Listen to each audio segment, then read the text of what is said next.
we go. There we go. So try 5 and 6, because if your interface as well as 1 and 2. try it. Because even if we get something, even if it's bad, right? Take 1 and 2 off. Yeah, because this is going to be the bitch when it's right. Done that. It's not. Definitely not having it, is it? It's not. Right, hang on a minute. So that audio's coming through your twat, yeah? Yes. Yeah. What? Right. Okay. That is feeling awful. Right. Try again. Just. Oh, now. It's not crackly, but it's quiet. Right. Now it's crackling again.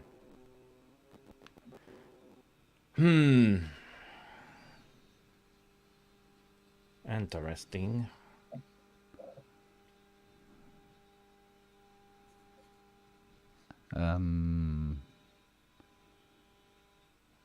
Yeah. Weird one, isn't it? I mean, at some point it's going to kick up with the background noise because it's on trial. So I think it's after 20 minutes, isn't it? It kicks up below shit. Yeah, something like that. So you'll have to let me know when if it does that. Yeah, that reminds me. What the hell happened with the show? Oh, hang on.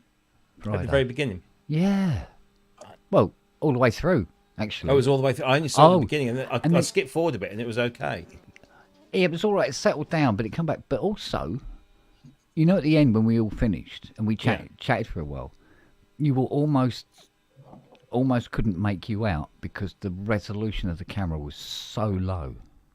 Really? Yeah. That's weird. Maybe just having a bad internet day, I suppose. Now nothing more. The Hydra is off, which is what it's plugged into 5 and 6, and it's showing levels in loopback. And that level's matching you talking into it, yeah? Well, it's picking up. I think it's picking up, but it shouldn't be because the mic is completely shut off. Yeah. Bonjour. Ah, fuck knows. Greetings, Earthlings. God, that room's cluttered now. You settled in then? Ian. It looks lived in now, Ian. What have I done?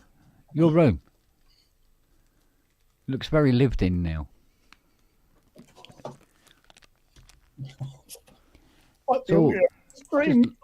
Loads of clutter in there. Remember, it was like empty a few weeks ago, wasn't it? Can you hear us? Yeah. Okay. Can you hear me? Yeah, we can, yeah. Yes. What happened? Everything's fine at my end. No, Although, Kent was talking to you, you just weren't responding. Kent, I didn't hear him. Kent looks very... Oh, he's back now. What? Kent, hello. Kent was very stationary. Well, that's normal. Okay. Yeah. Hello, darling. I'm going to kill this one for a second and we'll see what happens. Because there's something peculiar going on. Oh. Not entirely sure. It's still showing signal on here. And that signal's coming from when you're talking into the mic. No, because it's this signal. Yeah, it must be that signal, but I don't know how it's doing it because the mic shouldn't be picking anything up. I've completely killed the gain on the mic.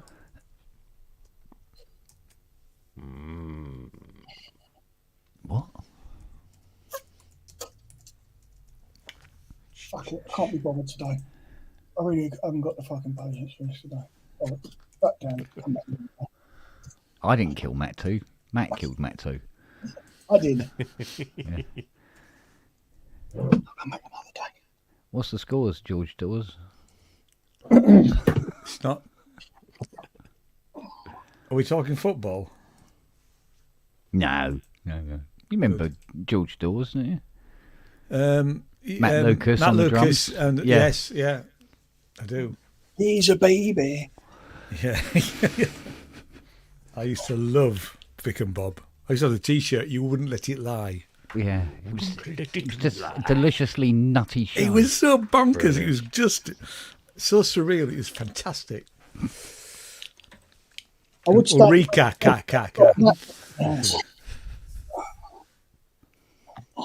Hey. Oh man, you giving up? Yeah. Oh well. Problem for another day. That one. I've left my headphones next door. So how we all doing anyway? All right. What? For a Sunday. Yeah. I'm in absolute fucking agony. Why? What are you doing? Have you done? I've got what Fiona described as a spirit burn. Spirit burn? Yeah. I was cleaning cleaning up the CNC, the big one, using acetone, white spirit, washing up liquid, you name it, right? Yeah. Cleaning it all up. And my jeans were getting soaking wet because every time I used the hose, Nelly would leap in to try and catch the water and splash everybody. So I'm soaking wet. So my jeans are soaking wet. I assumed with water. Yeah. Apparently not. Apparently it was soaking wet with white spirit and acetone. And then after a while, I thought my legs were just getting hot because of the sun. No. Catching fire, you silly sod.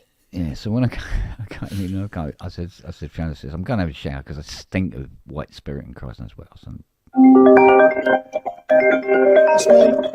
Come in. And come back, Matt. I was forgiven. Go upstairs to the shower, take my cacks off, my legs are bright red. Oh, ow. And then it was like, oh, ow. You know, ow. And it was like, oh. So I'm covered in E45 cream and cross. It's like caramel lotion.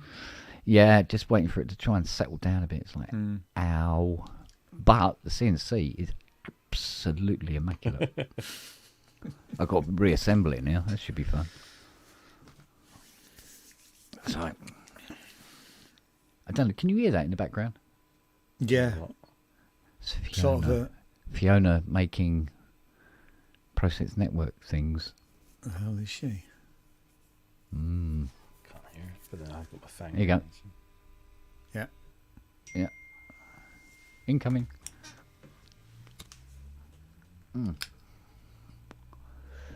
Oh, mate. I don't know who this person is. So Richard Hilton's at Southampton today. Oh. Is he on his way to Glastonbury? No, he's doing a gig in Southampton. Oh, is he? Yeah. They're not doing Glastonbury this year, are they? All right. Pass. I know they're doing Latitude. Oh, Gobbo's going. Yeah, because I said to him, I said, is it an indoor or an outdoor? He said, it's outdoor. And I looked out the window and it was like just black clouds everywhere. Yeah. I'm going, yeah, it's looking a bit bad out there, isn't it? He says, no, he says, blue sky here. I mean, you're only in Southampton. You know, I could hit you with a clothes brush from here. You're not that far away. He said, no, it's lovely. And of course, 20 minutes later, he threw it down, did he?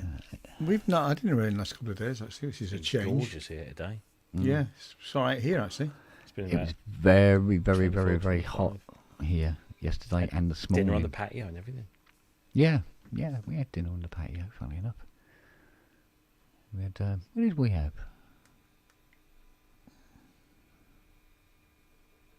It was it was something from the saffron. We had what did I have? I had mushroom rice with chicken tikka masala, onion bhajis, poppadoms, and all the rest of it. We had Indian last time. Yeah, it's become very popular again all of a sudden around here. Yeah. We normally, if we have a takeaway, which is rare, pretty much these days, but if we do, it's generally for it's someone's birthday or something. Yeah. And because my daughter doesn't like Indian, we always tend to have Chinese when we have it. But me and the missus, we do like our Indian food. So yesterday, my son went away. He's gone to Vienna with his girlfriend. And my daughter was out all night. And then he came back today. So me and the missus said, "Should we have a cheeky Indian?" Yeah, I love that. Yeah. And the benefit of living in town now is that they deliver free of charge. It's here as soon as you want it. They'll take cash on the door. Brilliant. So we had either lamb tikka masala, special rice, keema naan, poppadoms. Yeah. And enough sodium to kill a horse. Oh, jeez, mate. I went to bed last night. I thought I need to drink like a gallon of water because my medication makes me obviously go a lot, and so I always need to keep myself really topped up. And I thought, well, if I drink a lot, I'll end up getting up in the middle of the night. And I'm really tired because I had a busy day yesterday, and then I had stuff to do today, and so I just kind of went to bed. And thankfully, I didn't feel too bad this morning. But all right. yeah, I'll tell you what, Dead Man Walking. When Fiona comes up with some form of sustenance for me, which she's threatened to do, well, promised to do, I should say, when she pulls herself away from my Carvera, we'll ask your her. Carvera. Well, apparently. You've lost it now. Yeah, mate, it's not mine anymore. I tell you what, we had a thing today where, because we've got 3 different bit sizes. You have 6mm shanks, 4mm shanks, and 3.175mm shanks. And the reason for all these different sizes is some of the shanks are in American. So instead of having 3mm, you have 3.175, which is 1/8 of an inch. Yeah. Because they still have the Imperial out there, and don't blame them. And then you've got 6mm, but you also have 6.3 something or other, which is 1/4 inch. But then there's 6mm, which is 6mm. It's 2 different sizes, right? And because you have to have these precise size collars and collets in the drill bit, as it were, we needed to get some alternatives, because we had a look for drill bits, because she snapped one. One went horribly wrong, right? And we were looking for a replacement bit for it, and we went to just about every single CNC bit stockist in the UK, and the cheapest bit we found for aluminium worked out at about 22 quid for one bit. And you go, okay, fair enough. Get this, it is cheaper, thank you Brexit, to order them from China. Yeah. And get them. They get here just as quick and cheaper. So the 20 quid, it worked out at 22 with the posting and everything else. It was 22 quid to buy it from Stockport, and it's £1.99 to order it from China to the door, because they do free shipping. So Crazy. I bought 10 of one size, 10 of another. Then we bought some the collars that go on the bits to organise their depth, and also a 4mm collet to go into the drill bit as well. So a whole box of stuff, and it's come to less than the price of 4 drill bits from here. Crazy. You should crazy. It's mad. It's mad. And I just think because as a country we're not really a manufacturing country anymore. We haven't been since. Haven't been. Yeah. From, 70s, early 80s was when Yeah. he was killed. Really. So Thank you, Margaret Thatcher. So pulling out of the Go second on. biggest market on the planet Yeah. is when you're not a manufacturer of things. Is mental. But do you know what confirmed it? This is the reason it's on my mind today. It's not just this order we had to do this morning. A guy had come to pick up his Jupiter 4, and he works for Cabris. Oh yeah. And he told me, because I said to him, yeah, I said, these chocolate bars and stuff, they're all getting a bit thin, aren't they? He says, cocoa is now being sold out to the general public at roughly a penny a gram. 2 years ago, it was 0.2 pence of a gram, penny a gram. I go, he's gone, really? He said, yeah, it's about 5-6 times the price it was. I go, what, it's a shortage of cocoa? He said, no, it's because of Brexit. Because we don't. I thought, well, we don't grow cocoa in Europe either. But the thing is, the way Cabris have it set up, it's shipped to Europe and then from Europe to the UK. Well, Cadbury's was bought out, wasn't it? Because I remember when the boys were small, taking them around because you could like with Rowntree's, which was obviously in New York, and the original Rowntree's factory, and it became Rowntree Macintosh, and then was bought by Nestle. Yeah. And that's when we stopped buying Rowntree products because of Nestle. But we took the boys around the Cabri factory, which was a really good afternoon out. I don't think they do it anymore. And took us all around. We went around the factory. We literally, each of us got a massive selection box, which the boys ate in about 3 hours, and we had them for weeks, you know. And it was such a shame that they stopped doing that. But I thought they were bought out by another foreign Kraft. American, yeah. Yeah, American, yeah. And they killed all that sort of goodwill thing, you know. But I mean, they're not exactly making it easy for people to start up businesses. Oh God! In the UK, when that's really, it makes sense to start, doing that as much as humanly possible.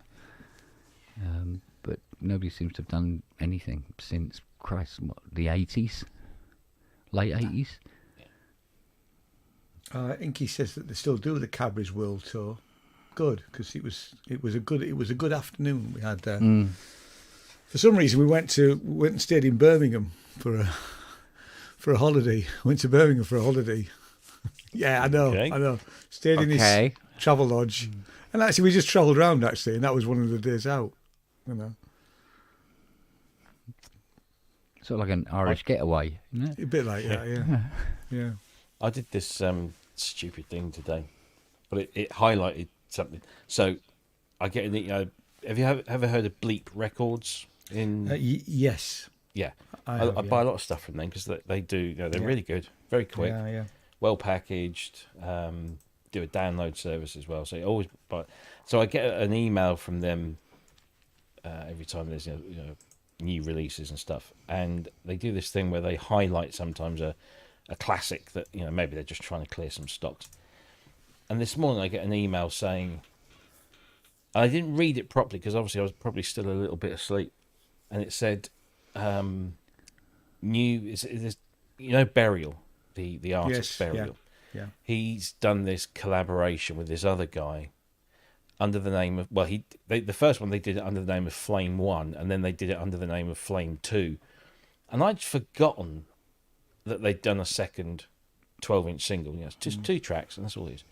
And I saw this, I thought, oh, wow, cool, excellent. I'll have that. Bought. So, paid it, downloaded the tracks, and the records was going to arrive this coming week. And I went to my Discogs page because I thought, I'm pretty sure I did get the first one, and then I noticed that I'd already bought this second one 5 years ago. I've done that. Nearly 5 years ago, I bought this record. Luckily, I bought it from Bleep, so I've contacted Bleep, and I don't have any worries that they'll even though I downloaded it, because I've already bought it, I'm entitled to the download anyway. So I'm sure it'll all be fine. However, I wanted to quote the original invoice number so that they could just make, they'd look on the account, but here's my invoice number from the original purchase, and I'm stupid ass, I bought it again. The difference in postage from 4.5 years ago to today, same postage, 48 hours, not tracked or signed for, has gone up from £2, I think it was £2.75 to nearly £6. Yeah. Well, just because I do small stuff with just second class large letter. It's getting to the point where it's actually almost cheaper for me to use a courier service like Yodel. Yeah. Because Yodel is the small Yodel parcels are £2. Is it £2.79 plus VAT? And I get the VAT back. I don't get the VAT back on stamps. No. You know. No. So I mean, that's bonkers. Yeah. Really. You know. 2 albums I've bought this week. I don't buy many CDs. I only buy CDs that I can't get on streaming, right? So I've bought Cafe XL, which is a compilation of new adventures in European music, which is absolutely superb, from 1972 to 1980, right? Put together by the guy out of Saint Etienne, Okay. you know, who's also a music journalist.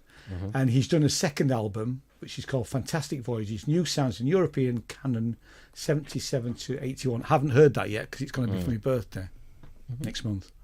I do like good compilation that's... Yeah, me too, yeah.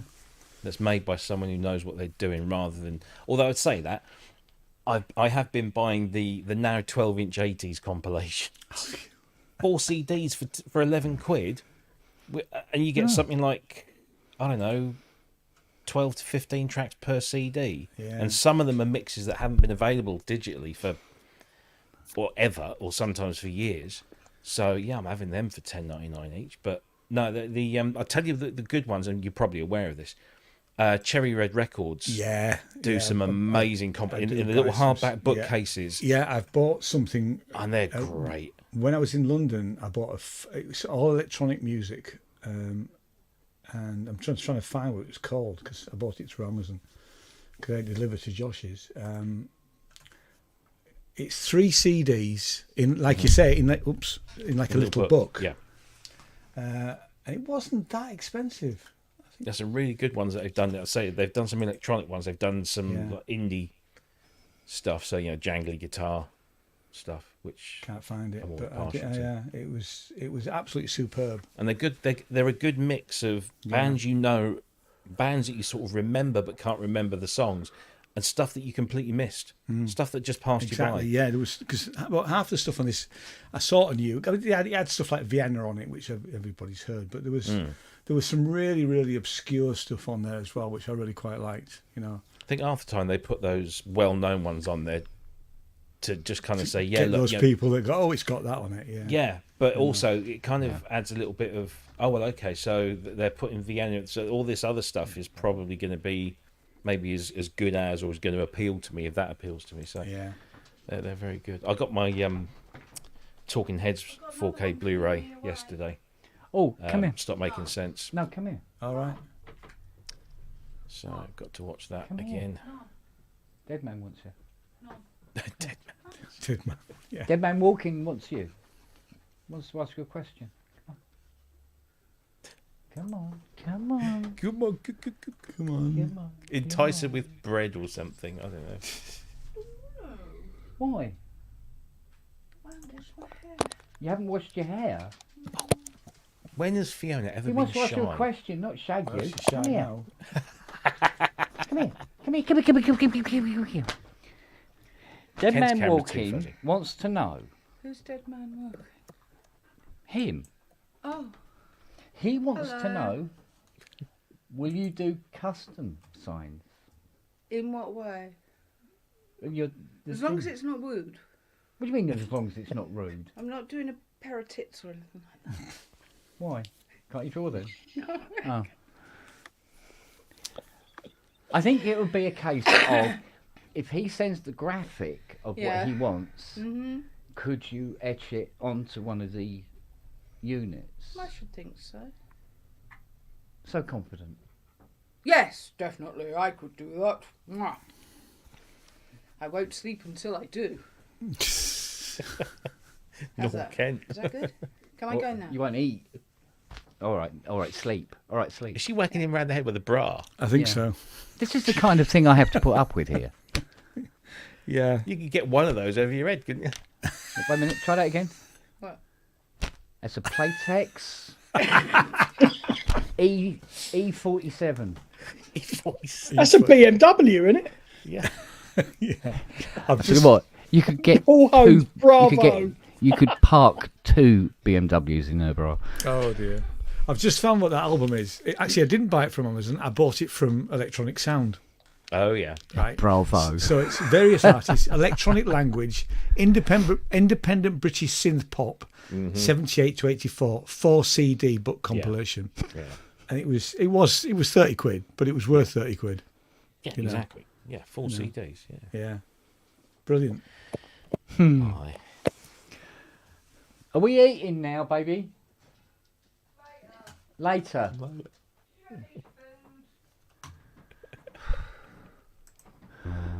Oh, pardon me. Naughty Vicar. All right, you're Polybrick working. Firmware Yeah, came out the okay. other day. Oh, God. Dead man walking. Do you really? Promise he's not to shag Fiona. Bloody hell. It's the safest route to take, trust me. Doesn't leave so much of a scar that way. Oh, what in the hell is down here? Fucking Hayley FaceTimes me and they were staring at me on the screen. It was like, glad I came off the show. These things are reflective, you know. Oh, mate. Oh. I'll tell you what, the CNC looks absolutely beautiful now. But your legs are fucked. The big Yeah. High Z one. She looks absolutely so clean. It's like the day she arrived. Nice. So can't say the same for my legs, but a little red. I'll live. Hang on, Chris. I'm going to get you the link.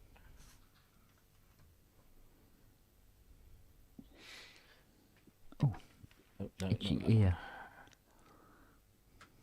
Oh, you stupid ass.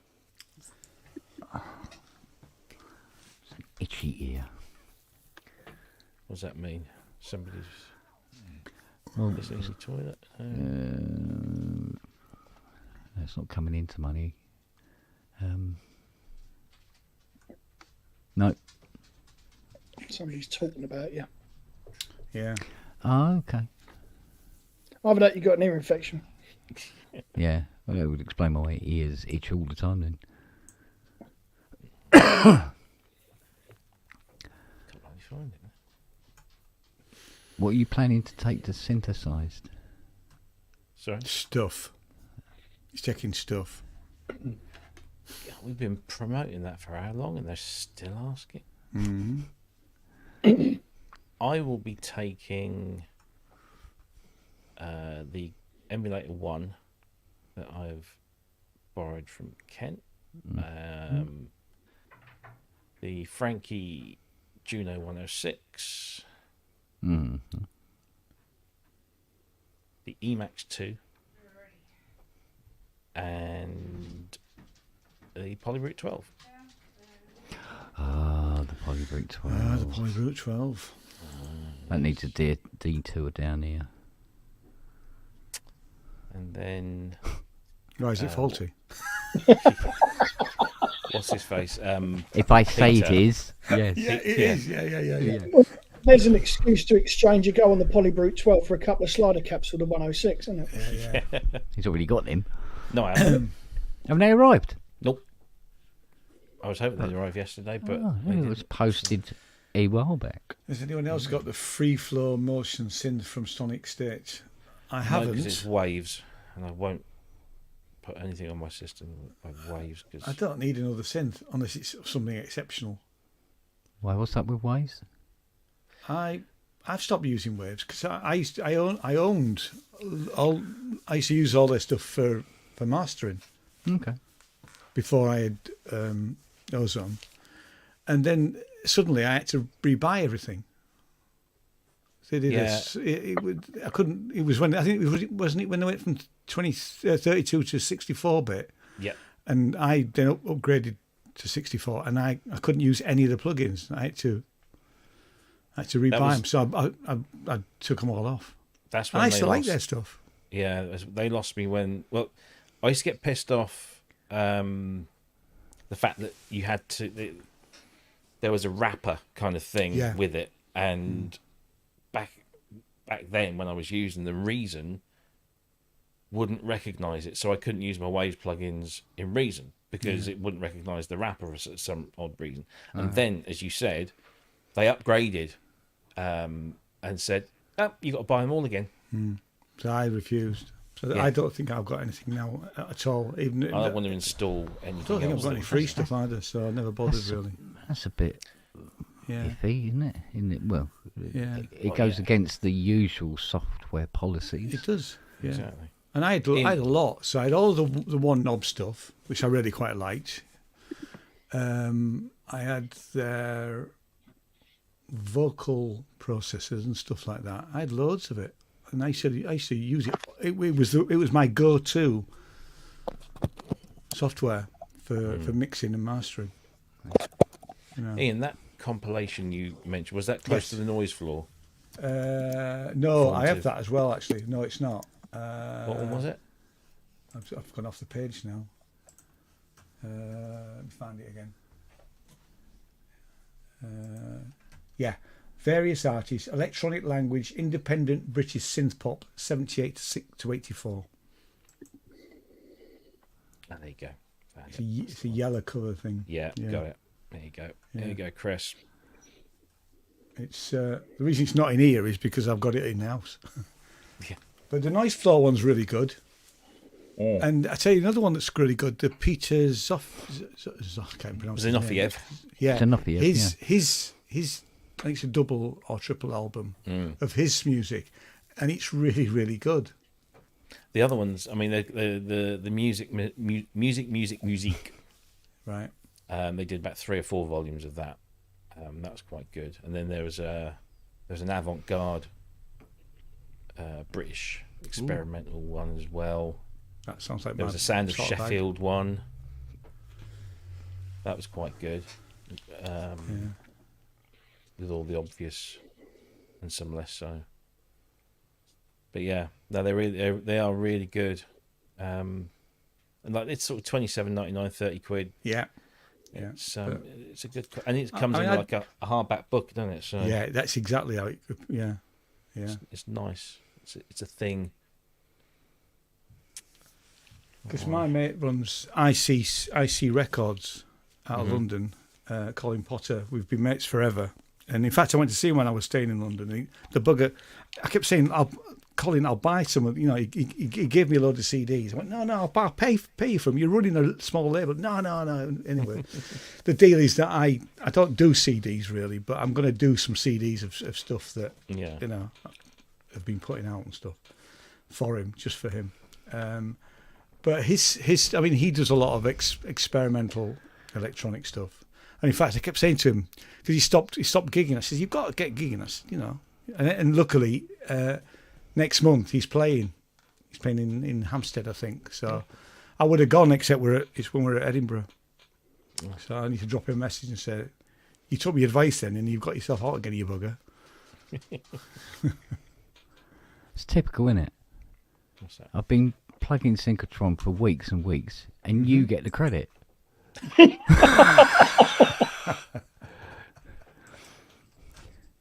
Well done, Rob. Yeah. Oh, mate. Oh. So. Kudos by association. Do you know what? Do you know what fascinates me about watching him on a Saturday morning? He's there with that modular, and it's droning away, right? And he plays along with it, and he's not doing a great deal or anything, and yet it works. It does work. I couldn't do. I could not do that. If I had something, I can't do that either. No. If I had something droning away and let it go, and then plink plink with it, after about 3 minutes, people would just be doing the chat equivalent of "fuck off," Because fuck off, or do something else. Cut your wrist, or something. So go and shake a pony. So, and I don't know how he does it. Tickle kittens. I don't know how he does it because actually, like I say, I bought his whole collection, which is not expensive, people. So go to Bandcamp, and I think it's 25 quid. You can have all of his albums. I bought all of Yeah. them. Yeah, But what amazes me, like he played a chord, and the chord lasted 2 hours, Yeah, 2.5 hours. Now, if somebody said to you, "Right, I'm going to play this chord, and I'm just going to play that for 2.5 hours," people would just go, "Oh, I have got a gun," I'm out of here. you know, or whatever, you know. Yeah, But he does it; it's fine. I know. Almost to the point that he fades out at the end, you know, because you can knock it on the head and all the rest of it. And go, oh, I'm kind of missing that audio cushion I was sitting on. Yeah. And it's brilliant when I'm working on synths and stuff like that, and this is constantly going in the background. It's great. It really, really gets me through. I don't know how he does it. I just don't, it's I don't not know. a chord, it's a note, and he's probably right. It probably is just a note. Oh, I think there was one where it was an actual Chord. a 3-note chord. Right. At one, was it not last Saturday, the Saturday before? That's think. the one I listened to. I was watching that one. Yeah. Because like I say, Saturday mornings I've usually got some at home. Yeah, but even if it's just a bass note, and it moves maybe one or two semitones now and again, but there's lots of little plinkies going on and sweeps and stuff like that, and it remains entertaining for long periods of time. It's like, how does he do? How does he get away with it? I can't figure out how he does that. I mean, I can't do that. I mean, even if I was doing it here for just me, I'd be going, "Oh God, do something else now. This is annoying." So I don't know how he does it. It's a talent that he has. I'm going to be playing my first. I was going to say Somerset EMOM, but it's not. I think it's actually in Wiltshire. I'm going. It's all right, Thomas. Don't worry, mate. I'm going to just. There's going to be one in Wells, which is about half an hour away. So I've signed up to play. Yeah. No, Wells is Somerset. Is it? See, I so. don't know the area that well because I literally am Wells. I'm just on the. If I go to Westbury, it's in Wiltshire. Yeah, So sure it is. Actually, I suppose in a way, Thomas is right. I mean, he is thanking you, and although I'm promoting it on the show that you put together. So technically speaking, it's all of you. I couldn't all do it three of unless I you. was on the show Who anyway. cares? Yeah. As long as he's getting some. No, I bloody thought views. I thought it was funny. I thought, oh, there's something to jump on. Poke the ferret if you have the opportunity. Got to do it. He's all about the animals, isn't he? Poking ferrets and tickling kittens. This one. Yeah, I know. I'm sort of like exposing myself a little bit here, aren't I? Easy.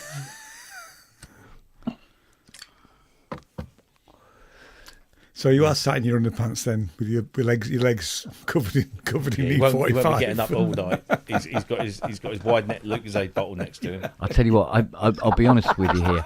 I cannot wander around this house naked. This fecking lot. Oh, sausages! Yeah. Well, apart from Noah, he just looks longingly. But the other two, they keep going. Will you get off? Stop! No, I just want to lick it. No.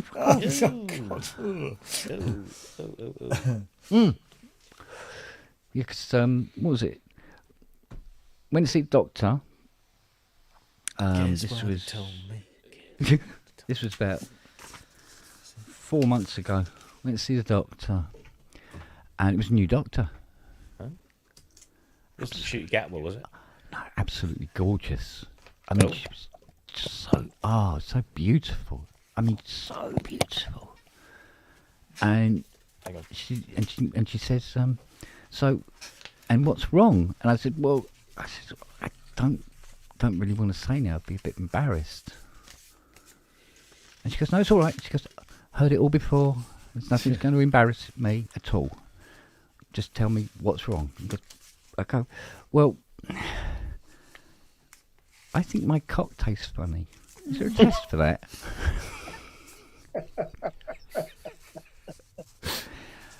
Where's the... Oh, no. No, I think that one. Definite no. No? Oh, No. okay then. Yeah.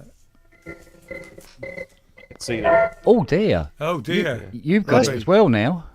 Oh, has that gone funny again? Oh, Yeah. that's gone massively. Yeah, that's not good. Oh, do you know what I was talking to Hayley about all these noise issues? She went, "It's fucking Dom pissing about. It's Kent, then it's Rob, then it's Kent, then it's Rob, now it's you. Fucking Yeah. Ian's had problems." Yeah. Yeah. He's up there going. He's having a laugh. He's having a laugh at us. Oh, It's mate. ever since I bought his Lyra 8. That's what it is. Yeah. It's haunted. Hang on, Yeah. hang on. I'm just going to go and listen back to that. Hang on. Oh, shut it down. So what's it doing then? Breaking up. Breaking Breaking up. up. Yeah. Breaking up Just like a breaking up. bastard. So the voice is fine, but that's Absolutely Yes. fine. So it's exactly the same as what was happening to me earlier. Yeah. It's that fucking loop back, man. not. Is it though? Well, I'm using loopback, but I'm not in Sonoma. I don't know if I'm using loopback. I have to go into settings. Let's have a look. Loop back's the only way I'm going to be able to Let's play a keyboard try. on here. Let me try this. Try this. Oh, Ready? No, I'm not. I haven't got any loopback. Distorted. Still bad. Okay. Yeah. Just thought it might be some. Okay. Interesting. Oh, Stream Deck 661. Bug fixes. Nothing about audio, but we'll install it anyway. Dom's giving us shit because we haven't bought all of his stuff yet. That's it. That's what it is. Yeah. D50's gone. Yeah. Oh, good. Yeah, but it means I don't have to buy it. I was. Do you know who purchased it? No. Oh. There's a slight lag on Robbie now. Is there? Talk to us, Rob.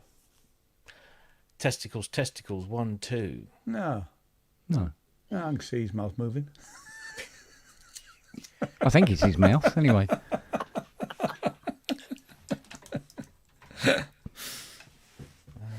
Oh, Keith bought it. Oh, nice one, Keith. Oh, nice. Got There some you sick go. keys. It looks like it's going to be coming Was down to that you, like mate. sick keys, man? Sick. Or sick as in not very well. Yeah, that's the graphite and a tiny paintbrush job. Oh, almost Sorts glad I them didn't out. buy it now. Oh, it's easy enough to do. I'd love Oh, an yeah. E50. I'm still looking at that See, I JX3P. would Though. love a D50. I remember playing one in the studio back in the day and loved it. Yeah, I wish I hadn't sold mine. I did that a long time ago. It was probably to buy another keyboard that probably wasn't as good or something. I'm trying to think what I might have been. Do you know what? I think it might have been to get an M1, brand new M1. Yeah, I wish I hadn't sold my M1. I had an M1. Because D50s were pre-M1, weren't they? Yeah, Yes. yeah, they were. Yeah, it was, you know, that classic thing of going into the music shop, hearing Universe and going, I don't care how much this costs, I am buying this. Although I did have I had hearing an anything else. I had an M3A, M3R, not M3A, M3R, isn't it? Which is the rack-mounted version of an M1 with all the cards. And Well, the M1R is the M3 was the M3. Slightly different. There was the T. There was the T1, 2, and 3, which were like M1s with all the cards built. well, in. I was able to use M1 cards in this thing. Oh yeah, they're all Yeah, cross right. compatible. Yeah. Yeah. That was my mistake. I always thought they were Right. just the same. Is this any better, by the way? No, it's still awful. So it's not just distorting; it's sort of breaking up as well. Yeah, that's weird. That's really weird. Move to Edinburgh. Move to Frome. Why aren't you in morning service, Justin? Because it got out about 4 hours ago. Oh, they got an afternoon service? We do not. No, we would have done an evening service if it was about 10 years ago, but... So, Ken, Yes. I've got a sound to play you. Go on. And Justin, could you not diddle over the top? Just All give right. us this one. Just give Go us this for it. one. Go for it. Let's Just hear this once. Justin diddling all over everything at the minute. Wouldn't you like to know?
How gorgeous is that? Wow. I know what patch that is. It's utterly freaking gorgeous. I've tinkered with it a bit. I'm going to make some more tinklage, but it's just lush. It's just lush as hell. Absolutely gorgeous. The shimmer is really speaking to you on that one, isn't it? Yeah. It just You, is. you're It really doesn't- enjoying that. It doesn't in every patch. I find it just gets in the way, and is the Yeah. tuning on it. You have to tune it down, or move it out of the way, or take it back. But on that one, Yeah. boom, That straight one, away. it works. Hi, Keith. Hello. Is that the D? It is. Let me hang on. That one worked. Right, that's better. Yeah, There you go. Nice. yeah. It's color coded now. Okay. Um, So what are the sit keys doing? Are they not sounding or the velocities out? two dead Right. and the pink. Well, the pinks are dead. Oh, that one worked. There you go. The others. That'll be are- 2750. The others are on, off, or on, fully on, off. Doesn't work. Right. Yeah. Yeah, okay. Yeah, so you'll have to re-graphite those keyboard rubbers. Graphite your rubber. Re-graphite your rubber. Oh, yes. Can I You, sir. Can I just try something else? I'm going to feed something else into Yeah. my Stream Deck. And tell me, we won't get a copyright strike on this, but tell me if this is coming through. It doesn't matter how hard we try. Well, I know. Yeah. Exactly. Right. So I'm just going to play Just a piece play of middle music. C and we'll get a copyright strike. Breaking up. No. Yeah, it's hello? still sounding like.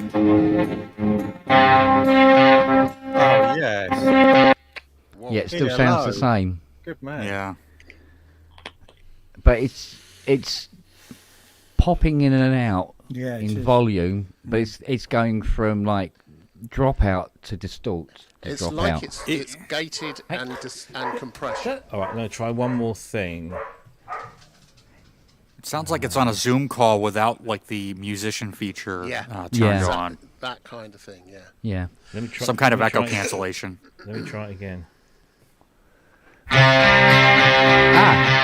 That's a little better.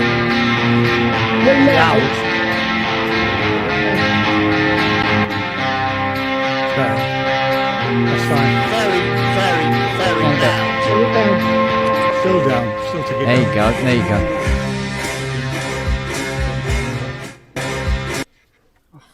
It's There you very go. loud. Bobby. Distorting as well. But not breaking up. Not breaking up. Just very loud. How about Very, very It's probably stereo. distorted because it was so loud, but It was uh, very stereo, too loud. but just very loud. Very, very loud. Very, very loud. As Did we in not mention very, it's very loud? quiet. Did we? It's a little better. Still a bit too loud. You could probably take 5 dB off that.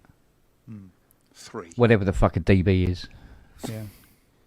I think it was an Aston Martin, wasn't it? Yeah, David DB Brown, wasn't it? DB7. DB7.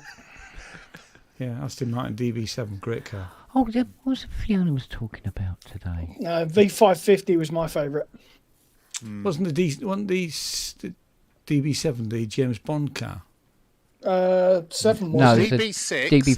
It was the DB. First of all, it's the DB5. Yeah. In fact, Five it's the was Goldfinger. 2. That's what I'm thinking of. DB5, DB6, Yeah. Yeah. DBS, Oh, yeah. Vantage, Yeah. then the DB10, I think it was. We have an Yeah, Aston the Martin DB10 fan was- in the room. DB10 was a one-off for the film, wasn't it? Yeah. Yeah, the 1 point something million pound car. And Fiona, was she talking about cock? No. Oh, okay. She was talking about a measurement system that I'd never So she heard was of talking before. about cock. Oh, no.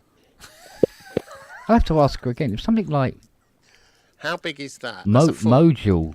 Modules? Is that a foot? Joules? No, modules or module. Oh, bloody hell, I can't even pronounce it. It had something to do with chemistry. But when she was working at the It sounds like a Milk measurement of Marketing energy. Board. Yeah. Sounds like a measurement of energy. Because that's joules, isn't it? Yeah, joules and... yeah, it was something like that. Yeah. It could be megajoules. Yeah. I'll ask, Because that's a measurement. It's also a cassette tape. I'll ask her when she comes up again. And It could be- bound to know. It could be a music show presenter who's really brilliant, like Mega Jules Holland. No. Is your stream deck working, Robbie? Yeah. Can you do the? Because we need grasshoppers there. Yeah, we do. Yeah, that was, there Oh, we go. what's there? Oh, you got the bell, Andrew. bell. You got the bell. Yeah. He loves a bell, that one. That sounds brilliant. So what's this patch called, young man? It's called Liberty Shine. I can tell you how to find it straight away. If you press categories, So, and then just type in Liberty. Yes. Yeah. then go up on the screen, the main screen, Yeah. top left, there's category, and next to it a grayed out box, which is attributes. Go to attributes, just click on attributes. Oh yes. And at the bottom, choose Mod X2. Or sorry, not Mod X2. Montage. Choose OS2. OS2, yes. Yeah. Now go back to categories. God, this is complicated, In fact, isn't it? just select in the buttons, the green buttons on the right-hand side of the MA text. Select music effects. It's the bottom second from right. Yeah. Got it. Yeah. Got it. Yeah. Right.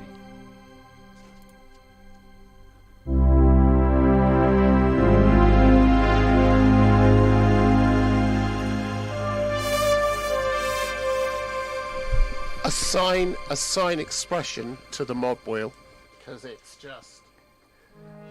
What's on the expression? Wow. You're assigning that to the super knob. If you ignore the super knob, just use the mod wheel. Wow. Yeah. On the mod.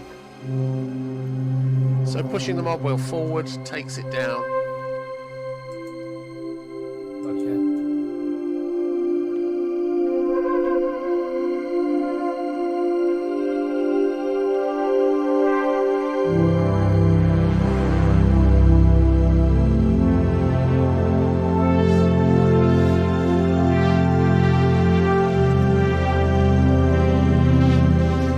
Yeah, lovely. Utterly Absolutely gorge. One of those gorgeous. ones where you just go, thank you, whoever programmed Oh, that. so that's a Lovely. quick way of finding all the The version latest ones, yeah. version Yep. 2 patches that have Crackers been in done. there. Yep. Although The I CP noticed, I Yep. did notice one of the patches, I think which CS80 with spec car. Yeah. They changed it. There's an octave increment thing now on the super knob Yeah, that wasn't there before. yeah. Little Dewberries. It'd be months before we find everything that they've done. And then you have to check all the scene settings because each one of those changes it Yeah. again. Yeah. You It's a know, but lovely my sound, God, I it's must admit. gorgeous. Yeah. I love this OS and I love what they've done with it. Yeah. The wave shape is interesting. Yeah. So yeah. Have you got a hook on it now, Rob?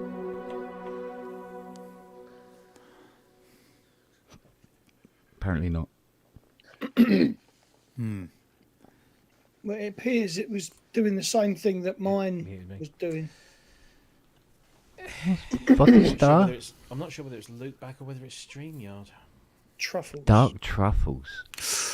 Oh, hello. No, keep it there. Keep it. No, keep it. No, that's it. Yeah. Because it's way prettier than you.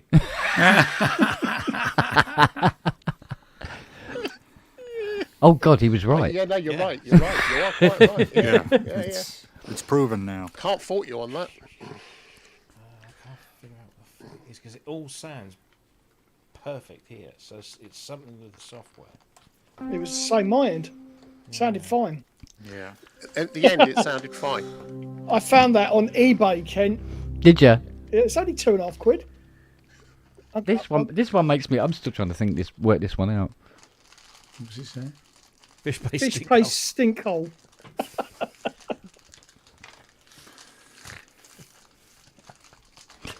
Okay. No, don't do that. I didn't say a word. No. Didn't have to. Didn't have to. That's what I love about it. Update. What, will you stop asking me to update Apple ID settings all the fucking time? Oh. I took notice of it last time. I updated them, and then every other Mac product in the house is going, "Who are you?" Yeah. So feck off. You go, "Oh, you're going to have to change your password." Guess what? No, I'm not. I'm not doing that again. About 30 different passwords in. It's got to the point now. I go, which password is this running? So no, I'm ignoring it. The SSL Harrison debacle continues. It does, So, does it? I managed to get on to the right site, which apparently is the SSL one. Right. Which, when you say I'm having problems with the Harrison Mixbus 32, says go to the Harrison site. So you go there, and it says go to the SSL site, or it says sign in with your password, and you have to log off of the SSL site. It's like And that, it's is it? And it won't recognise it. Then it does the same password in 4 or 5 times, exactly the same, because I just copy and paste it. Yeah. One of those times it says yes, and then it says go to you have to download the SSL downloader, and that's what screwed everything up. You should have seen the shit I was going through to try and sign into the Yamaha site. Gosh.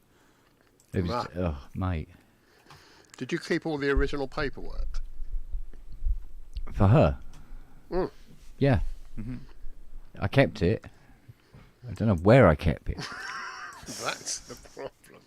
In the shredder. But here's the thing, right? You read the README file on how to download everything, and you go, oh yeah, go here, do that and the other. And I clicked on the link, and the first place it took me to was Yamaha, okay, which contained motorbikes and outboard engines, and not one fucking synthesizer to be seen, right? So in the end, I went to Google and typed in Yamaha music, and it took me to the US site. Now, normally a pop-up will appear to say, UK you want site? the UK site. Never came up. Odd. So, I fecked around with it and did another search. So I go Yamaha music, UK, capital letters. And it did take me to that. I go, cool, right. So I get this firmware update. Do all the shenanigans that you have to do. Gets the firmware on there. I go, right, now I want the plug-in now. Oh my God. Yeah. When you read the README, it goes, put the software on. Yeah, okay. And it's not listed on the website anywhere. Because I'd completely forgotten It's You've in got to the use the Cubase. Yeah, fucker. Cubase downloader. It Right. does it. Yeah. So, which made me think, hang on a minute. So, if you don't use Cubase,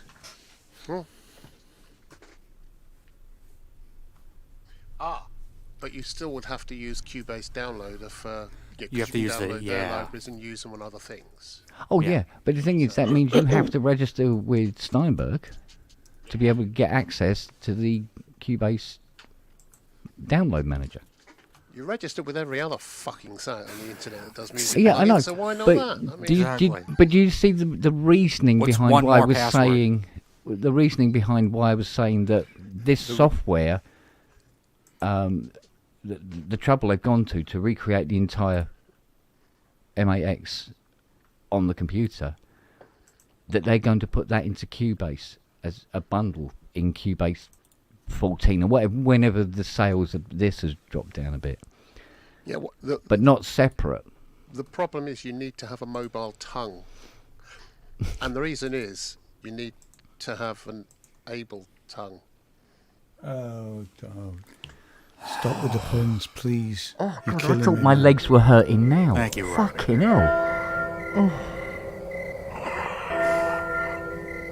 Ken, you remember when you hung yourself from the studio ceiling? I should keep that to hand, shouldn't I? Just go. Can I borrow it, please? Can we all borrow it? I don't know. I don't think it's that long a USB cable, to be fair. Could you just not ban Andrew from the pub? Yeah, you could. Did Do it. That's what I do. But then we're a bought round down. Yeah, that's true. Yeah. Yeah. That means Robbie only gets 10 pints a night. Yeah. You beat And me you, for and you know round, how you're itchy suggesting. and irritable he gets if he only has fucking 8 Yeah, I pints. know. Yeah. And He's he a functioning alcoholic, though, isn't he? Yeah, he starts fights then, doesn't he? Don't function. That was that joke, wasn't it? Where'd it go? It goes, when I walk to the pub, it takes me 5 minutes. When I walk back, it takes me 25 minutes. The difference is staggering. Ah, boom. No, that deserves a... That is, yeah. Oh, no, it wasn't a firing squad. No, that needed a bell, actually. That one. Yeah, that's more appropriate. Yeah. I'll go with that. Oh, I need another Pets with Tourette's. What we got? Yes, there we go. Balance. Sorry. That's funnier. Stinking cock juices. Hello. Talking of Come- which, Talking of which, Talking What's of that, which, I've got to Sooty? go, gents. Sorry, I've just had a message through I need to go and deal What? with. Oh. Mother-in-law's sister has just passed, so oh, Oh, Christ. shit. Sorry to that, Andrew. see you later, mates. All right. Easy. Take Take it care, easy, mate. Thanks, mate. mate. Bye, Andrew. Thank you. Bye. I didn't think my pun was that bad.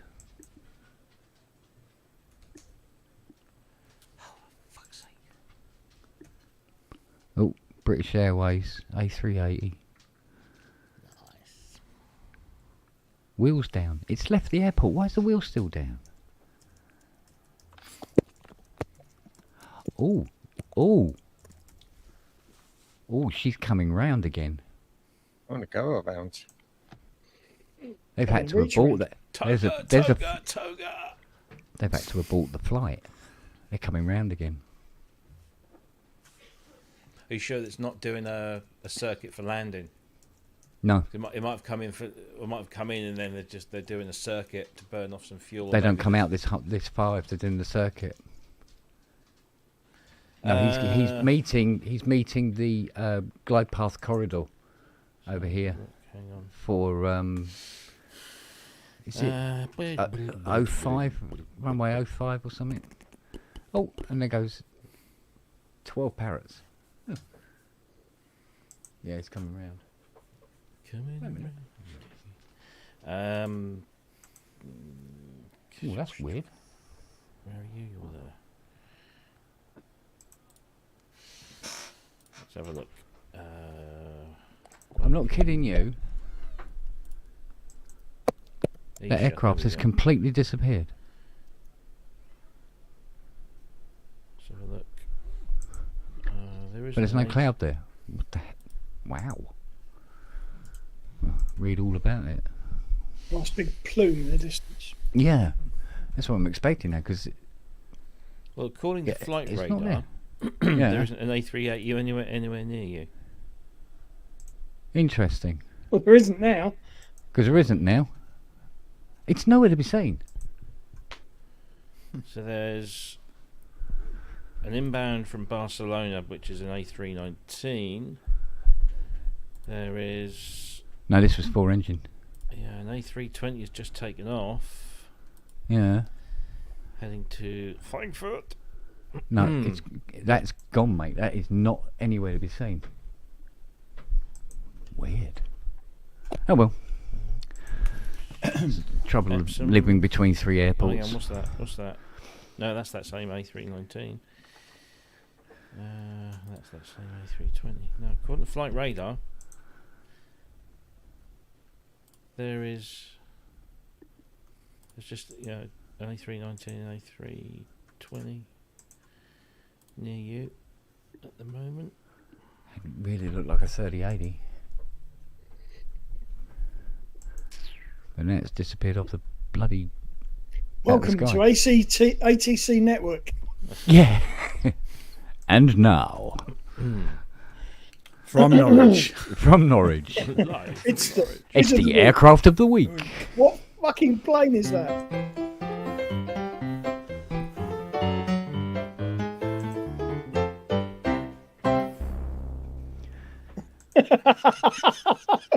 As that bass note comes in.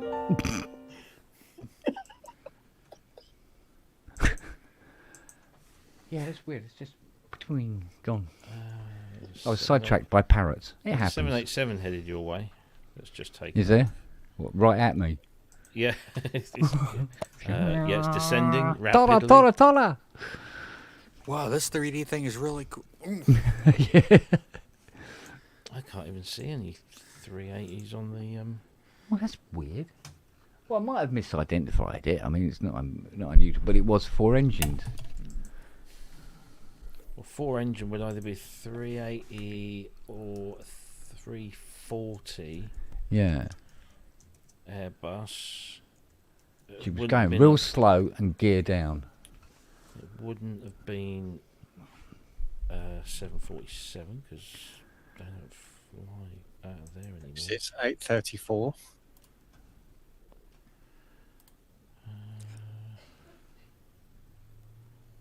You got any smoke clouds on it yet? Oh, there's 350, so it's not that. Unless he did a really bloody hard left. Sure it wasn't a radio control plane or a drone or something? Well, it was kind of the wrong shape, to be honest. There's Dreamliner has just gone south of you, headed to Delhi. There was no 380. Oh, okay. It really looked like a 380. Oh well. Any minute now, a sop with camel. She'll land in Kent's Garden with the pilot demanding repair. Probably be fucking James May. Yeah. I say, you there, my good man. Help polish my prop. Clarkson. Yeah, I've heard that before, mate. I'm falling for that one again. Contact. Yeah, you're on your own.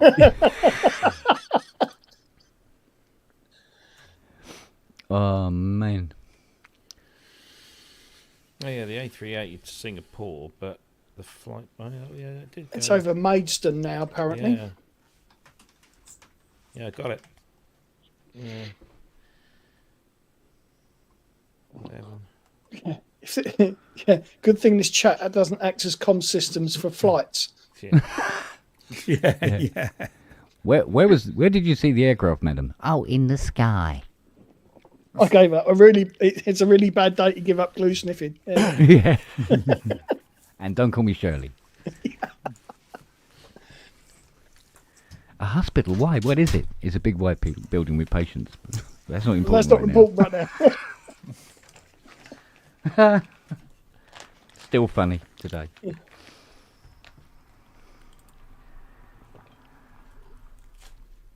Or it's the way Leslie delivered it.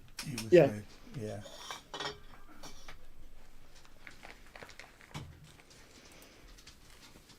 Bit of both, maybe. Oh, found a couple of private helicopters going past Wembley Darling? Stadium. I wondered why the room was full of dogs. All of a sudden. Why have you left? Anyway. Are you naked again? Come on then. Yeah. She's left it on the side by the Mini. Moog, no, it's not bar.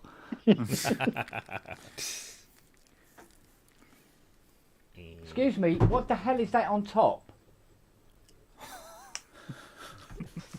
Ken, they're called vegetables, mate. Oh, the moo. No, it's worse than that. It's fucking asparagus. Blimey, class. Not only do I not eat it, I don't even know how to fucking spell it. If I can't spell it, I ain't fucking eating it. Do you know what I mean? It's not broccoli. Do you then. like it? Yeah. Do you like asparagus, Nelly? What else has she put? Oh, mate. She cut all sorts of green and red bollocks in this. What the fuck is all this?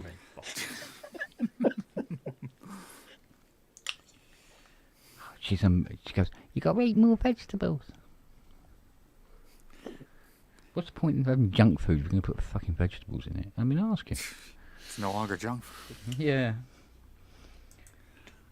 Mind you, she uses actual noodles instead of the, super noodles. Mm. Who are they made by again? Super Wasn't- noodles. Is it? It's not Kraft, is it? It's, No, it used to be Knorr, didn't it? Knorr's super Knorr. noodles, but Knorr's probably been gnawed away. taken over by... Yeah. Yeah. Because pot noodles used to be Golden Wonder. Do you remember that? When God, they first yeah. came out, they were Golden I Wonder. used to pot love noodles. Golden Wonder crisps. They were great. Yeah. You can now count on one hand the amount of crisps you get in a bag. Yeah. Unbelievable, isn't it? My missus gets these pots, like sometimes after my lunch, but they're like healthy pots, like Japanese katsu rice curry, and Oh, nice. they're really nice. Mm. Especially the Japanese rice katsu. She gets there's another one. There's a sriracha, and comes with a sachet of extra hot sauce, which because I thought I'll have that. But, oh my god, I was tasting that for days. You regretted that, did you? Even without the sauce, it's still a little. So I just said, don't get that. Sitting on the loo the next day, his arse goes down for a drink. I'll say. Yeah. So I said, no more of those ones. Thank you very much. Sorry. That was very good. It must have been because you didn't get the bells and the The trombone. Yeah. Oh, must be 1 o'clock soon. Well, your eyes are open, so... Yeah. I mustn't have too much of a late one tonight. I'm I in the same boat, buddy. Why this is... Can I just try this again? Tell me if this breaks up. Okay. No. Nope. Fine. So that's good. That's fine. And the volume's good. Yep. So maybe it's just the volume in loop back. All right, let me try the music again. Okay.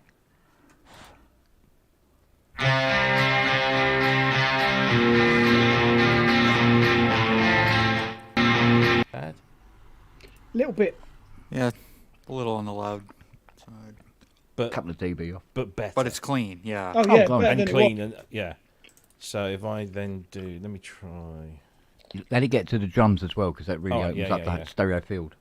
Yeah. I'm not going to complain.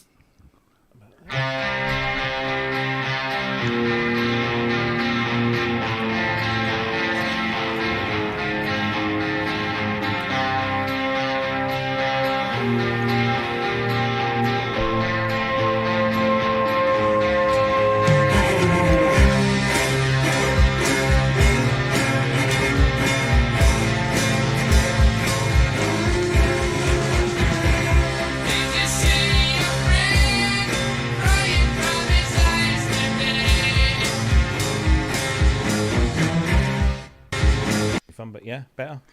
Yeah. Maybe Sounds it's just right. a level stick. Could be a little lower. A little. Yeah. Okay. We'll take it down to. Take it down to that. Oh yeah. Okay. I think it might just be overloading. So. But you haven't Maybe. touched anything, have you? Well, no, but the thing is, it all. No, I don't know. Yeah, it's weird. It's weird.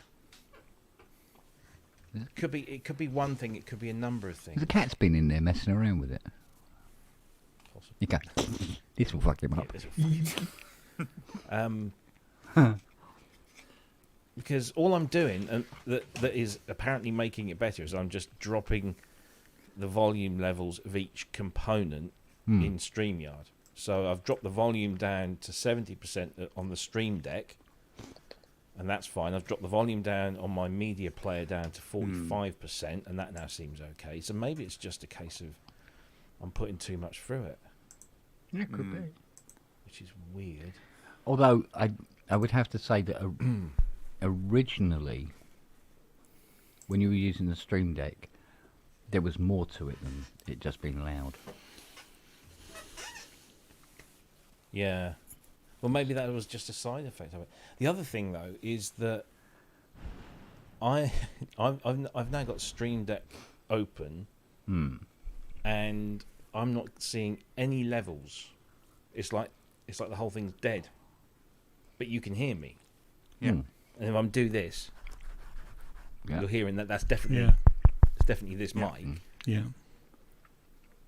And I've got Stream Deck as my selected source. Sorry, I've got Loopback selected as my source in StreamYard. Mm-hmm. Yes, Steve, I did. I have no idea why it was doing that. That wasn't just audio; that was video as well. That was a connection Everything. thing. So I just think that was either Internet was a bit iffy. It's not my internet because it was doing it on everything. So therefore, it has to be something that's StreamYard. Because we all we do is we all just chip into a browser, and then it's StreamYard that handles all of that. So it must have been something to do with them. Because if it's happening to the entire show, which it was, as far as I could tell. Yeah, but as far as I was concerned and Andrew was concerned, we were looking 1040 and you were looking 320, 200. In the studio. Mm.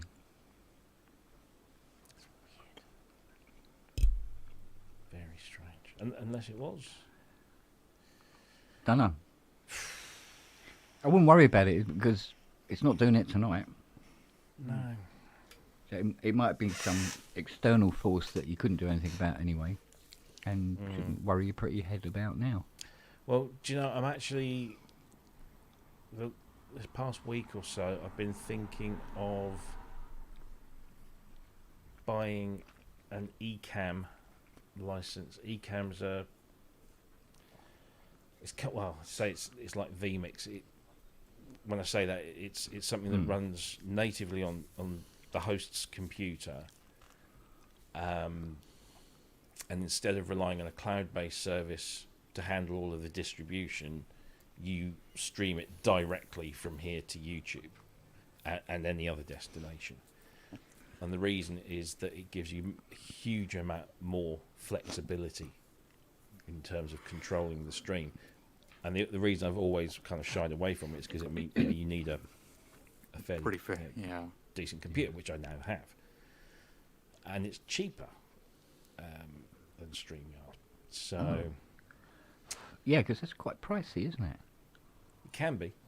I mean, we've thankfully, we qualify for a bit of a loyalty discount, but it's not massive. So I seem to remember buying a year's worth, and it was like nearly 500 quid or something. Really? Wow. Yeah. Well, it's about $500, so I think it. Well, dollars. 400 and... About Yeah, I think 468. Yeah, we say 468 or 450. something. Yeah. £3.20. $3.50. Yeah, so I'm thinking I might do that, or at least buy it and give it a go. I did have a try. I did try it once, but I don't think I've got any more grace on that. Interesting. You're thinking of alternatives. Yeah. Yeah, well.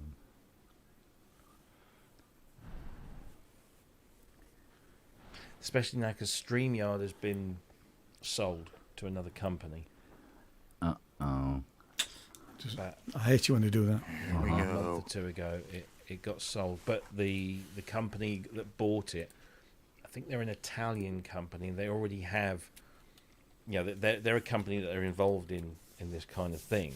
And so it's just, I don't know. It could all go Pete Tong, but well, if they wanted to see if they can get more revenue out of it than they're getting. Or tie it in with another package that they already know and own. I mean, StreamYard's great because it does a lot of the heavy lifting and you don't have to worry about it. But at the same time, it's still quite limited in certain ways. Like being able to assign every camera to a button is difficult. You can't. You have to set it up for every show, which becomes a pain in the arse. Whereas something like Ecamm, it's very easy to just say. Well, I must admit, when I was on Ramses yesterday, I found Zoom to be horrible. Oh yeah. Yeah. How horrible was it? Sound was horrible. Was it? It mucked up my zoom on the camera and stuff like that. It was just little things That's interesting. accumulated into a sort of like not as smooth an experience as you get with StreamYard, weirdly. So they've obviously messed around with it because well, we know that Rans has had problems the other week when we couldn't hear anybody through Zoom. I've used it before because if I try and come in on the iPad, I can't come into vMix on the iPad. Never have been able to. All right on the laptop, all right on here. So I've come in via Zoom on those occasions. And it's always been all right. But like last time I used it was probably about 6-8 weeks ago, something like that. Yeah. Sorry to be a pain. Can I just let me play this again? Go on. Is that quieter? Too loud. It's loud. Too loud. Yeah, it's loud. That's odd. That's odd. Because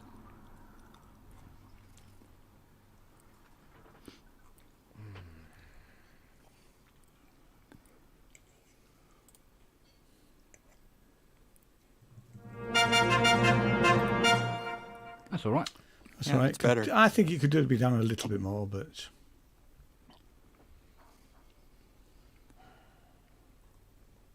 it's not blowing your head off. Very strange. Well, yeah, considering it was all working perfectly before.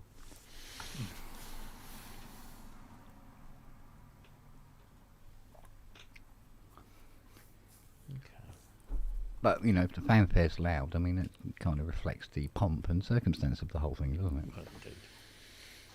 Yes, I suppose so. Right. See if that sticks. Oops. So many friends. Where's your sister? She's trying no luck with Fiona. Good luck with that.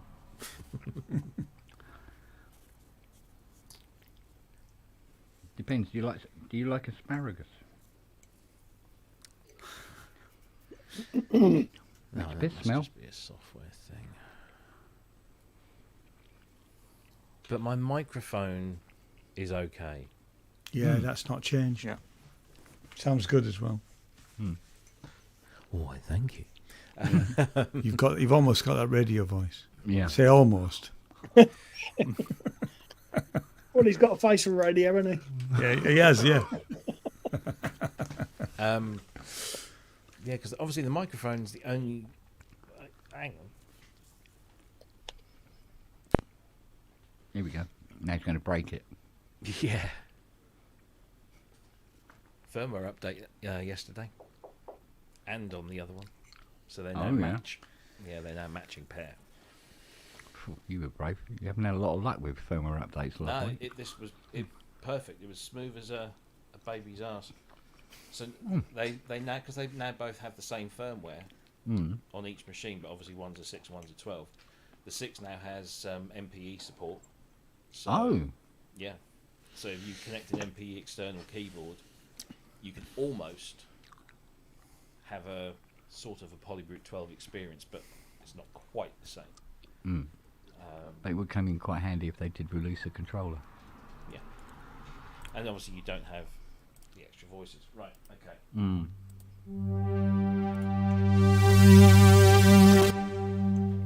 That's right.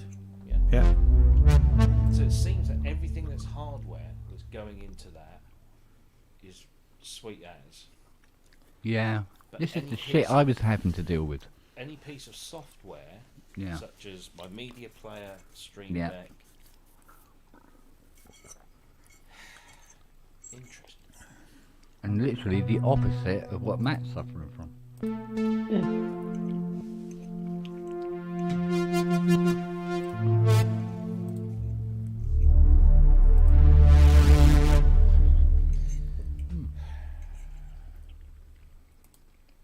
What? Try one, see what you think. Yours is weird. What about you? You want to try one? That'll make his wee stink in the morning. Yeah. Trust me, it's not going to be a problem.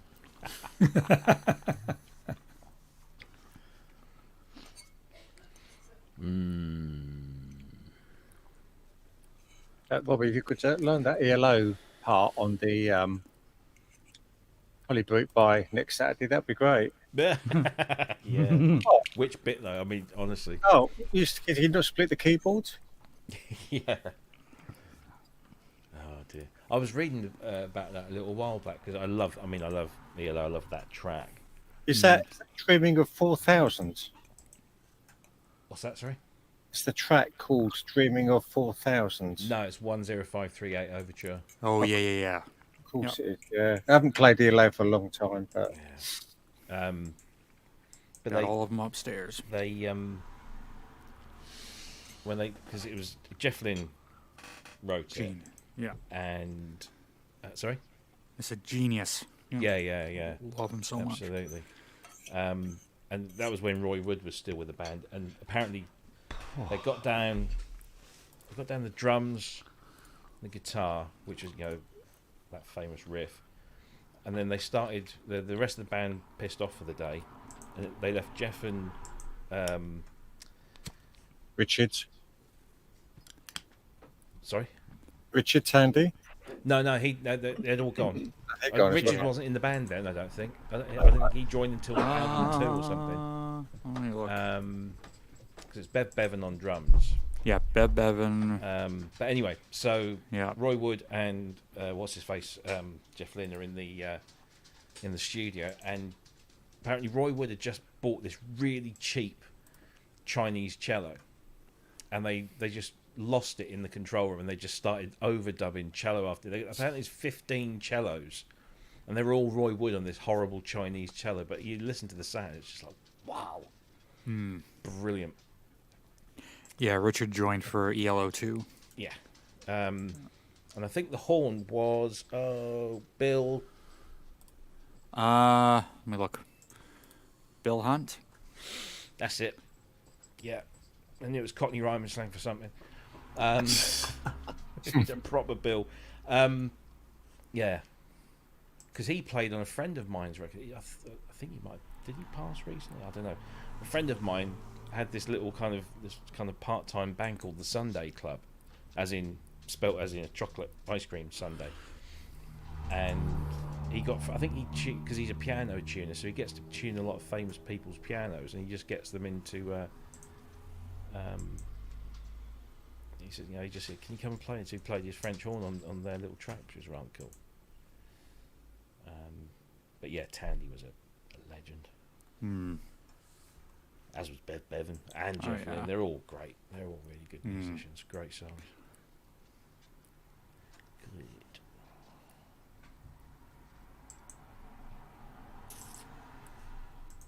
Yeah, well, what I'll do, Keith, is I'll just sample each track into one of the emulators, and then me and Pete will just go.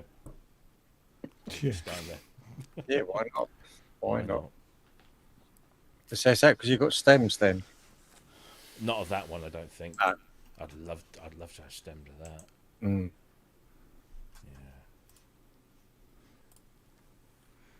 It was an odd thing, because I remember when I first heard that song, and it was after it came out, because when it came out, I think it was like, I don't know, when was that? 70? When was that? Can't remember when it was now. It was probably before 75, wasn't it? I'd have thought. Yeah. I got 73 in my head. So that's that time. 72. Oh. Released on my birthday in 1972 in the US. Look at that. So yeah, I was 2 years old, so I wasn't aware of that track for a while. But I remember hearing it because I was, the first records I played were Beatles records that my mum had. And I always preferred Revolver onwards. I like the early stuff, but Revolver onwards, maybe Rubber Soul even, onwards, when they started getting weird and experimental with all those strings and backward stuff and all that. I always thought that 10538 sounded very Beatlesque. Mm. And then, of course, it turns out that Jeff Lynne was a massive Beatles fan, and that influence, and that is. And when you think that was 72, and they were doing some of that stuff in sort of 60, so it was only 5 years really between those. Yeah, because the White Album was 68, wasn't it? I always liked the White Album. Yeah, that's one of my favourite. That and Abbey Road. I always liked Abbey Road. Mm. Yeah, I think Revolver, is up there. I would even go as far. I mean, I love Sgt. Pepper, but I think Revolver is a bit more out there. Yeah, I've got an original version of Sgt. Pepper's, which was my dad's in mono. Yeah. And the pepper cutouts. As a kid, I always meant to cut. I was always going to cut them up, and I didn't. I'm glad I didn't. But I've got it on reel to reel. Yeah, when you used to get the little reel to reel. Yeah.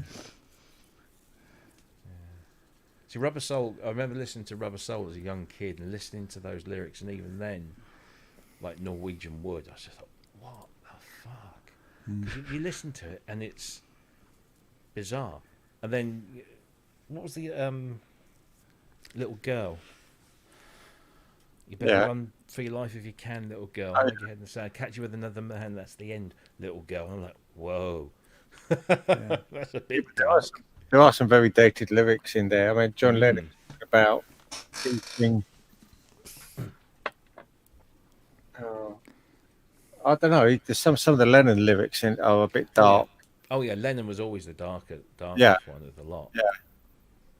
And say, whether he's dead or alive, I've never heard those lyrics come into criticism. No. If you like. See, one of my favourite Beatles albums is Magical Mystery Tour, which wasn't technically an album. No, I bought the cassette version of that. It's good songs on it. Good pop songs on it. I've got the original double EP on 7-inch in the gatefold sleeve that I found in a record store. And then I've got the album, which of course was done for the US. Yeah. But there's some great, there's some great stuff on there. I mean, obviously Walrus and Strawberry Fields, but Your Mother Should Know is just Your Mother Should Go, definitely, brilliant song. And Yellow Submarine, if I remember rightly, because a long time ago I didn't own it, but I had that for a while. I had the vinyl, and one side was the Beatles, and the other side was George Martin's orchestrations. That's Yeah, right. wasn't it? Yeah. Well, it had a weird kind of history because Yellow Submarine obviously was a track on Revolver, and then they made the film, and then they wanted something to put out with the film, so they put that out. But then there was much later on, they actually released a full Yellow Submarine album. It was way after the band had finished. But yeah, it's because they've got the American albums as well, which were all different, especially the first series of albums. They were basically, as far as we were concerned, kind of compilations and best ofs rather than actual full albums. Yeah, I think probably up till Rubber Soul. Yeah, right around there. Because the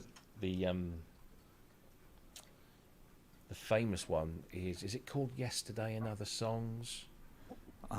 Which is the cover, which is known as the Butcher's cover, which is basically I them remember that. I've seen that. Yeah. with the toy baby, dolls. the toy dolls, but with blood stains and everything. Yeah. And it was just like this weird thing that they pulled it, but before they pulled it to carry on selling the album, they actually stuck a new image that was going to then become the standard image over the top. And so there are people out there that still go around record shops looking for for this version of the album, and it's kind of a bit like Schrodinger's Beatles album, because unless you peel that off, and of course after 50 or 60 years, you take the rest of the cover off with it. So sometimes you don't know. There are ways of telling whether it's the amended version or not, but a genuine, unadulterated version of that album is worth an absolute fortune these days. Probably still bearing in mind that after Lennon's quotes on Jesus and popularity of the Beatles, Well, yeah, probably. They had a record and whatever Beatle burning parties. Yeah. Probably diminished an awful lot of the copies. Yeah. To make them rarer today. Very true. Trying to find out what it was called again. I mean, going back to Yellow Submarine, I mean, the two outstanding tracks, Only a Northern Song, and It's All Too Much. I mean, It's All Too Much. So I just thought just about the hippiest the Beatles ever got in some ways. And then the third one would be Hey Bulldog. Yeah, I want to love feel Hey old. Bulldog. Absolutely. Who's love that? Hey Bulldog. What was that? What? Oh, that's bass That's player John out Deacon. of John Dean. Yeah. John Deacon. John Deacon. John Deacon, yeah. Who has absolutely fucking no interest whatsoever in doing anything. And Is is now it? I think something I found like it. £250 million richer because they've just sold their catalogue, haven't they? Oh, good, yeah. Yesterday and Today is the album. That's it, yesterday. And it was yesterday and something else. Yeah. I'll be happy to Bloody get hell. I'll be happy to get 25 pence for my new split. My Beatles album, 2,620 quid. Wow. With pepper cutouts. Yeah. Well, I ain't selling it because the kids are having it, because it was my dad's. Yeah, I've got So about who's 3 or 4. on the A side and who's on the B side?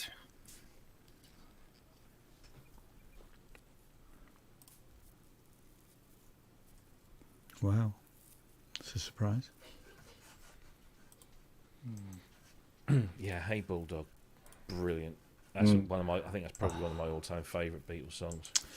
One of mine is I'm Down. Yeah. I'm That's down. good. I went to visit a friend in a psychiatric unit a few years ago, and there was a guy sat in a corner, literally with an old dancette, just playing that over and over and over again. When I went to see Clive, it's like, what? This is so surreal. Just playing "I'm Down" by the Beatles. I'm thinking in a psychiatric unit. You know, That's not sending a message. it is. Yeah. You know.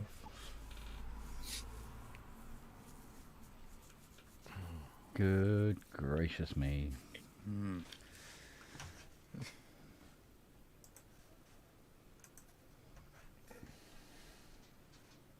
Just try to find out how much that Yesterday and Today album. Let's have a look. So Right. Here we go. So a peeled butcher cover. It's called butcher cover. This is the peeled butcher cover. Yeah. Highest price that's sold for is nearly 1,600 quid on Discogs. But an original first state butcher cover. Here we go. Over $3,000. Yeah. What money in the post, in the chat? Sorry? Did you read what money was written in the chat? No. As a teen, I used to work for a guy who was at Capital at the time. Oh, He wow. filled a whole box of empty butcher cover sleeves when they pulled them all. No way. Good man, I say. Yeah. Absolutely. Yeah, tomorrow never knows, Matt. Yeah. It's the same with Prince's Black Album, because they pressed quite a few. Obviously not as many as they would have done for a global release, but they did press quite a few. And a bunch of boxes went missing from the pressing plant. And to get an original Warner's pressing from, what was that, 86, 87 of the Black Album, they are very highly sought after. I think somebody somewhere has got a complete box, and they're just like hanging on to it. Bonkers, but I'm forced to buy that as a bootleg off a Camden Market when we finally found out about it, because obviously you didn't have the internet back then.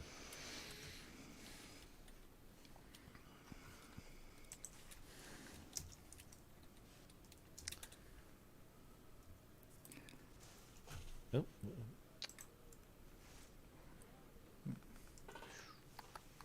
What's the football score at the moment? I can hear crowds in the back. I'm still 0-0.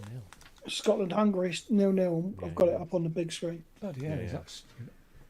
Have they put Kenny McLean on yet, for fuck's sake? No. To be honest, it's not a great game. They're fouling like fuck on it. Who are? Both? All of them. Oh, right. Both of them. Yeah. I've got a first pressing of Led Zeppelin's first album. Right, I was given it by a friend years and years ago. I can't remember if it's the blue lettering or the red one. If it's the blue one, $2,000. I think it would be. And if it's the red one, it's 300 quid, I think.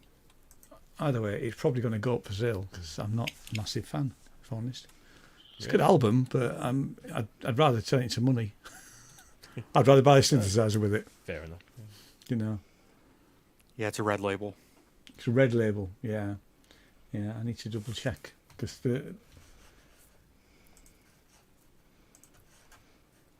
here somebody's selling it for two at just under 3. Somebody's selling it at 2. These are eBay.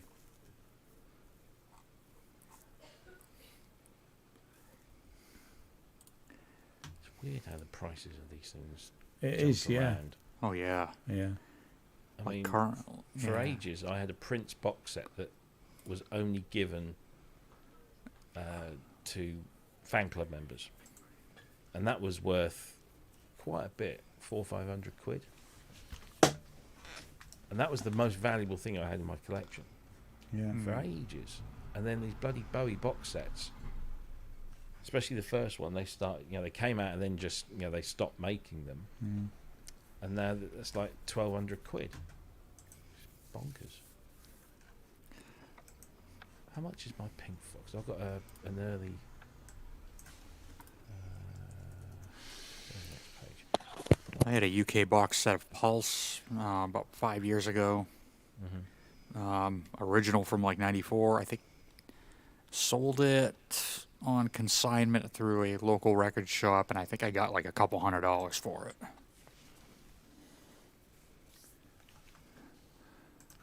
And now, if I were to look at Discogs and look at what I've got in my collection on there. Anybody want to buy a copy of Martin Gore's The Third Chimpanzee? Matt. Already got it. On vinyl? No. I've got 2 copies. I bought 2 by mistake. Luke. Talk to Luke. I'll let It's him know. sealed. I'll let him know. It's sealed. Because Luke buys vinyl. He's got right into buying that. This is the it's a double 12-inch limited edition green vinyl. It won't How much be you cheap, looking I'm for it? afraid, but I'll have to think about it. Right. So the medium price is about 140. But Right. I'll have to see what they've been going for new and sealed. Okay. And honestly, I'm not going to rip them off. I feel sexually satisfied now. Really? Just watch Kate Bush dancing. I feel better. Well, you would, wouldn't you? Yeah. Babushka, 1980. Oh, that outfit, man. Hello. Now, this was live on stage in Germany somewhere. Oh, right. German TV. Wow. The outfit in the video. Jeez. Yeah, the outfit. Oh, sit down. Yes. Sit down, I can't stand up. Right. Back 5 minutes Type of after thing. that. Absolutely, young man. No, this one's stockings and suspenders.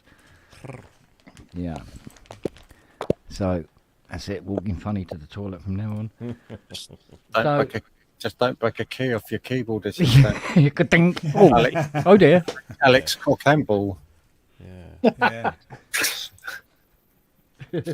Right, I've messaged him, Rob. All right, cool.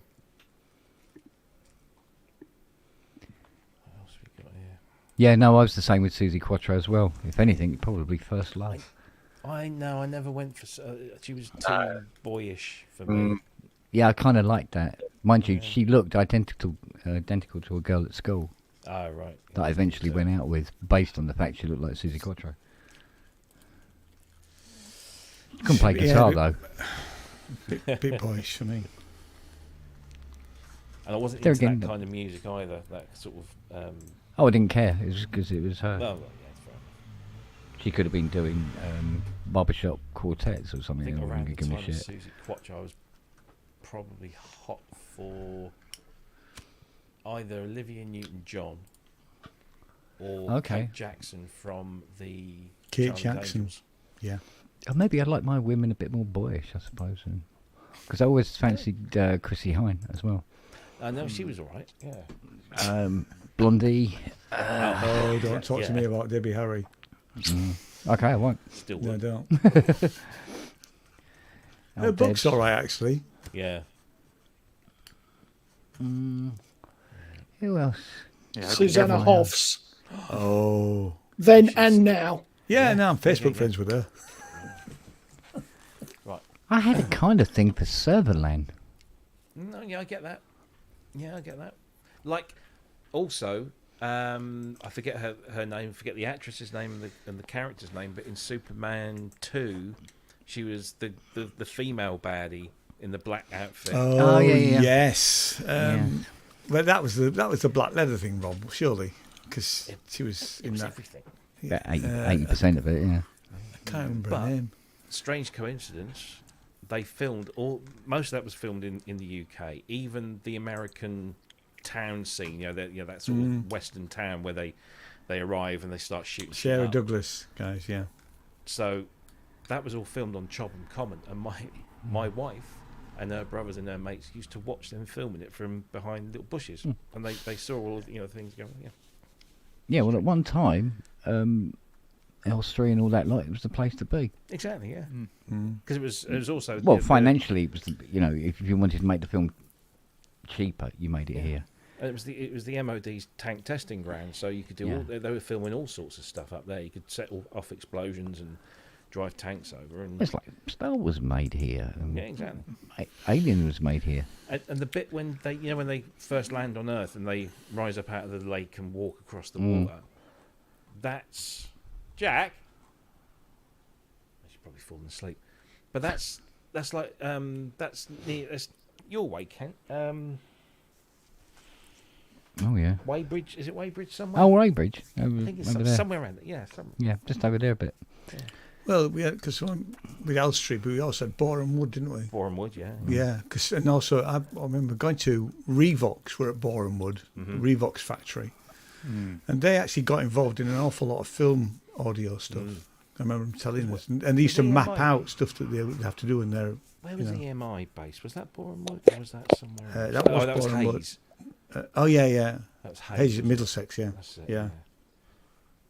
Jeez, I'm showing our age now. I'm often looking for photographs of things that were once and what they are like today. You never guess. Oh, go on. Sorry. Go on. No, sorry. No, well, you just reminded me. On Facebook you get memories every. Yeah. And say, and this one came up, and it was a post. There was this elderly lady. Yeah. It was your mum. Oh, she went missing. When she went missing. About 8 years ago yesterday. Yeah. Yeah, and I got this. I said, "Why have I got a picture of an old lady? Yeah. Why has it got writing on it?" And then, oh God, yeah, I'd forgotten all about that. Yeah. Because I'd reposted it and.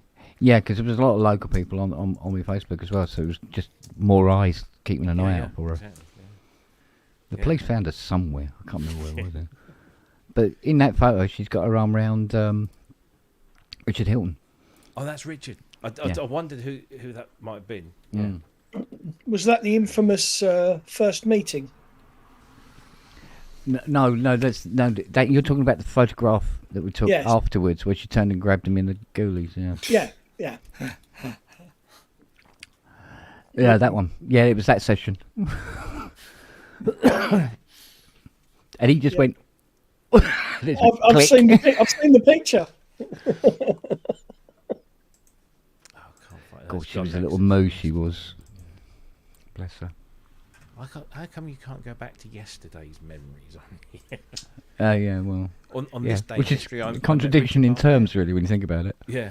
You can't go back to yesterday's memories. What, yeah.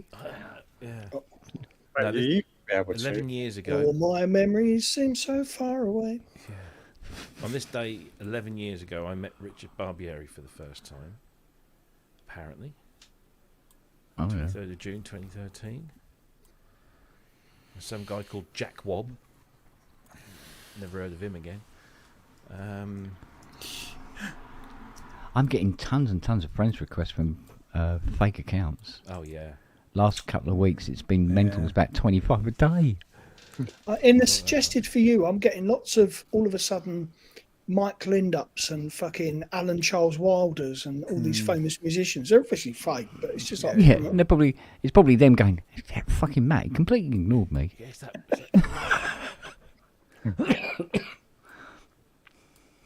Oh, yeah, it was last year that that sub went down to the Titanic, didn't it? And, yeah. And they went Have you ever bang. seen the animation of how fast that happened? Yeah. It's Fucking ridiculous, hell. yeah. But I shared a meme on that day. Oh. Hang on. Let me find it. Because I'm sorry, I know people died, all right? And that's a horrible thing. Well, it's a long time ago, and you can't save them now. No, but stupid people, It's the we're British behind all dark. of that. It's British dark humour, isn't it? It's Yeah. coping with. It's how people deal with it.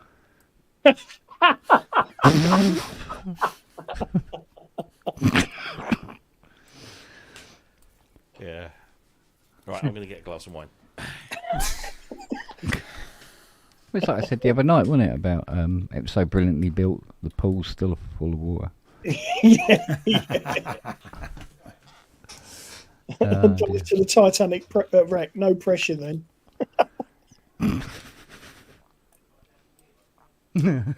Oh dear. Now I saw one on Facebook. Was it yesterday?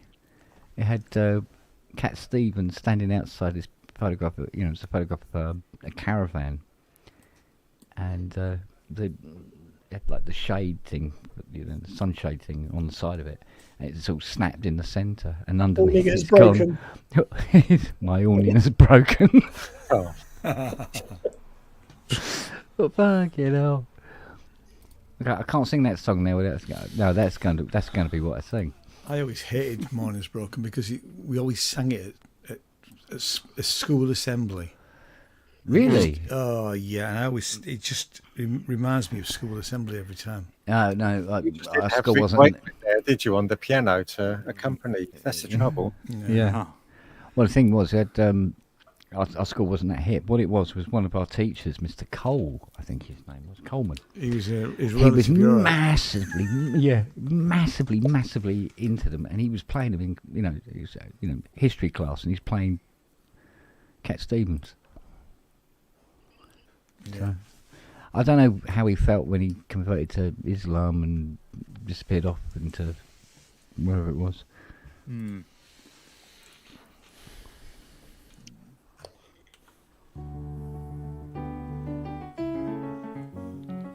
so on and so forth. Enough. Actually did that here at church on a Sunday morning a couple of years ago. Yeah. Yeah. But the sad thing is, when Vic passes, that's the one they'll play. He played on this one as a session musician before. A lot of other stuff, yes, obviously, and his own stuff and things like that. Yeah. I mean, his performance on Life on Mars is just genius. Absolutely genius. Well, the thing is, the entire bloody track is. Yeah, it is. Yeah. Oh, yeah. There isn't a note there that isn't in 24 karat gold. I must admit, I didn't like Ashes to Ashes when it first hit, and then No, I didn't either. then it suddenly realised just how stunning the bloody thing is. Took me a long time to like those 3 Berlin albums. But Low is the favourite now. Side 2 of Low, actually, which is very experimental. It's actually really nice to be able to have an album that you don't like, and then it grows on you. It starts growing on you. And next thing, it's almost like your favourite for a while. Yeah. It's nice when that happens. Yeah, I had a mature one tucked away. The missus bought it, which was Answers to Nothing. And I absolutely hated it. And she bought it when it came out, so goodness knows when that was. And about 2 years ago, I thought, do you know what? I won't remember anything that's on it. I'll play it. And I thought, oh, no, I've changed. That changed my mind. Yeah. Because it was obviously going up probably against the end of Ultravox or whatever and things like that. And it didn't feel. It says I ended up buying so many albums that had synthesizers on them. Yeah. And it was all because back in about, I think it was 60, it might have been 67, Terry Wogan had a breakfast show on Radio 1, I think it was, and we played this track, which was Vangelis's Kyung Ho, and he'd play it every morning, but he'd play it with the piano bit, which is the long march. The long march is the end bit. Yeah. So I was always late for school because it was always the last track he played before 9 o'clock. Now, this synth sound, it had such an impact on me, but I never could remember the name of the guy and the track. So when I started work and had money, every Saturday I'd go to a record store and I would buy a synth album and take it home and see if this was the one that had the track on it. And it was 3 years before I bought the right album. But I'd bought loads and loads and loads of these obscure... Because in the end I was going up to like Tower Records in... where was it? Euston Road, wasn't it? At the time. I'm trying to remember where it was now. I don't remember it on Euston Road. I remember Tower Records in Piccadilly. Virgin Records and... There was there was one on Euston Road as well. I can't remember what it was. But anywhere, because I'd exhausted all the local record shops for all the electronic albums that were there.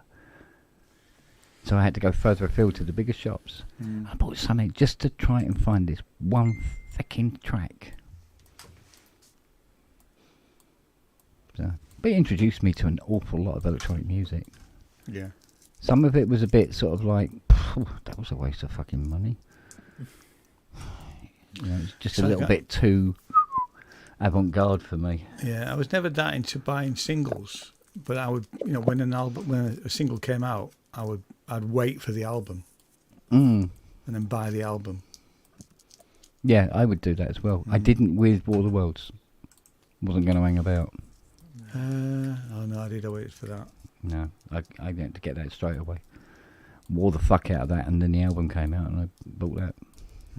Oh, Wore the fuck out of that and all. fuck. What? Scotland game, there's somebody's down in the penalty area and they're holding up curtains and shit around him. Oh, Oh fuck! Right. that's never good. No, that isn't good.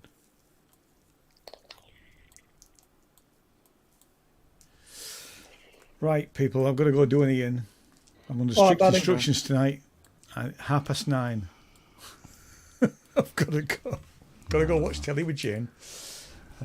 Right, I'll see you later. But love you and leave you. Take it easy, buddy. See you later, guys. Bye. See you later, mate. Bye. Yeah, Raz, there is it's a great video about the CS80 and how the ribbon controller was used. Mainly because, you know, I helped make that video. Nothing to do with it. I'm a cheat. Cheaty cheater. I tell you what, that video's got quite some views now. Hmm. But me and Dave spent fucking, must have been 3 months putting that video together.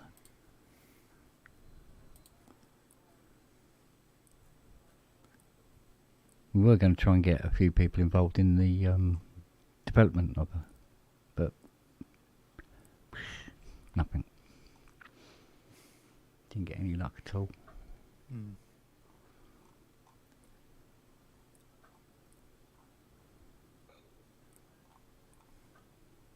Mind you, that track I did at the end of the video, I could probably submit that for an EMOM because it is me playing it live.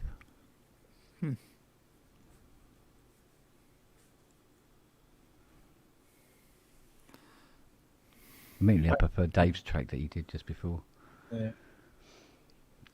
But that was all multi-tracked and you spent time over it. It's always a good thing to do, apparently.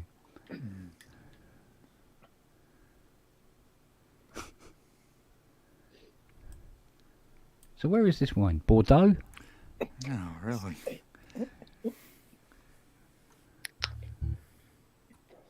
Well, if he can hold on to that album he wants Luke to have till August, Luke will have it.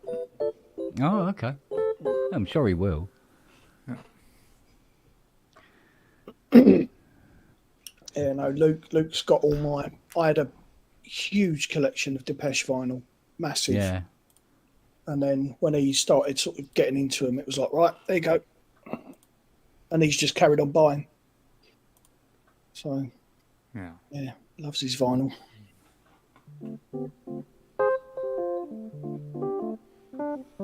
It's one of those formats that doesn't go away. I mean, I've got a turntable and it's all looked up. I just rarely play anything. Just, you know, stream everything to me speakers. Yeah. I just don't have the time. I quite annoyingly hardly play any music anyway. I keep meaning to, never quite get around to it. I'll just go back and dig out stuff from the past. But I found a load of cassettes of old tape bounces of tracks I'd done back in the day that I used to think were stunning. And I played a couple of them and I went, oh, God, this is awful. I'm not playing anymore. Oh, Manny says cassettes are making a comeback too, apparently. Yeah. Be surprised Oh, the that prices wouldn't of- surprise me. Oh, yeah. It won't hang around long once this generation find out what happens when it gets caught around the fucking capstan and just rip the tape shit. Yeah. Right. But at least there'll be teenagers today who know why you have a pencil. Yeah, they'll get the meme, won't they? Yeah, Exactly. they'll understand it then. Next VHS. Still got my VHS machine. No, not VHS. Betamax. No, yeah. Betamax was the better format. It should have survived. Oh it. yeah. No VHS. I get the occasional person come up to me. Can you convert this to digital? Yes.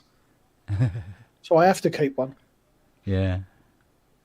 I've still got 2 Betamax here and about 50 tapes. I mean, whether they still work or not is another matter. But It's a shame when you convert them to digital. It's not like you can put in extra res or anything, is it? No, not really. Yeah. So when we watch the old, because occasionally me and Fiona will watch an old rugby game from, even the 90s, and you can't make out the faces of the players. Yeah. Yeah. Whereas, you watch a broadcast today, you can see whether they shaved this morning or not. I had quite a pleasant job. Was it last year? Luke's mum found an old camcorder that we bought. Oh fuck me! It would have been 1994. Uh-huh. And she still had all the tapes. And it was like, right, let's get these fucking digitized. So I've got a load of video that I didn't have after we separated with Luke growing up. Yeah. But yeah, so it was just nice to sort of preserve all that shit because the camera worked amazingly and all the tapes were intact. I was really quite amazed that they all worked. So it was quite a nice little job to do.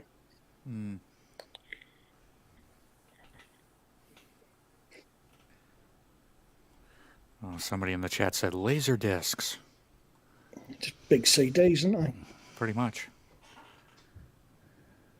That was the funniest thing my nephew ever said to me when he was about 5, and he saw my vinyl collection at the time, and he said to me, "What are those big CDs?" It was like, oh, bless him.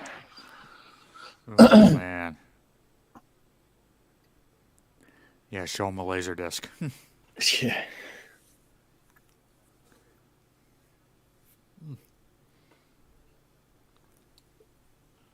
So Manny's done something to his third wave. Apparently he did a filter calibration and it's bollocksed it. Oh. Yeah, it was the Hungarian player, Varga, apparently. Well, he went off and he was stretching off and they were keeping the thing up around him. He looked like he came down on his neck. Well, if they put curtains up, sometimes it's because their legs at a precarious looking angle. Well, like I say, he went up in the air and came down on his neck by the look of it. Oh, did he? Yeah. Yeah, because I reckon about 3 or 4 players collided. Yeah, it was a big collision, but I couldn't see which one they actually surrounded because they cut away very quickly from it. And it's still 0-0. I mean, I'm not a big football watcher. It's just on.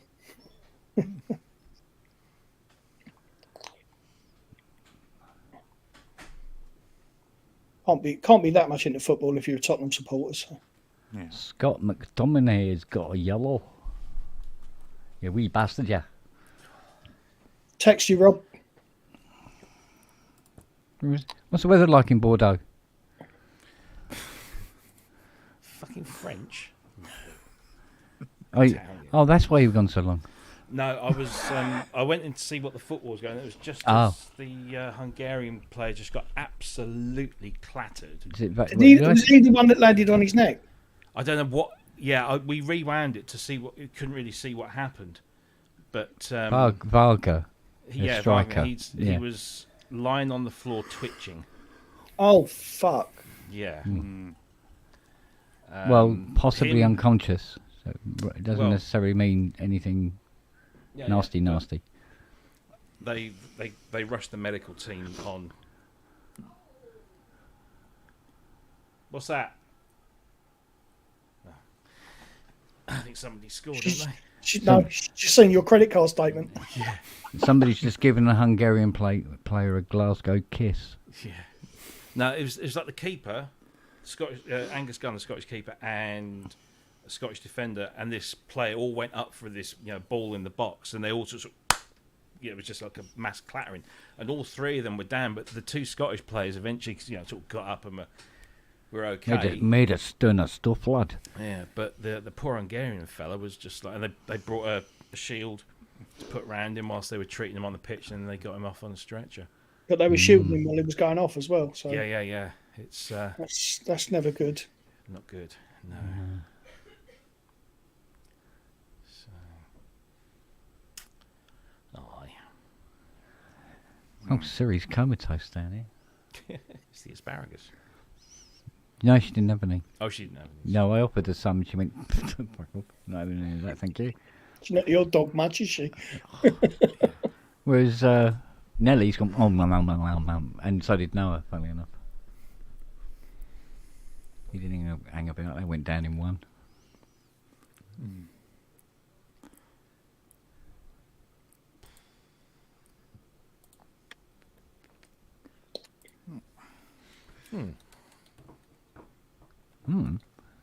I went to it wasn't actually a school reunion, but it was a bunch of old pupils went to our primary school. So we're talking, last time I was there was mid 1981 when I left there at 11. And I hadn't seen some of these people since then. Really? If I keep doing it, will you just send me more money then? Okay, the new. Scottish Red Indian. All kind of new. Oh God! I can't even bother to reach the button for that one. Fucking hell. Or the Scouse Red Indian. Hang on a mo. Oh God! Just look up Mick Miller in the club. All right. Dear, oh dear. 1 pence a month. Oh, that's all right. I can keep that up.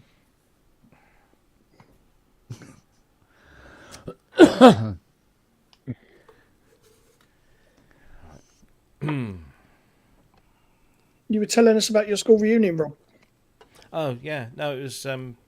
Yeah, sorry. We had apparently have an annual village fete, and a bunch of us from that school got back together. Also, just got back in touch really some while ago, and one of them said, "Oh, they're having this village fete, and it's going to be the last one at that school because they're moving to new premises." I mean, this is an old Victorian board school from 1870 something. It was built, and it's still, obviously they've put other buildings around it, but Yeah. and they said it might be the last chance for us to get a snoop around and have a look at the old place. And I know they built some new bits, and obviously they'd had to take some of the bits that were there when I was there down. But it was just like it was one of those weird things. It was just like all very familiar, but also incredibly different. It was just like it was weird.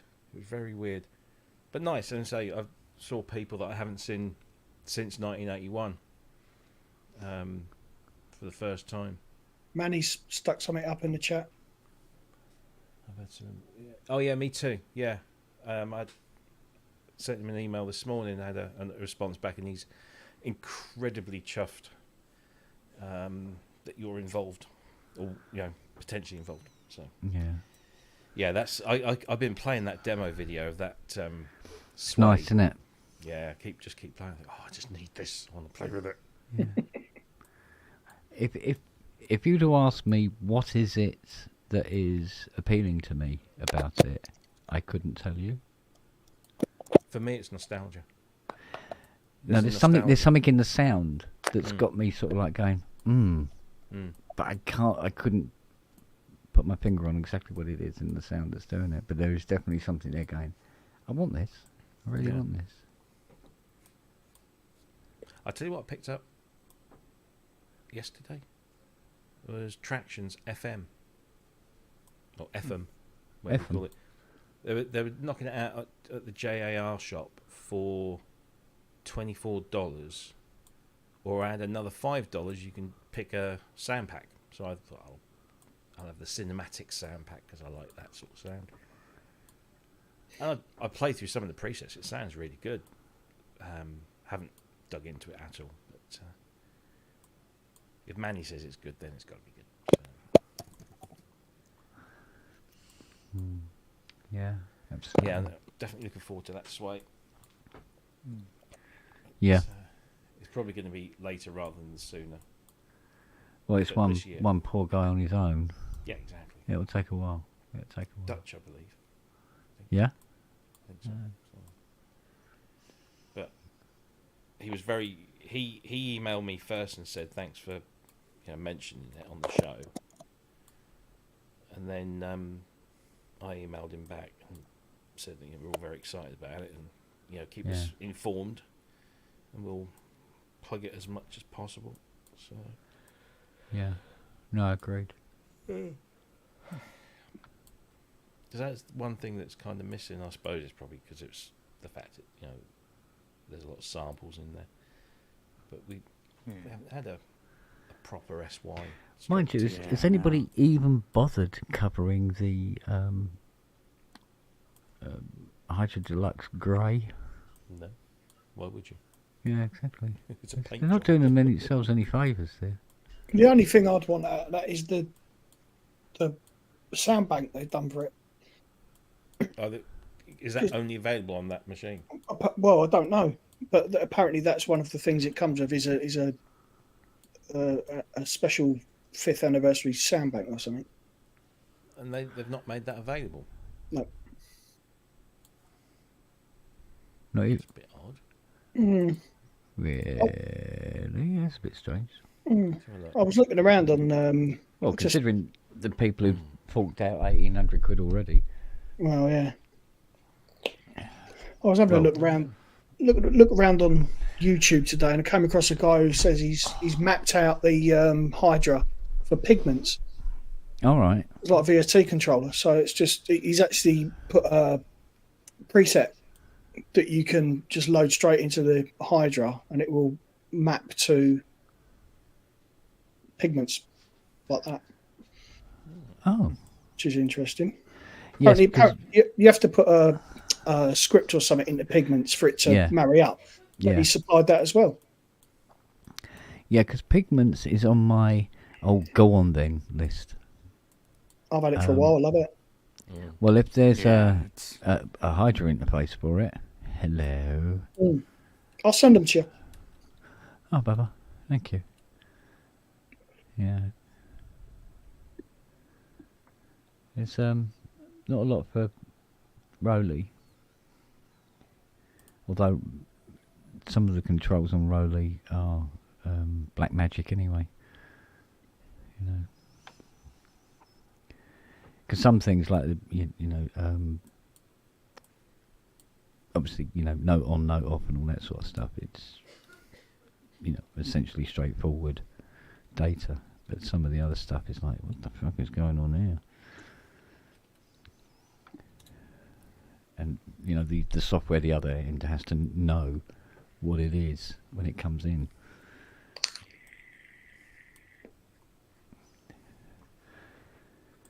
Because I know sometimes you can assign stuff. I think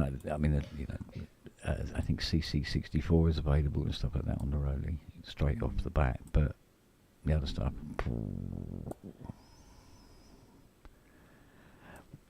Yeah, but the thing is, Steve, although it's MPE stuff, it's assigning it. You can't really assign it, because if you go up the key to have that facility do something, it just reads a key being pressed. It doesn't. That's happened now. It's not seeing this. So it has to be a dimension that has to be already available, but not a... Oh, is it 74? Okay, right, yeah. No, you're right. I knew there was a 4 in it somewhere. But I know it's been a massive pain in the arse trying to get it to work with anything else that isn't, written for Rolly. So, I haven't looked that hard, to be honest. And sometimes I just don't have the time to do it, The phone's going and go, my CS80's on fire. Okay, right, I've got to go and do that now.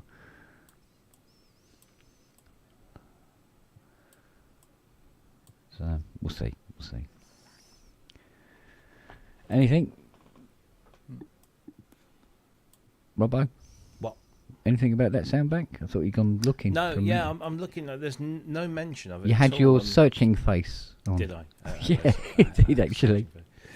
There's no mention of it on the website. In fact, the only mention of the anniversary editions on the website is in a news article on their news page. But if you go to their product page, They just list the 4 versions of the Hydra synth, but they don't seem to mention the anniversary editions at all. If you go to the downloads page, there's nothing to download for it there.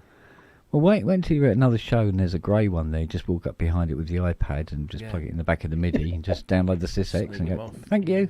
Walk away again.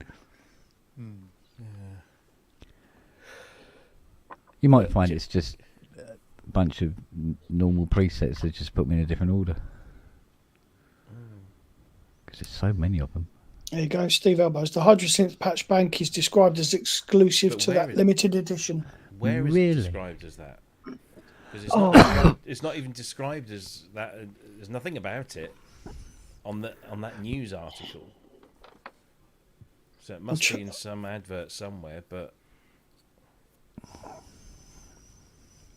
I'm trying to remember where I saw it. Was there a YouTube video about it? Hang on, it says it's on the news page.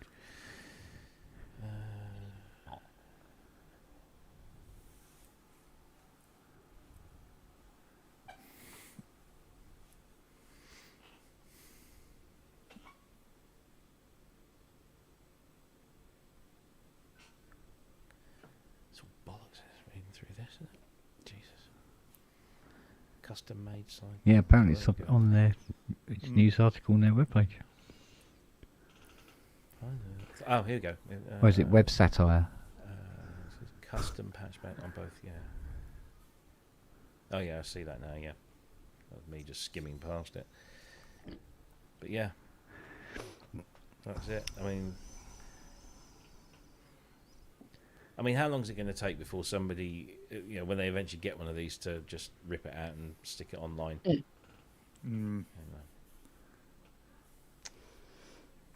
But I think the most concerning, I've got a lisp now. The most concerning thing for me about ASM is they haven't done anything else. I think they intellectually burnt themselves out putting the Hydra together. And they need a little rest before they come out with something else. Right. Well, if they're going to top the Hydra, what the fuck are they going to do? Well, they don't have to top it. Well, then they'd have to go down a completely new discipline. Yeah. That'll take time, mate. They can do something else. What, drum machine? Anything. Drum machine. It's a different discipline, really, analog. to be fair. Eurorack modules? Anything. Yeah. Anything. Anything's possible. It's just like, we came up with this thing, and it just seems like that's all they came up with. Which is good. It's a great synth. It's an amazing synth. Everybody, loves it. But it's been, 5 years? Oh, gosh, yeah. At least that. Yeah, but it's been selling well, hasn't it? There hasn't been an urgency to bring out another project, as far as they were concerned. But I must admit, I don't think I like the Hydra in grey. To be honest, I didn't like the look. I saw it in the flesh, and it was just like, Yeah.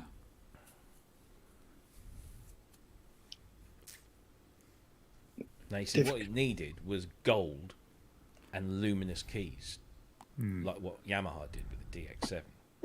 Yeah, the Centennial, yeah. Glow-in-the-dark keys. Oh, That's what you need.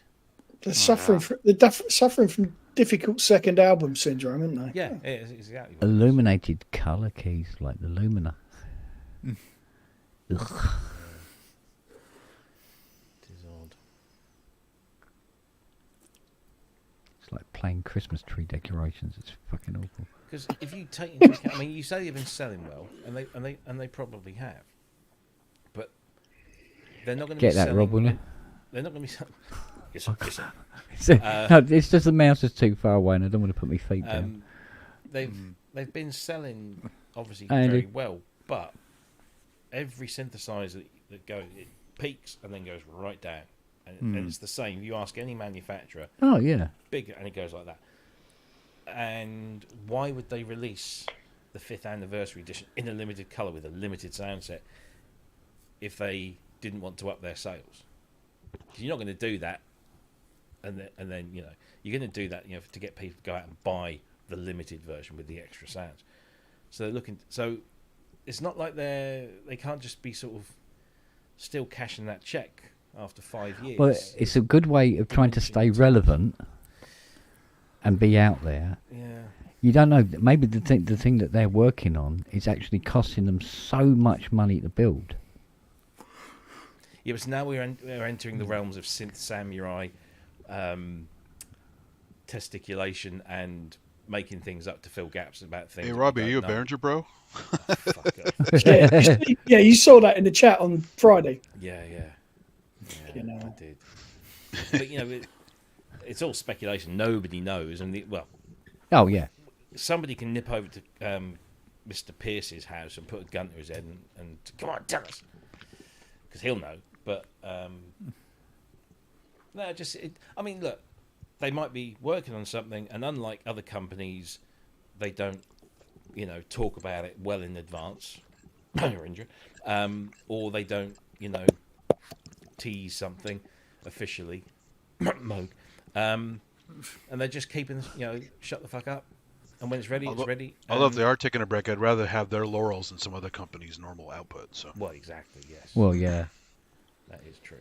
Yeah. Yes, it's all speculation and conjecture. Yeah. We need Poirot.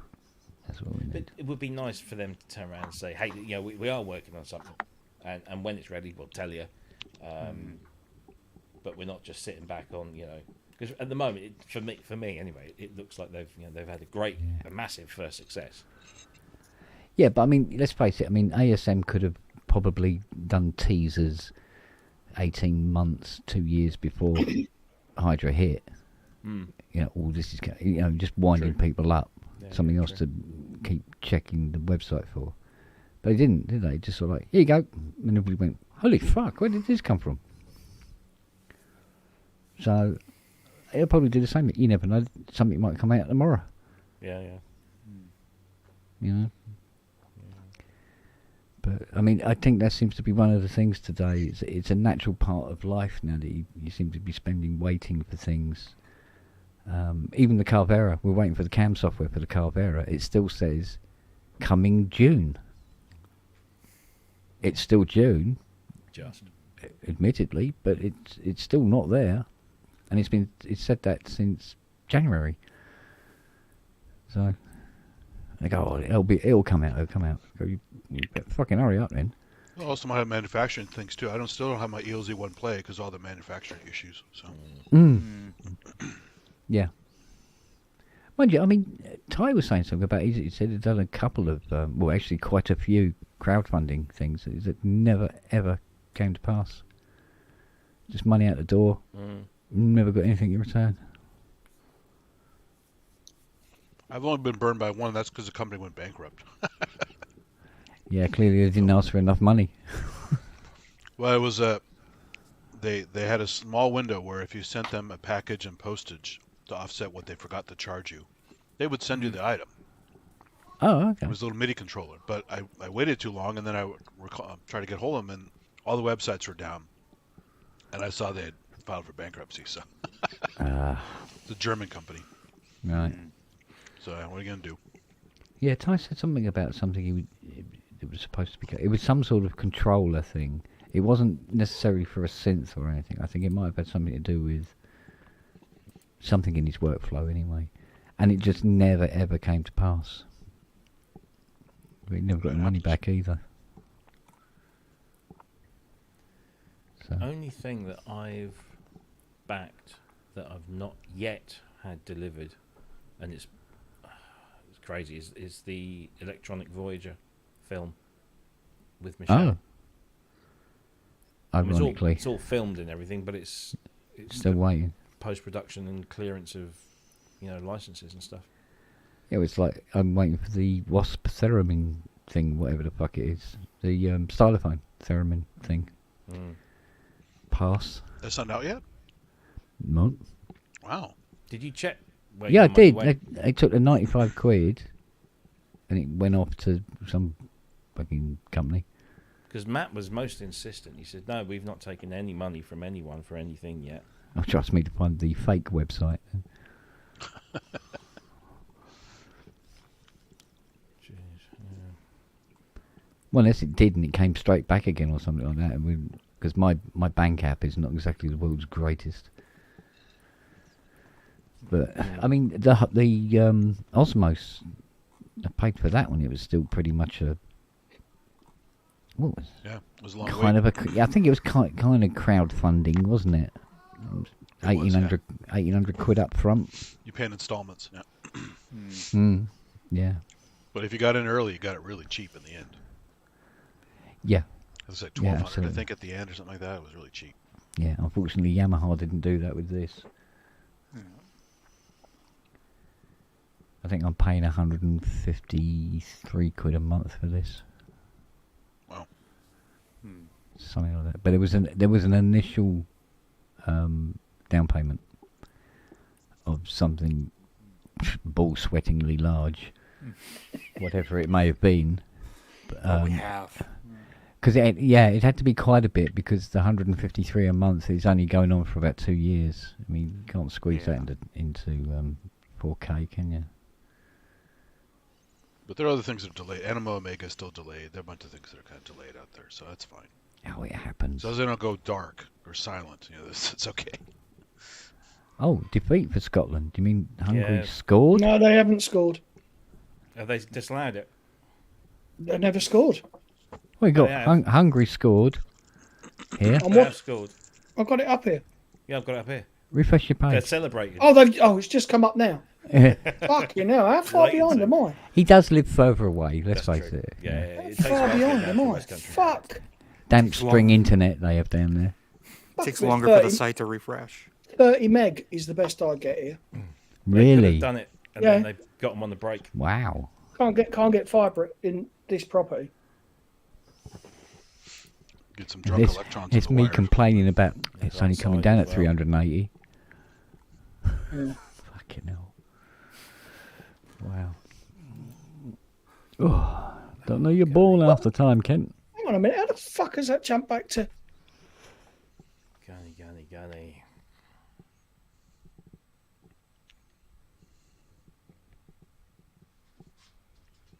What is going on? Gutted. Absolutely gutted. Well, Scotland weren't having much luck in the rugby either, so at least they're being consistent. The thing is, they had such a good qualifying. And I won't use a Scottish accent to say it because I'm being paid now. Yeah, paid not to. Yeah, I am a bought man. Get that, Robbie. I can't. Oh, flipping heck. What did your last bitch die of? Well, Stupid Wi-Fi. If I remember rightly, a hammer through the skull for not doing what I fucking asked them to. It's a pretty thick skull. Yeah, broke me hammer. Expect 1p in the post. Postal order. God, do you remember when we used to ask for things in postal orders? Jesus. Pay for shit with luncheon vouchers. That's it, yeah. Oh, luncheon vouchers, yeah. Wow. Used to. Oh, there's me going down M25 today on the way to pick up the keyboard and coming down Yeah. the way. There's 2 London buses, the old red one and the green one. And I suddenly thought to myself, Red Rover, Green Rover. Red bus Yeah. rover, yeah, fucking hell. So what was it, the old DMSs?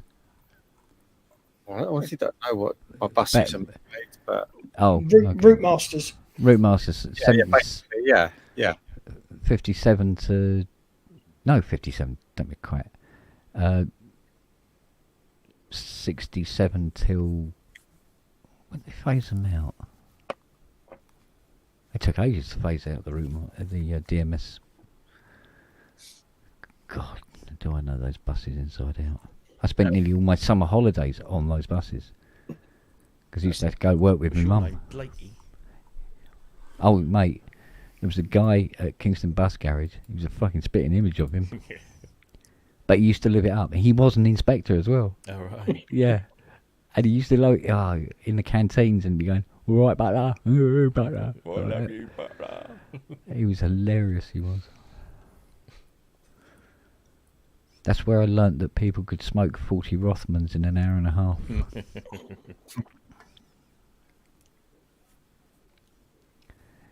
The 70s lifestyle. Postal orders. Stamped addressed envelopes. God, 40 Rothmans an hour. Oh, yes. My old man used to smoke Rothmans. Kids today don't know they're born. No.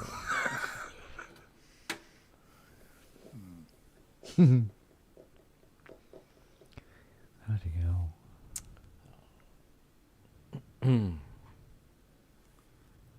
K6 telephone boxes. Jesus, yeah. They turn them into bug hotels down here now. Yeah.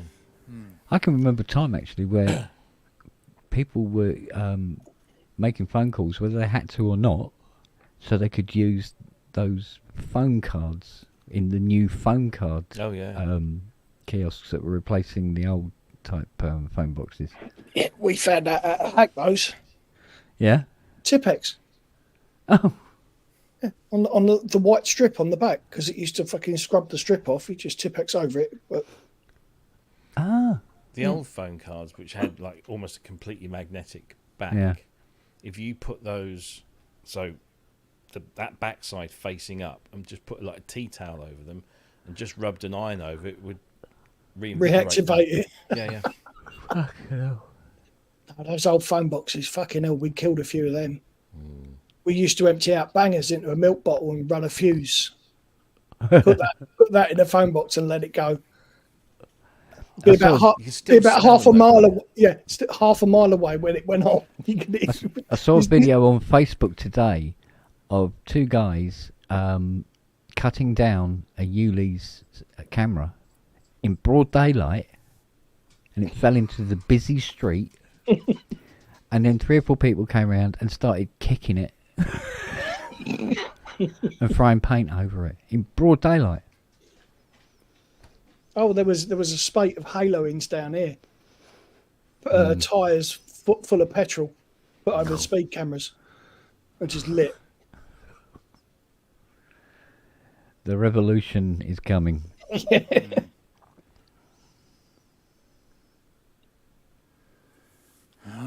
What do I think of the 2600? For $500, I think that's what I paid for it. $550. Yeah, I think it's worth it. Yeah, it's affordable way to get into a 2600. I presume Pseudo's in the US then. Yes. Okay. Still trying to sell one in the UK. I did have to do a little bit of calibration with the scaling of the 3 oscillators, but I've had this thing for about 1.5 years, and I haven't had to calibrate it since. Yeah, that 55 needed a shitload. Yeah. Absolute bucket load of calibrating. Well, everything needed calibrating. But, yeah, well, don't worry, Keith. I mean, the real ones aren't particularly moving either. Yeah. That G-Clef one, I think that's up for about 8.5, I think. Because normally they were going for about 10, 11, 12. And it's all starting to come down again. But even 8.5, nobody's biting it apparently. Yeah. Manny says it sounds nothing like an original though. Well, no, it don't. But for $500, you put up with the difference, don't you? You still kind of get the 2600 experience, which is really, I think, what half of it's all about. Yeah. Yeah, I think so too. I never bought mine to be a genuine sounding instrument, along with the 25. Oh, you got a Blue Marvin. Oh man, good man. Yeah. I got a grey. Got your beat. Mind you, no, you haven't, because no, I haven't got your beat, because the grey one I've got's only got one circuit board in it, and it looks like it's been backed over by a car. So you probably have you got the keyboard with it though? You got the original Marvin keyboard with it? I think the one Dr. Simp says is a Behringer one. Yeah, he's starting with the Behringer. Oh, then no, I've got your beat hands down then. Yeah. No. The big even difference with, is... even with it backed over by a car, I've still got that bait. I mean, the big difference between this one and what he has, and then the blue and the gray share the same thing, is it's a real spring reverb. Mm. Oh, Kent's favourite. Exactly. Oh, right. Yeah, well, like I said, out in the garage, I found, there's original 9s and original 17-inch tanks. Along with original, brand new, never used, wrapped speakers for a VCS3. Mm. Yeah.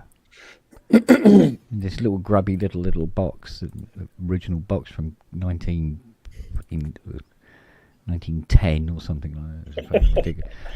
Whatever fucking old that thing is now. But, mate. And that's the problem with cleaning out the garage. I thought it'd be just picking up some stuff and throwing it in a skip, but it's not. There's so many little gems and bits and voids out there. Mm. Still waiting for a TB3F3 to come my way, but Yeah. Yeah, I don't seem to get them come in anymore. Or the 606. It's all gone very quiet in that neck of the woods. Yeah. I imagine a lot of that is because you can get pretty good modern replicas. And you go, oh, do you know what? Yeah, fine, just leave it. I'll just put it in the cupboard. probably. But there's a couple of the hardware jammers that are out every week with the original. Yeah. Still going strong. Yeah, but it's got to that point now where it's actually cheaper to go out and buy a Behringer one or whatever one's available than getting the old one repaired. Yeah. And really, there's not a lot of difference in terms of sound and everything. Because it's without belittling it, it is quite an easy sound to copy. Absolutely. Absolutely. So, yeah, you go, well, I'm not losing the sounds. I've got the unit and all the rest of it. And it's got, work in MIDI and Christ knows what else on it, and USB. The other one can sit in the cupboard. I don't need to get that repaired for a while.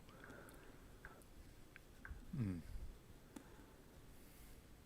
I think Alex Paul's got a couple, hasn't he? Yeah. Please, not balls. But I think that was one of the first vintage pieces of gear, the 303, that went hyper mental.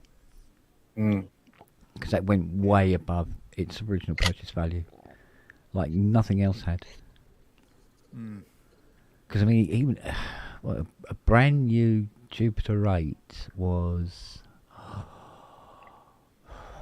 I think it was 3998, if I remember rightly. No, maybe 3950 for a brand spanking new Jupiter 8. So at 25k or whatever the hell the last one went for, it's not massively over the top, but 163 quid to £3,500. That's a jump. That's a jump. Oh, Yeah. That started the trend, I think, of all that. Good. I mean, although, yeah, it's fine. I was making good money because these things were worth so much, but even I think it's some of the prices just taking the piss. They really are. Just look around what you can get with 3.5k in a synth. Yeah. I mean, the CS80, love it to death. Super synth, sounds fucking brilliant. 54k? Sorry, no. Yeah. No, it's not 54k of wonderful loveliness. Not at all. Not when you got things like, to hand. Yeah. And that's just one of the billions of sounds that it can do. But, I mean, there's the authentic side of it and all the rest of it, but it is becoming sort of, vintage is going into the antique neck of the woods and almost go, look at the size of my penis kind of thing. Because they've got another real reason to have it in the studio, other than, look what I got. Isn't it, really? If you're really, really sort of like cynical and realistic about it. So those prices should be coming down again. Yeah. I think people are catching on now. They're going, wait a minute, no, it ain't worth that. Jupiter 8, 25 grand. Come on. Yeah. No. No. Just how long?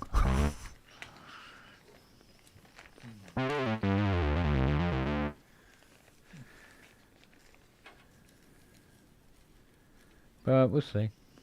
I'm seeing a lot of posts actually on Facebook of osmosis that are failing all of a sudden. Yeah. One guy's got he's turned it on, and you know that key error that I was getting, was it key 41? He's got every single key is listing. The whole fucking keyboard. He just does it every time I turn it on.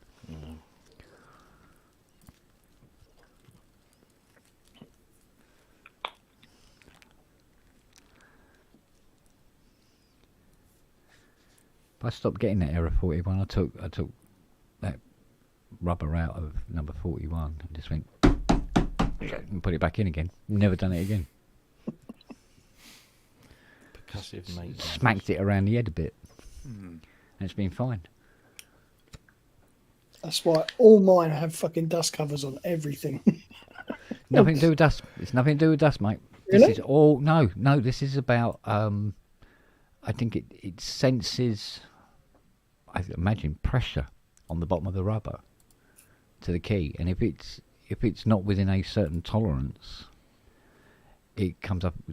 Error, couldn't It measure pulls it, an error, yeah. so it can't zero it out. Mm. So after I gave it a bit of a slap, it's never done it again. So the people having this osmosis issue, are they also having it with the touches? Because it's the same mechanism. Well, it's the same mechanism, but again, the touche is just the one. True, rubber. but I mean, if it's similar should same mechanism, it should be doing on those as well. You would think. Yeah, right? but you imagine with the because the thing is, the other thing they can do. I mean, I think I suggested it to the guy. I don't know whether he'll take it on board or not. Because I said, well, set fire to it and throw in a skip. Is you just push all the keys, turn it off, push all the keys, and then turn it back on again, and all that will clear. But if you really want to go to town, take the base off, take all the rubbers out, and then throw them in a tumble dryer for 20 minutes. That should sort it. Just bang them about a bit, and then put them all back in. It'll be fine. I only had the error one time when I didn't know about the calibration thing when I first got it, and I had my hand on one of the keys, and I got the error. Yeah. Other than that, it's been perfect. So. Yeah, this is it, because what it wants to do is it seems to want to find its 0 point. So if you're touching the key, it goes out of tolerance and goes, oh, I can't calibrate it, and runs home Rolly to has something mama. like that when it starts up as well, doesn't it? Doesn't it have a 0 point kind of thing? No. If you turn it on with the stuff pushed down, does it freak out? I forgot. No, it doesn't seem to give a shit, one way or the other. Okay. But, no, I've never really had any problems with it in that neck of the woods. I have with the Seaboard. With the Seaboard, I've had to call up the dashboard and do a software reset with it. Oh, with the Grand? Yeah. Yeah. Yeah, the Grand can be twitchy, but there again, the Grand's almost impossible to play, so it doesn't matter. It won't make any bloody difference. Yeah, exactly.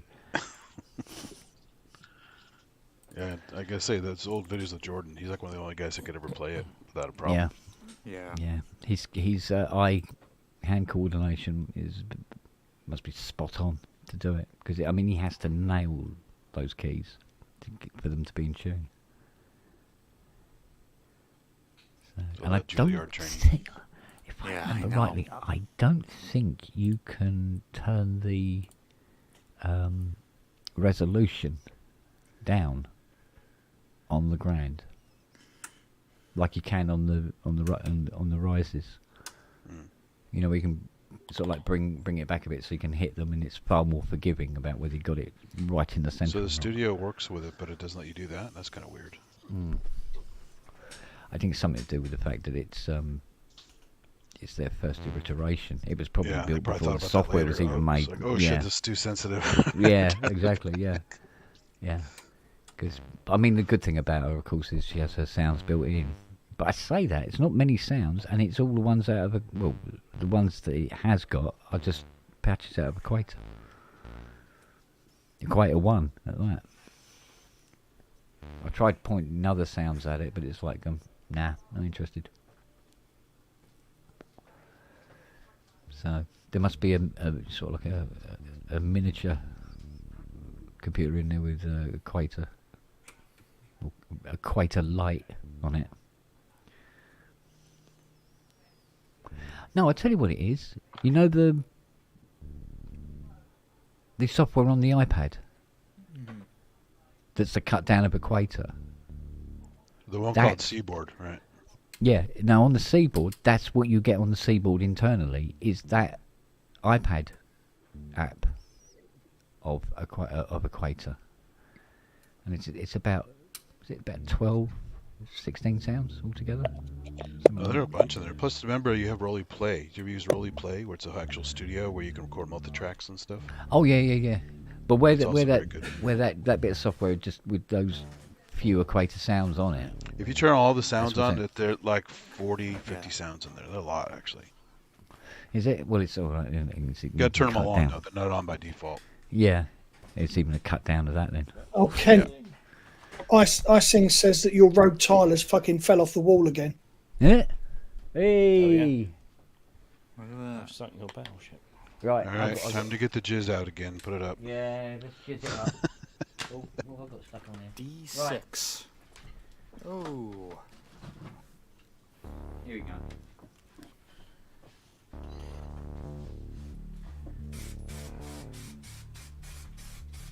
He's going to recreate that scene from the movie Happiness, if you guys have seen that. Now he's going to sit in a room full of glue fumes and get off his tits. Exactly.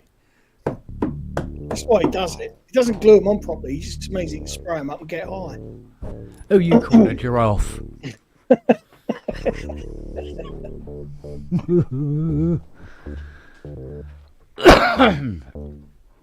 Right, gentlemen, I'm going to make like a shepherd.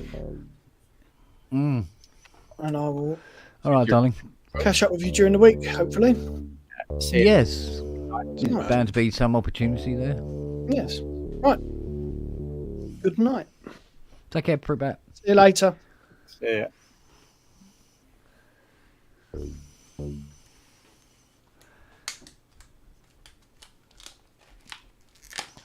It reminds me, they always have those movies. That looks where widdy-fied. The guy, instead of saying make like a tree and leave, this is the dumb guy in the movie, says, I'm going to make like a tree and get out of here. Get it here. Yeah. Get out of here. It's leave, you idiot. It's about as dumb as a screen door on a battleship. I still love that other saying that was in that film. Was ago you couldn't hit a donkey's ass with a banjo. Oh man.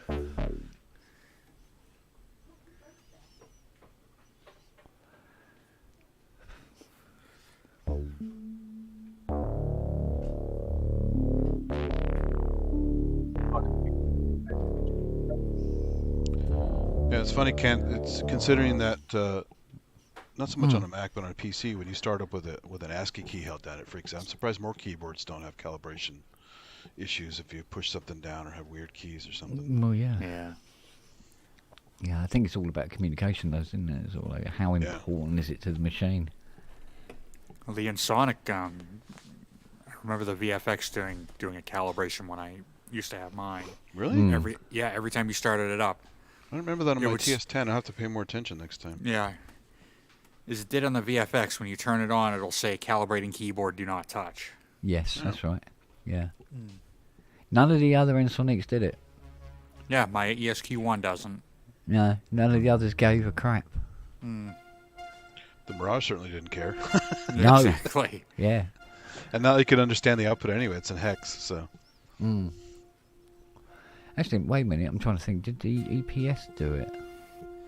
I have to try it out again. I haven't used mine for a while.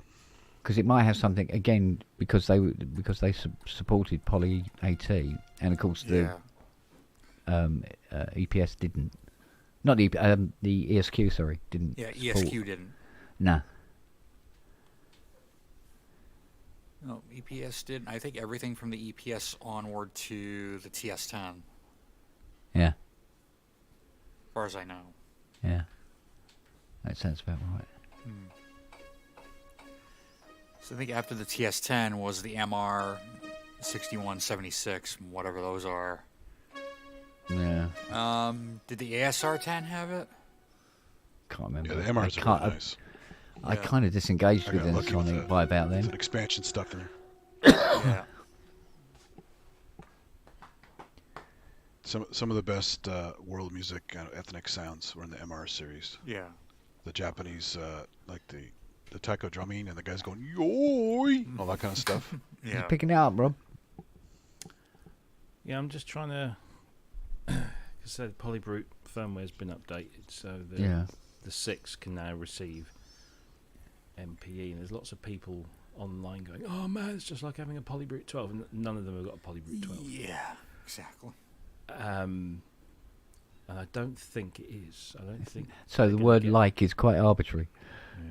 But I'm just trying to make sure there's not a patch difference.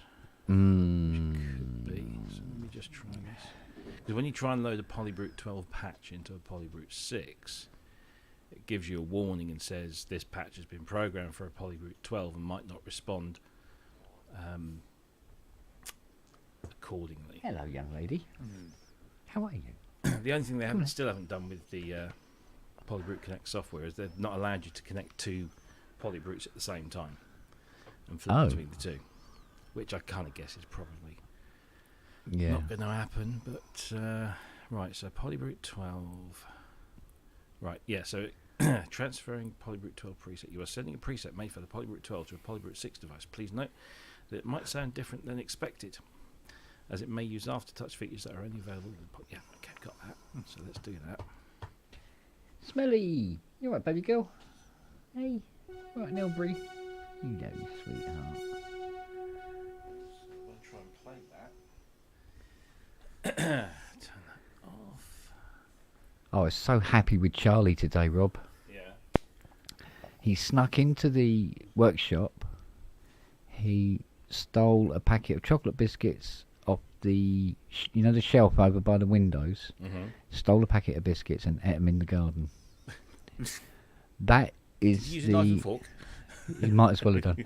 But the thing was, it was the deed of a dog who is completely happy and content in his environment. Yeah, at last. So I didn't tell him. Well, I kind of told him off, and I went, "Oh, you didn't leave me any." He said, but his ears go back. He's wagging his tail like that. I go, yeah, good lad, good lad. Still won't come upstairs though. No. No.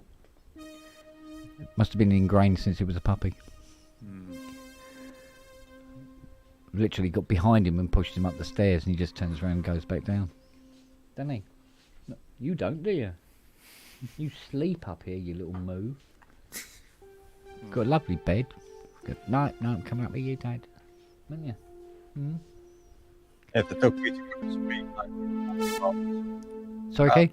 I said the dog we took on his rehome, 4-year-old boy, very polite, and he will not eat off. If you gave him a plate with the scraps on it or something, he will not touch it. Wow. He's been with us over a year, and it's it's a plate, and he backs off, and it's just like. And wow. We know his previous owner, and she's just really good with all her dogs, you know. So she obviously taught him it's a no-no, and he still will not take. We still not take a scrap or a bowl or anything with food on it. Brought up in a bungalow, that's possible. Doesn't realise what fucking stairs are. Well, he gets up the stairs, and he goes down them fast enough. But you can't invite him. Oh no, they're funny. They pick up such weird traits, don't they? Like this one, she keeps putting a tennis ball in her drinking water, and then expects you to throw it, and then there's bloody water everywhere, isn't it? You can sit there and wag your tail all you want. It's definitely different.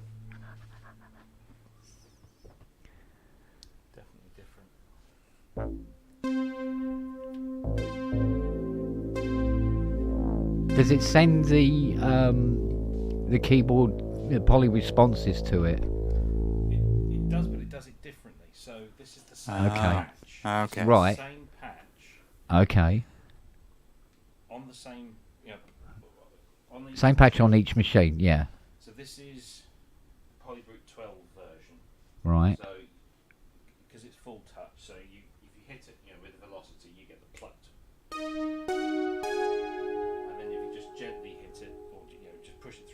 range. Yeah.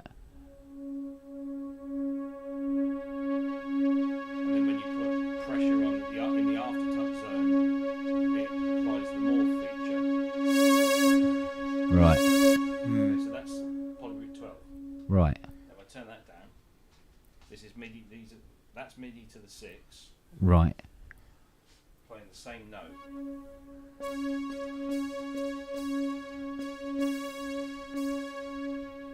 So it's sort of the same, but it's Sort not. of, but not. And then go through the range. Yeah. See that even when you hit it softly, you're still getting a little bit of attack Attack on it. Yeah. there, Yeah. which doesn't happen on the 12. So you then go through. So you're getting that sort of effect. So it's opening it slightly. Yeah. And then Yeah. when you get to the aftertouch zone.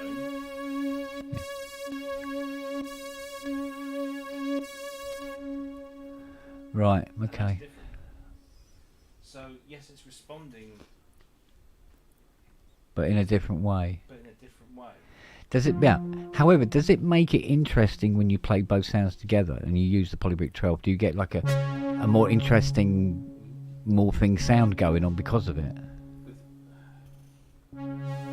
This is. No, this is the 12. Yeah. But with the 6.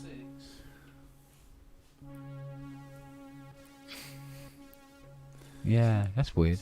Not the same. But although it's the same patch, clearly it hasn't been programmed to deal with that MPE information. Yes, Kosh.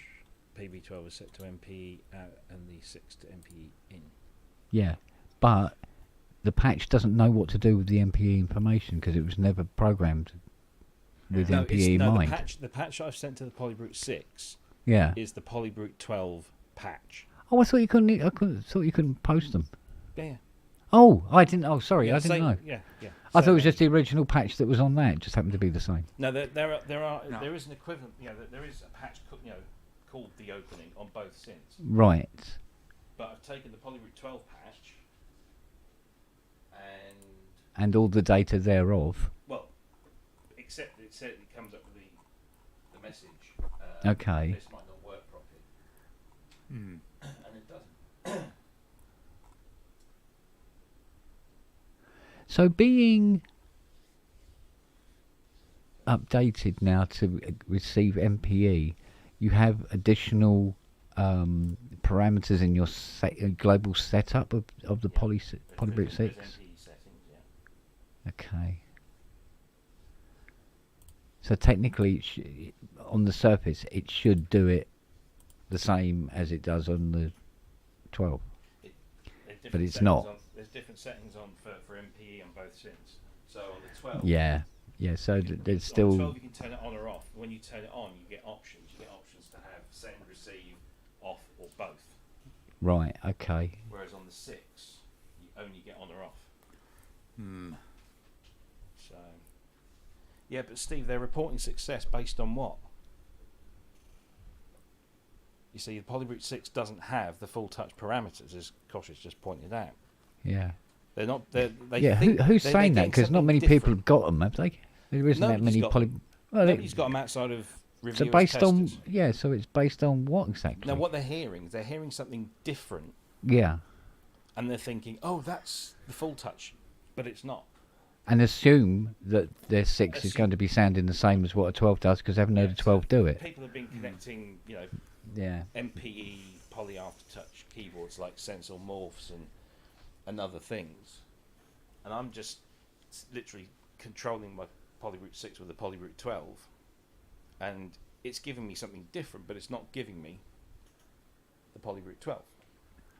However, it's early days yet. Yeah, but there won't. Why would Arturia put a firmware update in the 6 that allowed it to perform exactly like the Polybrute 12 with a third-party controller? Why would they do that? Makes no sense. Because then, why would you buy a Polyroot 12? Other than, you wouldn't pay. You wouldn't pay all that extra money, no, I can see where you're coming from. Yeah, you know. I see where you're coming from. So this thing still, and here's another thing. Although I can't demonstrate this to you, but the output level Yeah. on the Polyroot 6 has dropped significantly. Oh. That's where I'd normally have it, And that'd be quite strong. and it would, yeah. Now I have to either, boost it here or boost it at the mixer stage. Or does it get intrinsically louder if you go on to the next Poly 6 patch? So if I go, So this is globally now. so if I go back to the original.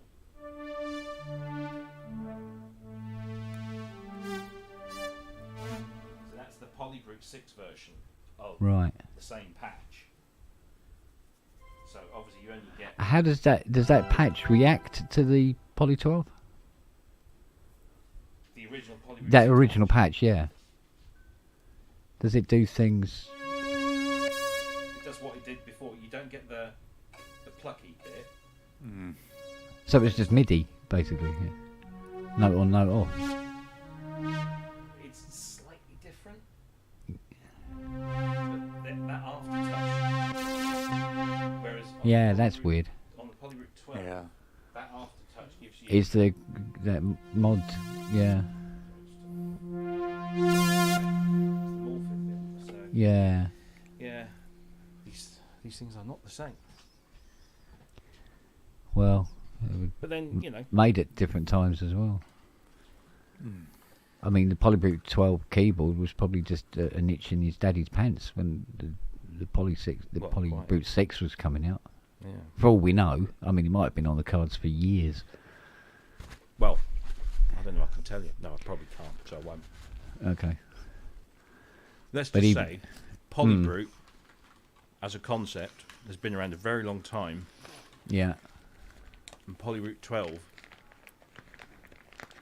Yeah, that's it. No, that's all I'm saying. Okay. All right. Well, my speculation would be then, if the Polybrute 12 keyboard had been on the cards for quite a long time, even when the Polybrute 6 came out, how that keyboard ended up successfully working and configured may not have fallen in perfectly with the way the Polybrute 6 had been designed and left the factory. Well, the way I understand Last it minute is- changes, as it No, were. the way I understand it is that they wanted to do a thing, okay, Yeah. and that thing, what they wanted to do, now sits here. Yeah. Over here was the best they could do at the At time. the time. So it was a case of let's do something, and maybe there was a strategic element in that. I don't know, but yeah. Well, you'll know when version 2.1 comes out, and suddenly it communicates even better. If Well, that happens. as Kosh has just said here, knowing that the Polybrute 6 was from the start, Yeah. because there's lots of people. I've seen people posting it on Facebook in the various Polybrute rooms. Oh, I've got Poly Aftertouch on my Polybrute 6. I'm like, you've always had it. It's always been there. You've just got the connected Poly Aftertouch keyboard. Yeah. It's there.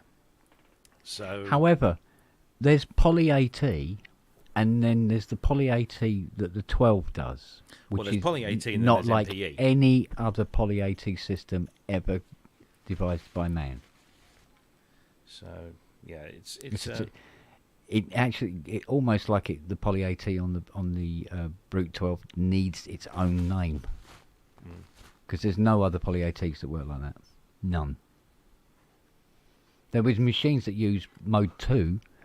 There's probably machines that and loads of machines that use mode 1, and occasionally mode 3 as well, I suppose, but not all in the same box together as one package. Full That's touch true. does appear on some other machines, but not with the other two modes at the same No, time. full touch is only Polyroot 12.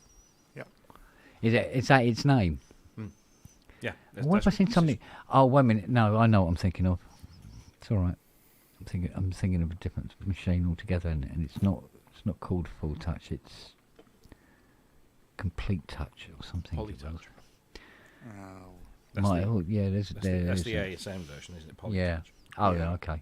But that's the name of the mechanism more than. But those three modes, I mean, in their different guises. I mean, one of them, I think it's mode 2, is quite unique as far as I know. So, but hey, now you know. Indeed. But, I mean, like, if I was a Polybrute 6 owner... Sorry, I am a... If I was hypothetically just a Polybrute 6 owner and had no Polybrute 12, I'd still be hankering after the Polybrute 12 because it can do things that... Yeah, and it's got 6 more voices, which does make a difference. Yeah, yeah. And future advancements in the Polybrute architecture and the Polybrute world will obviously be focused on the 12 rather than the 6. Although I think they intend, at the moment anyway, to keep producing the 6. You know, they've officially called it the 6 now, so it's not that they've... Well, there's also the price bracket to consider as well. Yeah. I mean, Not everybody can rush out and pay 4.5k. Yeah. Well, no, it's not going to be that. It's what did we say? UK is about 3.5. 3.5. Oh, it's getting better. I'll wait another week. No, it's always been that. It's Let me have a look. I should know this. I wrote the bloody thing, didn't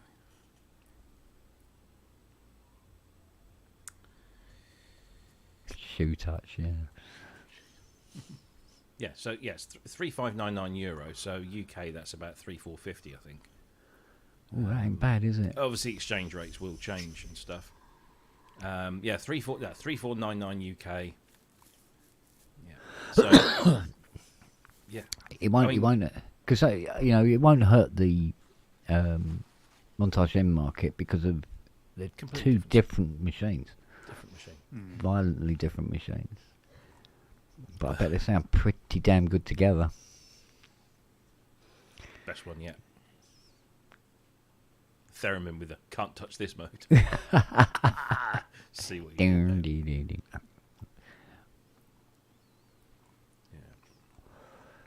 Yeah. Oh, mate. Oh. Alright. I'm just going to pop the camera for a moment. Ooh. So I'm eating. I don't want to.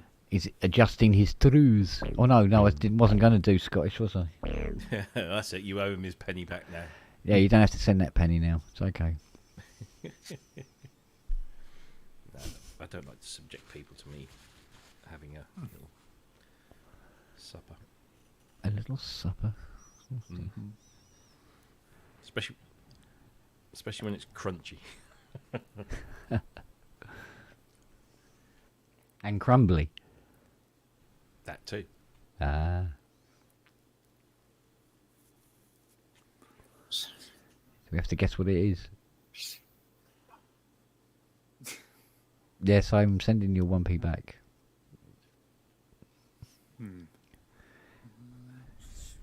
With a written apology. In Scottish. In score. Oh, don't get me doing it again. You can't check this out. There's a thing called Bark Air. They launched in San Jose where you can fly with your pets. I'll put it in the chat here. Bark Air. Yeah, for the humans and dogs flying together without being in a kennel. Oh. We'll see if it catches on. Yeah. Yeah, that's 2p now, I know.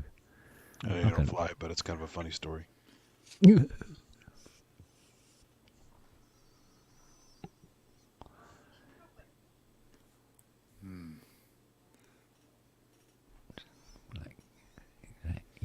I don't know if it'll come up from...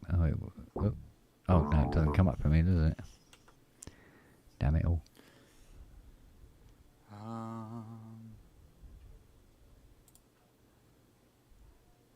shame the links aren't active from the chat, isn't it? Oh, you got to go to YouTube. This one's for Manny. What was it say? It says, yeah. Into the dog's ears. Mind Make you, like a never mind that. trio. What about the aircraft companies? You see that thing with what was it? There was some video we caught of I think it's the CEO of Boeing. They're talking about Yeah. wages down and all this sort of blah blah blah blah, and the company financially struggling, and he paid himself, was it $34.8 million wages for the year, Same as it ever was. an increase of 45%.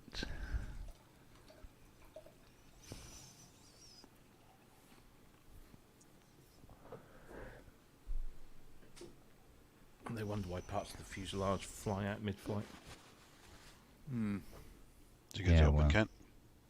No, as soon as I put my mouse over it, it goes show. I can't even like I'll, copy paste it. I'll present a screenshot just so that Yeah, that'd be cool.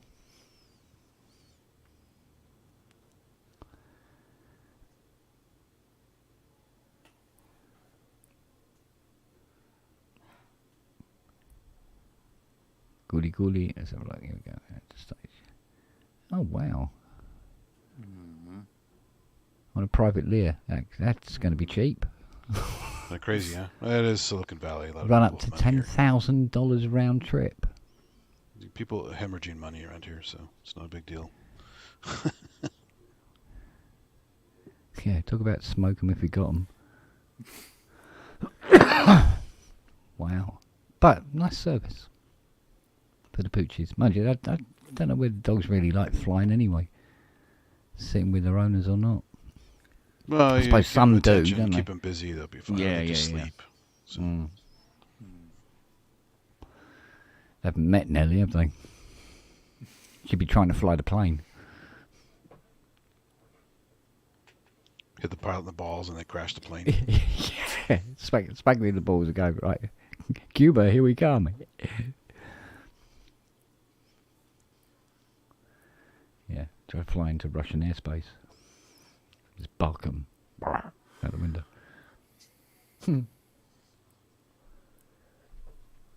Oy, oy. Do you know what's getting so bleeding hot in here? Tell me about it. I think it's 29 in here. Yeah? Christ. With the loft window open. And the trouble is, having the stack of 19-inch there Yeah. blocks the air. Oh, right, yeah. Got nowhere else to put it. If I took that down, I would get an absolutely fantastic cold drafting and things like that. Yeah. There we go. Yeah, might be You need time a to cockpit style, Keith, you can mount it above your head so you can reach up to do it. I mean, it needs sort of an extractor fan to stick in the window there or something. Yeah. Or something. I used to be an extractor fan. Now I'm more of a fan of combines. Oh, God. Oh, You'll have to push your own button there, Rob. Yeah.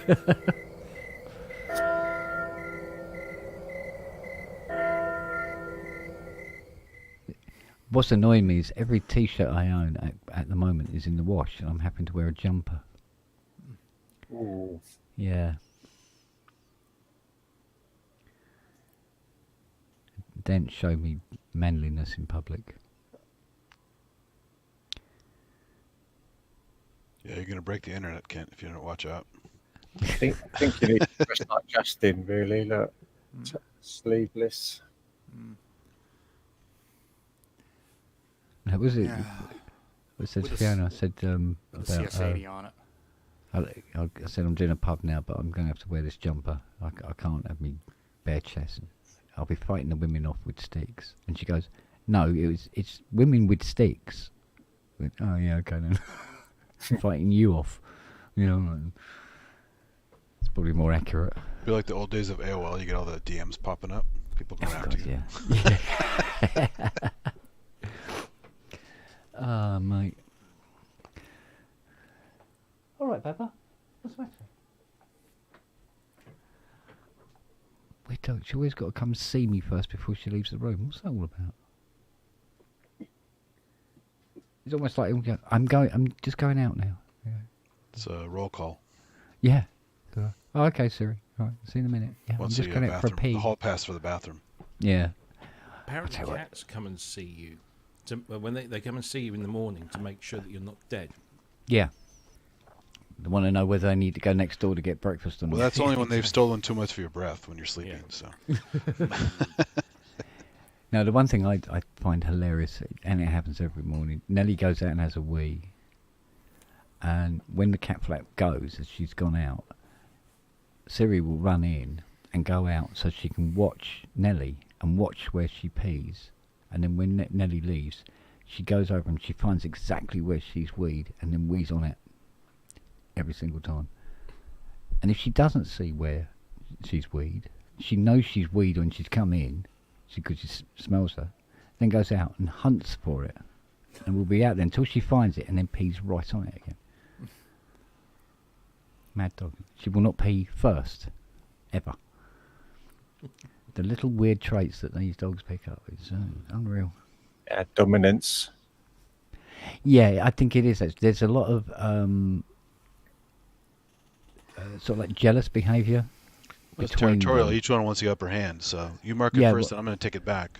Well, if I make a fuss of Nellie, she's in there. She's pushing in. Whereas Nellie doesn't push in if I'm making a fuss of Siri. But if I make a fuss of Noah, both of them push in. So he's clearly at the bottom of the food chain. Although he seems to think he isn't. He goes around thinking he rules the roost. And Charlie just, it's nothing to do with me, mate. I'm going down the workshop and nick some chocolate biscuits. See ya. So... Just be glad that dogs just do a simple urinary mark. You get like a dik-dik antelope, those little tiny antelopes in Africa. Mm. They have this little brush on their head, and they actually dip it in a urine fecal pile and mark it, paint the whole area with their scent. Nice. Nice. I do that. I just use my hands. Oh, don't.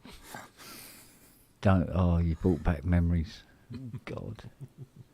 Getting up in the morning and there's a fecal Jackson Pollock all over the bathroom and the floor. My mum's tried to have a poo in the night. Oh, God. Oh.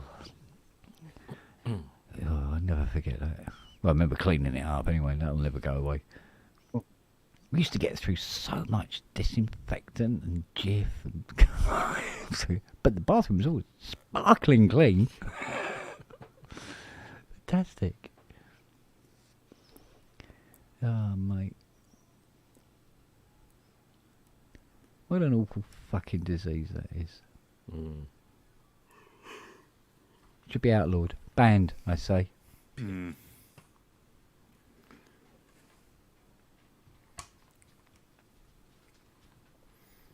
Seems to be more prominent as well. Is that just me? Or...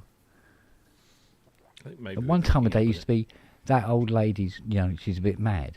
Yeah.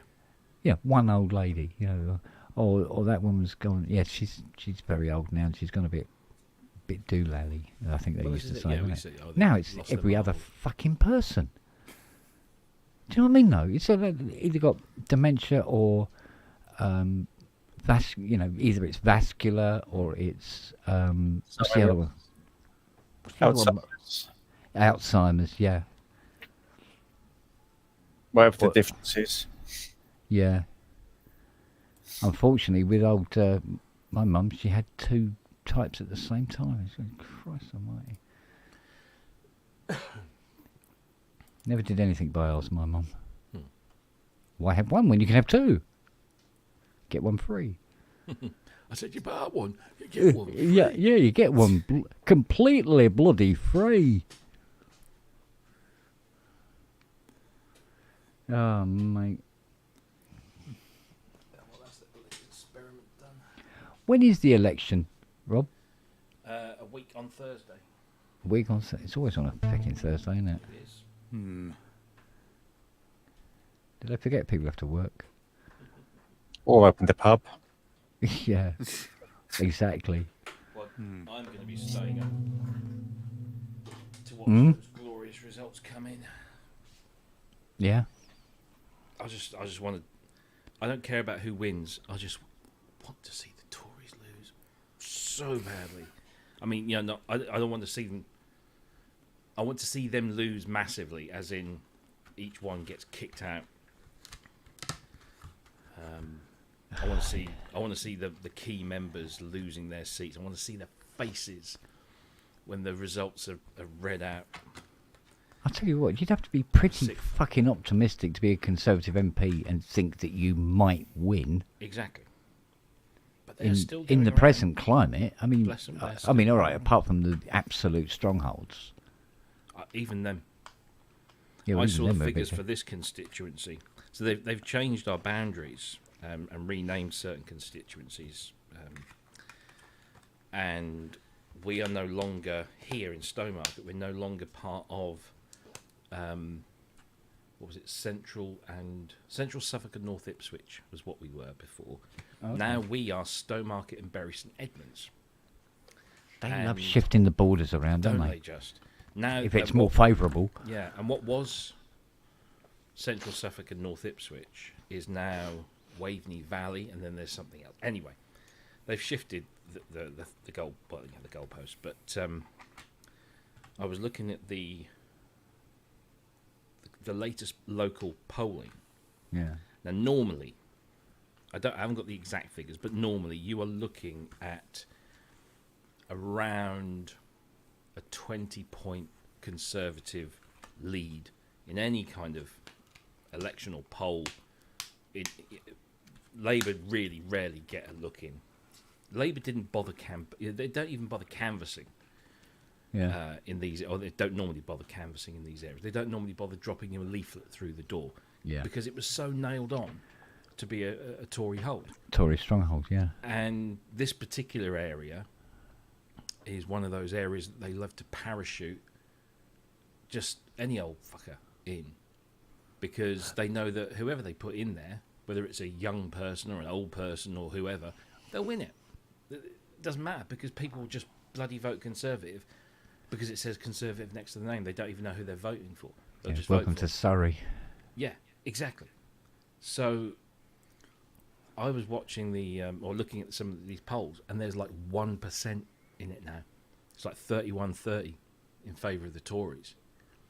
And in the next couple of weeks, that could easily change. Not just because Labour overtake them, because the fucking Reform lot will squeeze a few out of the Conservatives as well.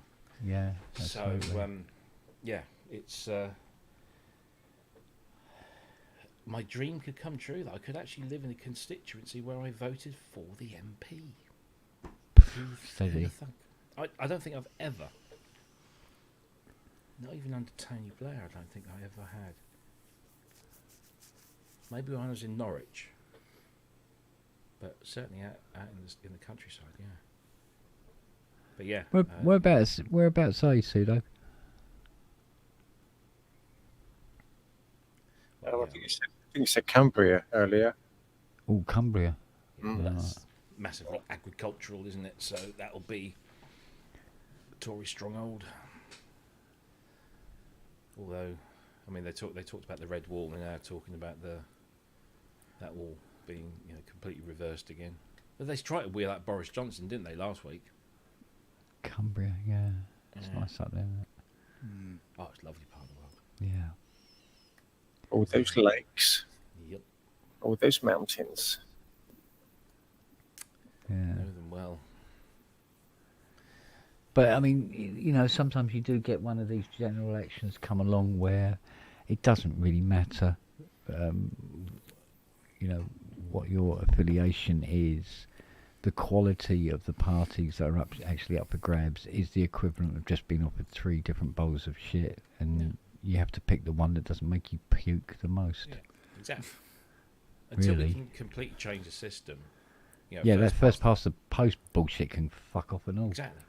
And the Americans have the electoral college is just as bad. It's we need proportional representation. Yeah, well. Unfortunately, we fucked our chances of that when we had a proportional representation vote referendum, didn't we? Before Yeah, we haven't had the Brexit a shit. very good percentage history with any sorts of votes lately, let's face it. But, when you look at countries where proportional representation has been implemented, it works. Yes, mostly you get a coalition government. We're told repeatedly, coalition governments never get anything done. It's all... No, coalition governments sit around the table and they argue a lot, and then they compromise. It's this word that seems to be, missing from political discourse. You compromise. You agree that maybe, we'll let you have that if you let us have this, and we come to an agreement that everybody wants to be involved in. Not just, I'm going to pass this because I've got 200 more people sitting on the benches than you have. I mean, I don't agree with what the Tories are saying about, if Labour, if you vote Labour, you'll be giving them a blank cheque because they'll have a big majority. Yes, you will, but the whole proportional representation thing, if we can get that in at some point, but they won't. Labour won't do it. The Tories won't do it because they're all hell-bent on holding power. Yeah. And the whole point is you should, no one party should hold ultimate power over everything else. Mind you, I mean, you know what I say about, Labour appears to be sort of like Tory light now. The thing is, there are times when the government, the party that you're voting for seems to shift and act slightly differently once it's in power. Of course. There is that percentage. So even though Labour is Tory light on the outside, once the tin's opened, and they win and they go in, and they might lean. It's like 1997, Tony Blair wins a landslide victory because he moved the Labour Party, and it had been shifting anyway. But he really solidified that move from where we'd been before, with the Michael Foot and then the Neil Kinnock. And then we had John Smith, who was the greatest Prime Minister we never had. And he would have been amazing had he not died. But then Tony Blair came in. John Smith had started to move the party to a more reasonable position that was just trying to stay within traditional Labour values, but at the same time trying to appeal to those more in the centre ground. And each party knows that if you're going to win an election convincingly, you have to convince everyone that's in the middle. Those that are, can see plus points for either side, or those that lean slightly more towards one or the other. But if you're going to get the majority of people, they're kind of like they're slap bang in the middle. And so you've got to move your party to appeal. That's why Jeremy Corbyn, whilst he had this massive groundswell of support, he couldn't convince the centre ground, because the centre ground are the ones that watch the TV and the newspapers that painted Corbyn as some, Leninist Trotskyite, or whatever, which he's not. But they succeeded in that. So Starmer, I mean, not a massive fan, but he's moved the party and he's appeased. He's appeased a lot of people. He's managed to sort out the whole anti-Semitism thing, which, again, that's a whole other debate whether that was as bad as it was made out to be. But he's sorted that out. He's put his foot down. He's come across as calm, rational, agreeable in many ways. Yeah. And he's not traditional. I mean, the Labour Party he's putting forward at this election is not the Labour Party I started supporting decades ago. But they're not fucking Tories. And the Tories are the same. When the Tories win, they're the middle ground. And as you say, towards the end of the Labour administration, there was slightly more left-stroke socialist things coming in, and people were getting a bit pissed off. And then there was a financial crisis, which wasn't their fault; it was a global thing. And the Tories come in and say, we'll appeal to this broader church of centrists, and they win. a big, they win a big, majority and get into. Well, actually, no. First of all, they didn't. They won a slight, a minority, but they went into a coalition with the Lib Dems. Fucked that up over the next few years, and then people got pissed off at the fact that the Lib Dems had reneged on a whole bunch of promises to appease the Tories, such as student fees, and the Tories come in with a bigger majority. And it's always about appealing to the centre ground, and then after a few years you start, maybe like you say, moving back towards your flag, shall we say. And it's I don't know, we seem to be, I mean, I've been on this planet for nearly 54 years, and apart from the 70s, which was very flip-floppy in terms of 3 or 4 years Tory, 3 or 4 years Labour. Yeah, it wasn't a good time though, was it?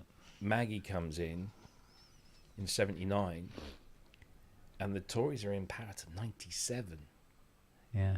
That's 18 years. And then Labour gets in, because by the time that Maggie's gone and Major comes in, and he's as dull as fucking Major ditch didn't water. know what the fuck he was doing. But I see him on TV now, and especially around the time of Brexit. God, I mean, when you listen to him talking, it's just like, you are such an incredibly intelligent and articulate. Why didn't we listen to you when you were... But where was that when he was Prime Minister? Exactly. It's all right now. He's Lord whatever or Sir whatever, and he can sort of sit back. Well, there's nobody standing behind him with a stick anymore. Exactly. He can say what's on his mind, I suppose. Exactly. But it's like this thing where they keep going back to Corbyn and saying, it was the question, the push the button question, that killed his chances and all the rest of it, because he wouldn't answer the question, would you push the button, and all this sort of thing. And yet nobody stopped to think about how ridiculous the question was. Exactly. Right? Now, they go, because he said, right, well, if Russia send over nuclear weapons, are you going to push the button and send the nuclear weapons back? And he wouldn't answer the question. So Paxman's going, so you wouldn't push the button then? You're refusing to answer. I'm assuming you won't push the button. It doesn't matter whether he pushed the button or not. No. Because if Russia fire nuclear weapons, the Americans fire nuclear weapons, the Chinese fire nuclear weapons, Korea, fucking Iran, in fact, they're all firing. Nobody wins this one. There isn't like, oh, we pushed the button, but we've survived because we pushed the button first. It doesn't work like that. For every enemy you've got, there's another 3 waiting to fire the fuckers at you. And even if Russia pushed the button and nobody responded, we're all going to be dead. Anyway, the Russians have got nothing to. It's not like they can invade us and take over. Take over what? A barren fucking wasteland that's uninhabitable. The uninhabitable. Yeah. It's. Well, people forget the concept of nuclear winter as well. It's going to spread somewhere else. So. Oh yeah. Exactly. It's a ridiculous. It's like ridiculous question to ask. What if the Russians fire the missiles? Why would they? They're probably about as frightened of firing them as any other fucking country on the planet, because they know what happens if they do. Well, it's all right, if you've got a completely rogue mad nation, then yeah. But then if you've got a completely rogue mad person in charge, hello America, Andy. There's a good reason for it, mate. There's a good reason for the grassy knoll. Yeah. All right, coming up possibly if that twat gets in again. Yeah, he's Teflon, unfortunately. Yeah, but I mean, and they keep an eye on these rogue nations like bloody hawks. They can't fart without the Pentagon knowing about it.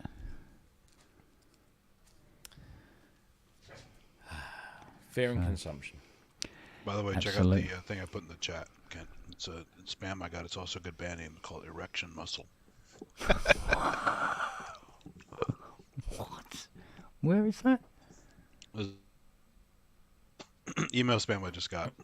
That was the title, Erection Muscle. Erection muscle. Which is silly because it's blood flow. It's not biologically muscle, right? incorrect.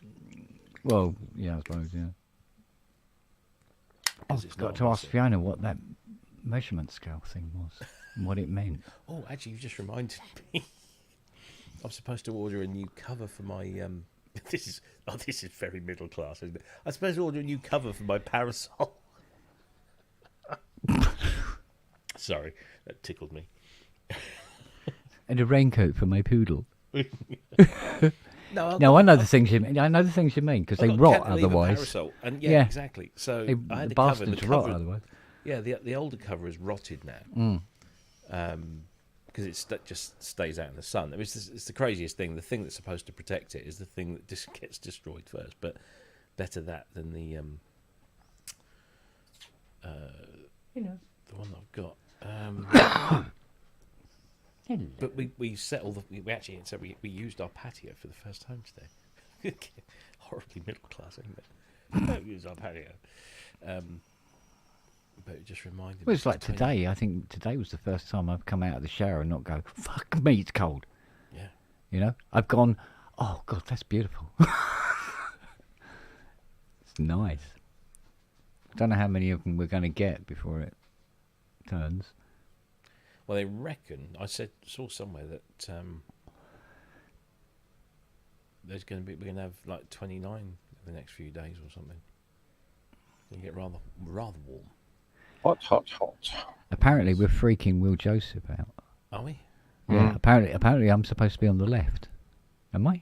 Do you dress to the left or to the right? I don't know. I haven't looked lately. Kent should be to the left. He is. No, I'm on to the right here.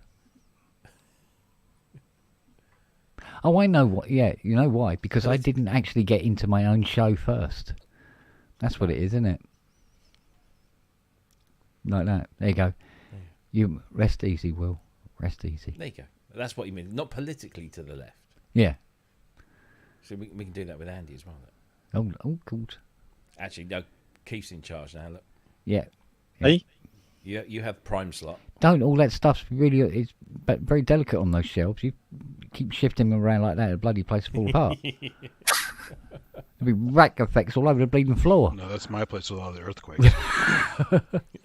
If I sit up here, I'll be fixing this. Yeah. Now all is well with the world. I'm glad you bought that, Keith. I'm glad you bought that. Yeah. A, because you bought something from Dom, and B, it stopped me from buying it. Well, this is from Dom. Microphone and the cradle and I've got the pop screen as well. Oh yeah. But the thing with this is, it was just trying to keep it in our community. Mm. Yeah. I know there's other people who wanted to buy it, and it's just gone on. And you don't know when Margaret or Sophia will say, it's just got to go on eBay, Reverb. It's just got to go out into the world. We've all had first pickings, haven't we? Yeah. And what's left? They said the JX3P is just like you said. It's just that is so tempting. But yeah, that's currently the one, because originally it was going to be either the D50 or the Hydra synth. And having been in contact with the Hydra synth for a little while, and thinking it's a nice machine, I don't think I'd want to maybe spend a lot of money on one. So the D50 was still, and then I saw the JX3P, and having just got a 106, I'm sort of falling back in love with that rolling sound, and I'm thinking, it does look nice as well. So the cable's all up against the walls. What's left? Because it's got the Kiwi retrofit on it as well, which I'm not 100% sure exactly what that brings to it, but I'm sure it's very good because Kiwi have got a very good reputation. But I do fancy another Roland analog. Get me. The KX88 looked nice as well. Yeah, well, the trouble with that is it's sitting up against the wall now, so if your keys start weighing down, it's not too bad, to be honest. What I found with mine, because mine's currently sitting on its edge, every now and again, if I just turn it over, things just shift slightly. But even if you don't do that, just put it down and just let it settle for a day or so, and it's absolutely fine. They're built like brick outhouses. They're a pretty solid thing. They're not like a Rolly that will just go. Well, the Mark 1s do it, the Mark 2s don't. Yeah. I tried it with the Mark 2s, it don't do it. Or my Mark 1 does it, put it that way. Because mine's a bit early one. So, I'm going to decide this week, I think. Because if I don't go for that, I'll just go for something small like the Mini Brute. But the JX3P is very tempting. He's down near Crawley, isn't he? Or the family, is it Crawley? Yeah, it is. It's literally down to the M23. I think it's at the Gatwick turnoff. You turn left and you start going off down the road and then down smaller and smaller and smaller lanes until you get the road where she lives. That's It's interesting watching that 12 and 6 do their screensaver in the background. Oh yeah, it's really it's not a Vegas mode. It's more like Margate. Yeah. All it does is you've got those buttons. Yeah. That sit on to the left of the matrix, and they just go up and down. That's it. Very dull. No, I think a Polybrick 12 has to be on the cards. It does at some point. Just won't be straight away. The only synth that's made me feel as enthused as the Polybrick 12 was the Polybrick 6. Yeah. Because that really took me by surprise. And this one just... There's no surprise. There's no real surprises, but all the things that it does above. Yeah. The 6 is intoxicating, I think is the word. Well, it has a very good set of sounds with it. And then when you add that 3-mode keyboard facility to it as well, wow, it was kind of like with the Hydra, getting that poly aftertouch, but also getting those sounds. Yeah. But in many respects, I think the sounds on the Polybrick 12 are even better. So, from what I've heard, because there is some cracking presets on that. There's no two ways about it. I need to go through because what I didn't do is I didn't compare. I don't know if Kosh is still in the chat. I don't know if they made any changes to the factory presets. Yeah. On the 12 in this new firmware update, because the new firmware update was for both synths. It just would be nice if you could poly chain them. But then I suppose because the voice architecture is, although that's identical, but the full touch thing obviously isn't translated. I don't know. It's just nice. They're just like, the thing is, if somebody, if the Polybrick 12 disappeared, I'd be upset, but I'd still have a Polybrick 6, and that's still a fantastic synth. For me, it's just it's a lovely thing. Yeah, I want to get to grips more with this M8X actually. There's a plethora of stuff in this I haven't even scratched the surface with yet. Landry seems to be doing well with his, doesn't he? Yeah, he's loving his, isn't he? Justin did a nice little I demo saw of that. it last night. I haven't seen that yet. Yeah, I caught bits of it. Yeah. But he goes through, his the way he layers the sounds, and it does. I mean, that's what makes most synths, isn't it? When you layer stuff. Yeah. Like CS80, DX1. If you start layering those things down, it's just all of a sudden it becomes a different beast, and yeah. Yeah. And of course, it's a piece of piss with the software. Yeah. Just keep adding the tracks and adding tracks and adding tracks. Yeah. And it doesn't seem to be very heavy on the CPU at all. No. That's good. Yeah. Eels. But then, like I said on the show, you know, by the time you get to these M-chip Max, you know, it's almost like a question you don't even need to ask almost. Yeah. Because they're fantastic number crunchers. I'd love to know what's actually inside the Montage M. As in, what's the process in technology? You know, what's the computer technology in there? Yeah. I don't know if it was an ARM chip or several. Well, yeah. Well, that's been found out. Yeah, I'm sure. if I get I suppose if I get a key go on it, I'll probably have to open it up and have a look. Probably more ribbon cables in it you can shake a stick at. Oh yeah. It's all gonna be very. I bet there's a lot of fresh air in there outside of the keyboard. It's very possible. Yeah, I mean, I would imagine that the front panel board is where most of the action is anyway. It's pretty much the same in the Hydra. You open up the Deluxe and you've got a little board and a power supply, and the rest of it's empty space. Everything's up on that main board on the front panel.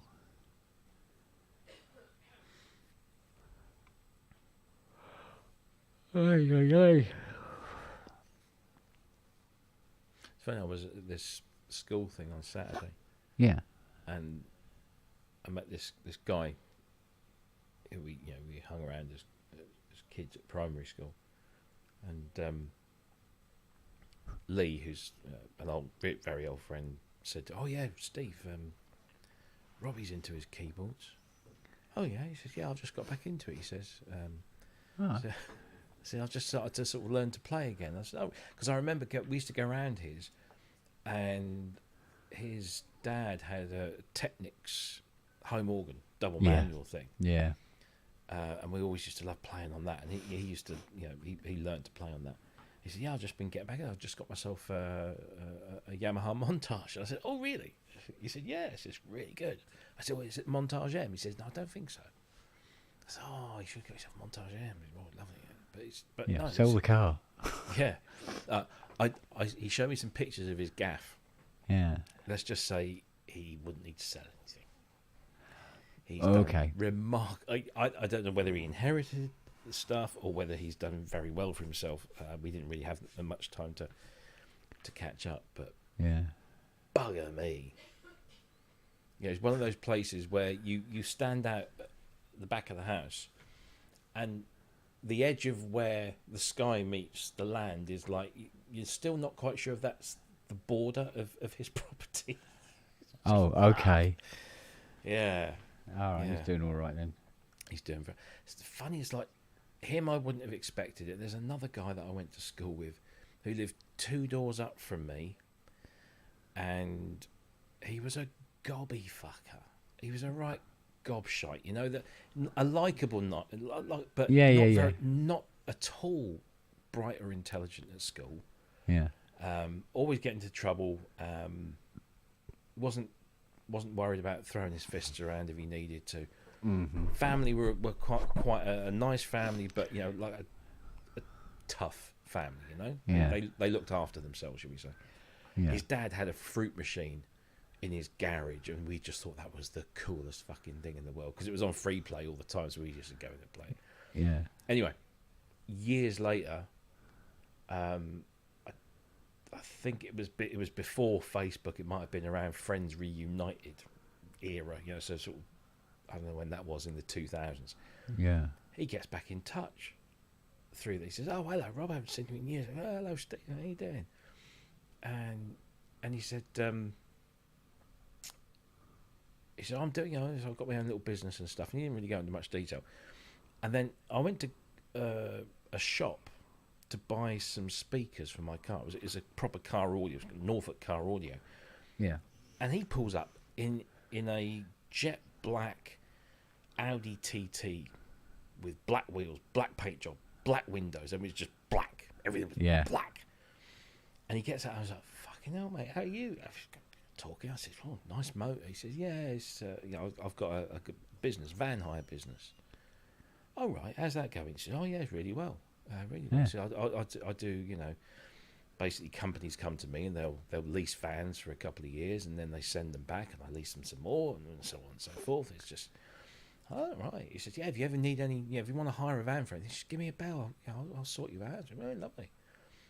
And he gave me his business card, and I went on, and this fucking company is just like huge. And then we found each other on Facebook, and he posted some pictures of his gaff, and it was just like, Dallas, I mean, it had nothing. It was just huge. And it wasn't like an old place. He'd had this built. And that's big money, yeah. You remember stables, right? Yeah. He got a building that was, it was based on the the design of horse stables. Yeah. But for his cars. And yeah. I mean, we're talking like there was a couple of Porsches in there was a Bentley, and because he's getting all of this through the business and everything because he can afford to. And every now and again he'll post pictures up of him off at an exclusive Porsche race day or something. It's just like, fucking hell. It's weird, isn't it? When I don't know if you've ever sort of got together with school friends from like 40 years ago, and 40 years ago you were all the same. There was nothing. You couldn't get a fag paper between you in terms of anything really. Yeah, you were all developing together. Yeah, and then 40 years later, there's someone like him who's absolutely he's a self-made man. And I don't begrudge him a fucking penny of it. He's done it all himself. He didn't inherit anything. He built a business from nothing, and he's got it all, and he's doing really... And he's still a lovely bloke. Yeah. And then there's other people that were in the same classroom that are at the exact opposite end of the spectrum. And they're happy. They might be happy, that's fine. But it's just... it blows my mind sometimes. Sometimes it's just life choices sometimes, isn't it? Yeah. It's luck and... Yeah. Who you know. Good fortune. Yeah, exactly. A lot of the time, it's a lot of the time. You know the right person to get you started off. Yeah, it's always a biggie. Yeah. But it's not like he came from an affluent background. He came from the same background as the rest of us, and found something he could do, did it well. Yeah. Well, success isn't an apple that falls from the same tree. Anyway, it's just down to the individual. Sometimes people make it, sometimes people don't. Exactly. You just never know. Like you say, if you fall in with the right people at the right time, it can all just go super fucking smooth. Yeah. I mean, if I'd known the people that I know now, 30 years ago, fucking hell, might be the next Bob Moog by now. I mean, so much. I said the other night, so much of what I do now is very much a large proportion of it is to do with the people that I've met and the connections I've made. So if I hadn't have done that, I might have the talent to do X, Y, and Z. But if I hadn't have met those people, it would have just fizzled can you out. imagine what ProSense Network would be like if you didn't have the contacts you've built up over the years? Well, yeah, I probably wouldn't have even thought about doing it. Yeah. I mean, we've had damn near exclusives on the show before now. Yeah. I mean, there isn't many people sporting a bloody Polyboot 12 behind them. This is true. Yeah. I mean, you get to know people, and I don't know what it is, but there's this look, for want of a better word, and sometimes it's not necessarily a look on their face. Sometimes it's a look in their text message. But when you invite them onto the show, there's this there's a whole new sort of like, what do you mean by come on the show? What's that entailing and stuff like that? I mean, Daniel Miller was all up for it. He was going to come on and talk about all the shit he's got up to over the years. And then suddenly he's going, no, I'm not so sure now. He's like been poking Hans about it. Hans has now joined he's joined the PSN Facebook group. Well, he's been a member there for ages. Yeah, but he's actually starting to be active. Yeah, a little bit more. More, shall we say? And I told him about the show that's on Fridays. He's like, well, happy bit of laugh. Come on. I said, you're, much loved, highly respected film composer. For fuck's sake, come on. There's nothing to worry about. Mm. And it's like, yeah, I don't really like doing stuff in front of the camera. And then there'll be him sporting something in some advert. Yeah. Some instrument and stuff like that. Go. But there's a the podcasty thing has a kind of different effect on people. It's weird. When as soon as you say live streaming podcasts, and it's like, oh yeah, there's no control over this. Yeah. Because it's not like we're going to be there anyway, going sort of like, so Mr. Zimmer, would you push the button? Answer the question. Answer the question. Hang on, I'm just going to write that down, the list of questions. Yeah. No, but I mean, I had the same feelings when asking the likes of Steve Porcaro. Yeah. I genuinely thought that was, we were introduced by a mutual friend, and the mutual friend said to us, or said to me, I know Steve. I'll introduce you via email. And I'm thinking, yeah, all right, that's great, thank you. So you're coming in from the right angle. Yeah, but so you don't look like a noob walking in the door. Yeah.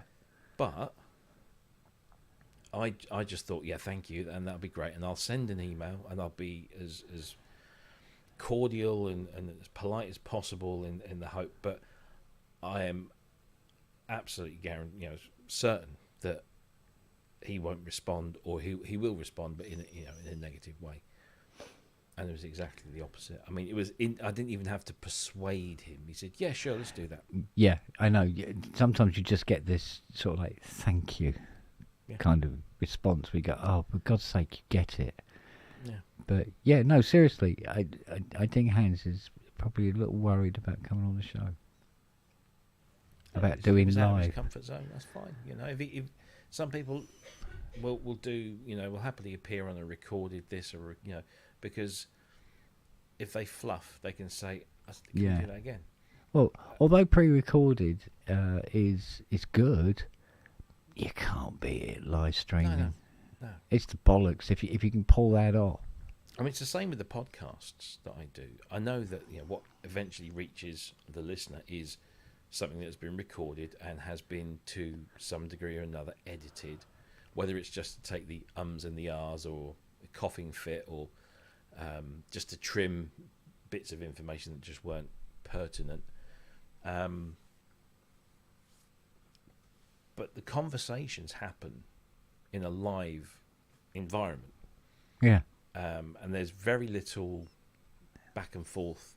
I don't have to send questions. Yeah. Some people would say, "Well, can you send me a list of the questions you're going to ask?" There's none of that. And I've managed to be able to speak to people like Richard James Burgess and Dr. John Chowning and and other luminaries, Manny Fernandez. I mean, it was it was it's all done very ad hoc and live, and hopefully I reassure them that the end product will hopefully be good, and I wouldn't put out anything Yeah. I've already asked Gary Newman, dead man. I've already done it. I've already sent him. He does stuff every now and again, but I think you have to catch him at the right time. Yeah, I tried to get him on board. I tried to get Dave Ball on board as well, and it started off kind of enthusiastic and then dropped off. Yeah. So it depends, doesn't it? It depends. So I've got contact with Gary, and they're quite reluctant to ask him on our behalf because of they're not just business acquaintances or industry acquaintances. They're actually personal friends. And they I think once or twice I said, "Oh, could you put in a word for us and maybe do an introductory email or something?" And then I can just ask him, and you'd have to be him. He said, yeah, well, he said, the amount of people that asked me to do that. And I said, yeah, but you know who I am and what we do, and we're genuine, we're not chances. And I think that's half the problem is that, the world and his fucking wife are asking. Yeah, exactly. And that's the problem, is to try and separate yourself from all the others somehow. Yeah. To have some sort of respectable presence over the others, or even as good as some of the others, even, because there are some great shows where they wouldn't go on either. Yeah. So, but the other thing is, obviously, we're 2024 now, but we started in 2020, and we had the bulk of our guests between then. Yeah. 2022, 2023, and a lot of them were stuck at home like the rest of us, and maybe now they're busy bees. They either had nothing to do, or they wanted to keep their profile as high as possible. Well, they were desperate to do something. Yeah, maybe they'd got something to sell, and this was the only way they couldn't go out. Yeah, to sell whatever it, it might be. Yeah. So I think we got very lucky. We got very lucky in terms of that, and now here we are back in the world where everybody's back out again working, and they're either not available because they're busy, or we're just not what they're looking for in terms of exposure. Yeah. And there will always be people who are more than happy to just talk, whether they've got something to promote or not. But you got to remember that most of these people are working, need to earn a living, can't spend time doing things that don't do anything for them, whether it's financially or in terms of exposure. If I go to people and say, well, we got nearly 5,000 subscribers, we have, it's like much closer to 4 than 5. But we've got nearly 5,000 subscribers, and we do a show. We've been doing it for the last 4 years, every Friday, and that to some people that's like, and whereas Martin Ware, bless him, who I asked him to do. I've known Martin for years, and he's done stuff for me, and he's come on our show, which was brilliant. Yeah. And I asked him to be on our podcast, the Sound on Sound podcast, very, very early on. Yeah. And he was very not dismissive. He was basically busy. He was doing stuff, and it kind of fell off. I guess it fell off his radar. And then I think I asked him again, and he said, "Yes, we'll do it." And then all of a sudden, it just went very quiet again. And then all of a sudden, he starts doing his own. I'm thinking, oh, I see. Might have been coincidence, but I think he probably thought, oh, well, if that lot are doing it, maybe I can do it as well. And it's been a great success for him. And he's had a little bit of a renaissance over the past sort of 5-6 years. Heaven 17 had been out gigging for a long while, but he released his book, he released his podcast, he tied it all in together. I'm sure the publisher probably suggested that he does a podcast to help push the book and push vice the versa. book. Yes, no. It's all absolutely, Yeah, and, but and mine's an absolute diamond. You see, the thing that annoys me about not being able to get hands on yet is, even more so now, because now he can talk about purchasing Maid of Ale. Yeah. And all the cobblers that was involved with that. We could even time it in such a way where we can have old Howard Scarr and Mel Weston on as well. Yeah. And they can talk about the whole Batman, Superman, what else? Come on. Inception, Interstellar, bloody blah period. Whereas they were Mr. Prolifics, for 3 or 4 years, 4 or 5 years, kicking out sound scores. See, the other problem I have is, let's just say Hans responds to you and says, okay. Yeah. Why don't you guys pop down to Maid of Ale and we'll do a thing at Maid of Ale? And Well, that's where you come in. Yeah. But he says that, okay, so brilliant, let's do that. I know exactly the first phone call I'm getting once Wing gets out of that. Yeah. Is I'll get something from Sound on Sound saying, why didn't you offer that to us? Because, it's like... We'd have to say, well, it's coming from a particular area. Exactly. I have to be very careful because I'm not contracted to them or to Gear News or anything Well, there else. again, if However, you record an interview with him due to the contact, well, however it comes about, and you do a recorded interview with him, it can be on PSN, and the 400 people or so who watch the show, our friends get to see him, get to watch it. You can still hand it on to Sound on Sound. Yeah. They go, yes, you can have it, but it's not exclusive. But because Take it or leave it. Yeah, I could turn around and say, hey, look, fuck you. I had an opportunity. I saw it. I took it for myself. But then, Sound on Sound have been very good to me. So I have to respect that. And oh yeah, agreed. If certain things come along, I have to think.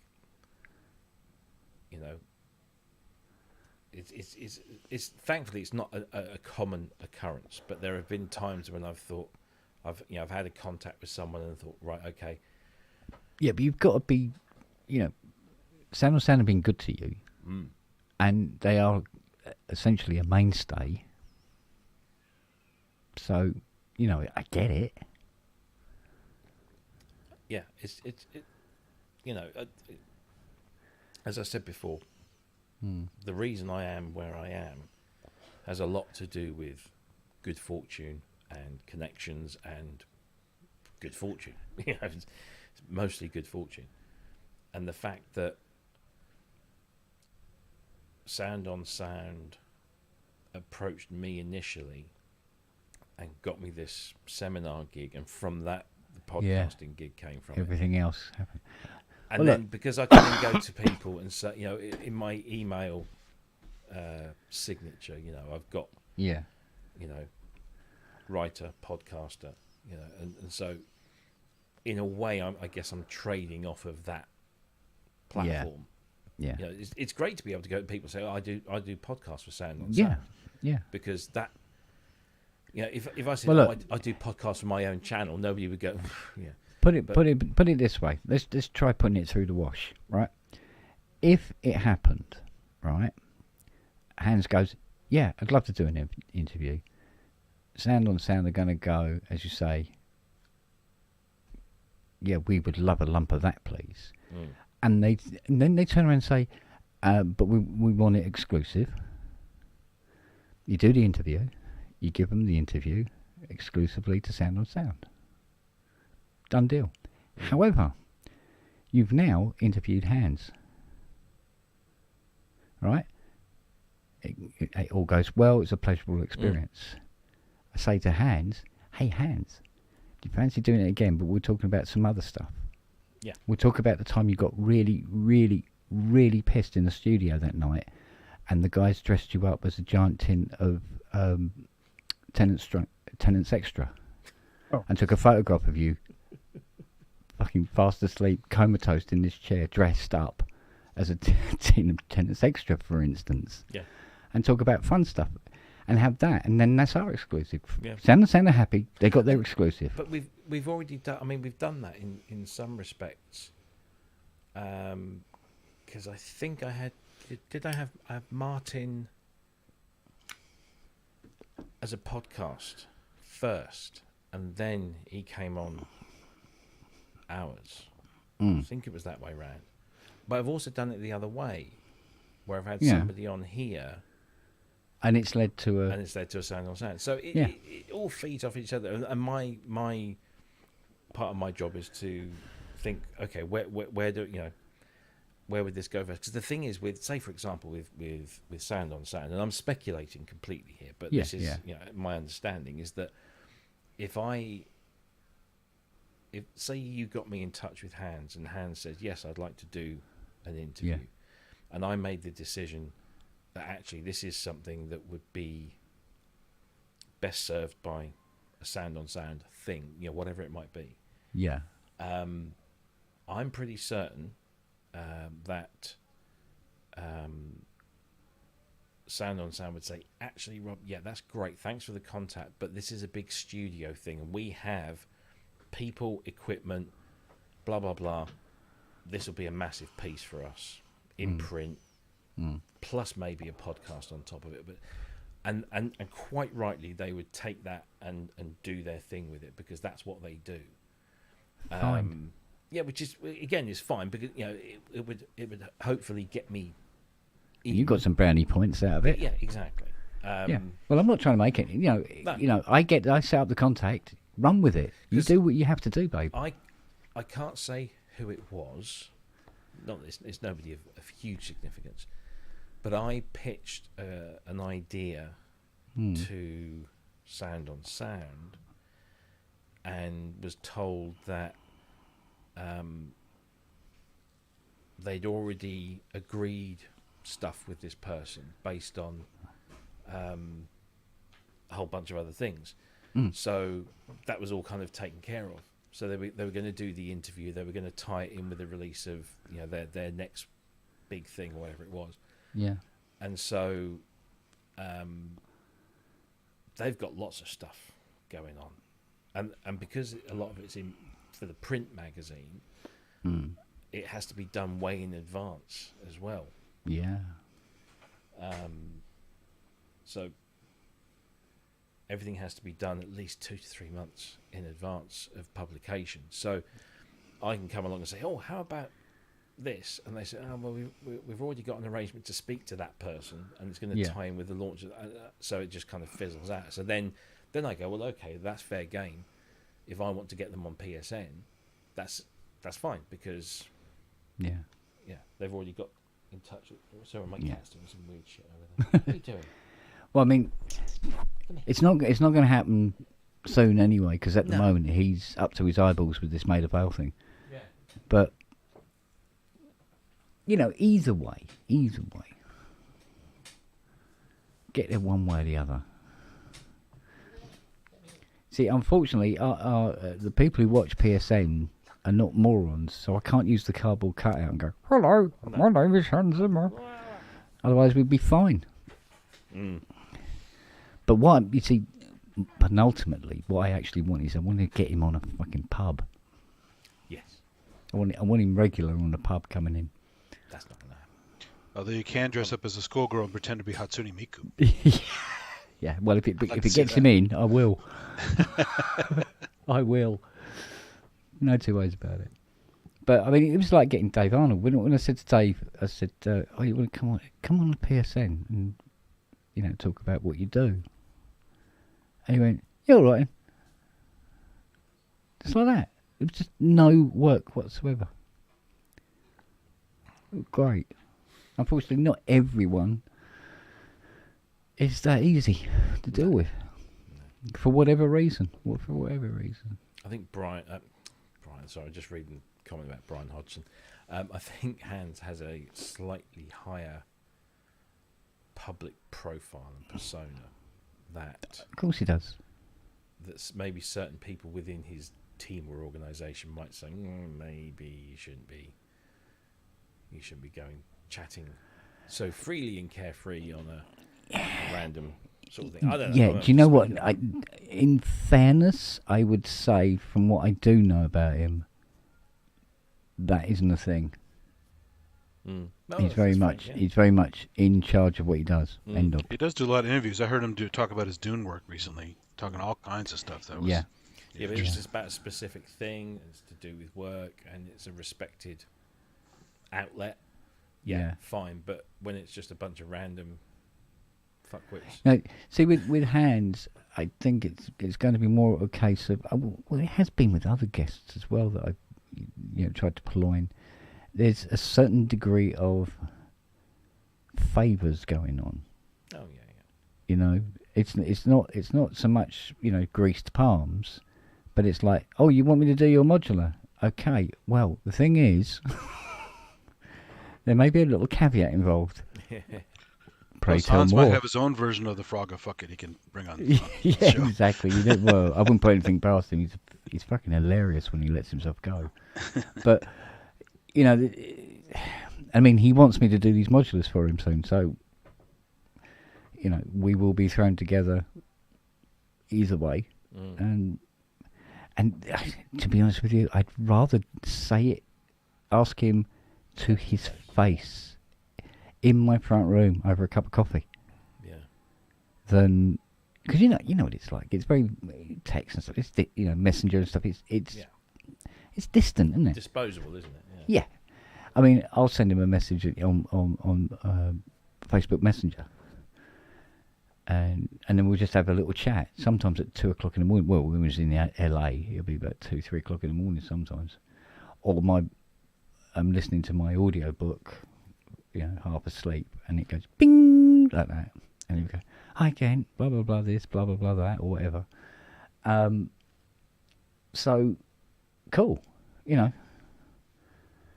But like you say, I mean, when we had Dave Arnold on first time, I know there was some people in the chat saying, "Who's Dave Arnold?" Which is fair dues. Yeah. Yeah. And then and somebody would be piping up saying, "Oh, he wrote the score for Stargate, and he did what was it? Sherlock Holmes." He did. The Benedict Cumberbatch show. He's done a load of stuff. But it's like Ty. I mean, a documentary can come on about Ty. It'll come on and go. And honest to God, unless Ty said to me, "Oh yeah, they're going to broadcast it tonight," I won't fucking notice. No. Which is very sad, really, in a way. But yeah, so. Well, plus, according to Ty, some of the stuff he does doesn't get shown for a year. Oh yeah, sometimes longer. Yeah. Yeah. Yeah. And he might go. He said before now he's been watching something. He goes, "Hang on, this music sounds vaguely familiar," and he sees his name in the credits at the end. He goes, "Oh, I don't remember doing that one." That's funny. Do you know what I mean? So, because he was knocking them out pretty prolifically before, wasn't he? So this big one he's working on now is 13 months, I think this one's going to take. But he said his current one is using lots of Osmos on. At least that's the last thing he said. I wonder what he does with that. Yeah, yeah. But this is it, this one will be high profile. Everything Hans does is high profile to the highest degree. So it's you could throw a brick into a crowd and you're going to hit somebody who knows who Hans Zimmer is. And being a film scorer, that's pretty rare. Because at one time a day you could throw a brick into a crowd and nobody's heard of Maurice Jarre. Wouldn't it? Somebody knows who Maurice Jarre is. Yeah. So, yeah, I think that high profile thing does play a part though. And I can understand him wanting to be careful about where he shows his face and how and whatever. But it's much easier to ask them to their face than it is to say email and stuff and cold like that. Well,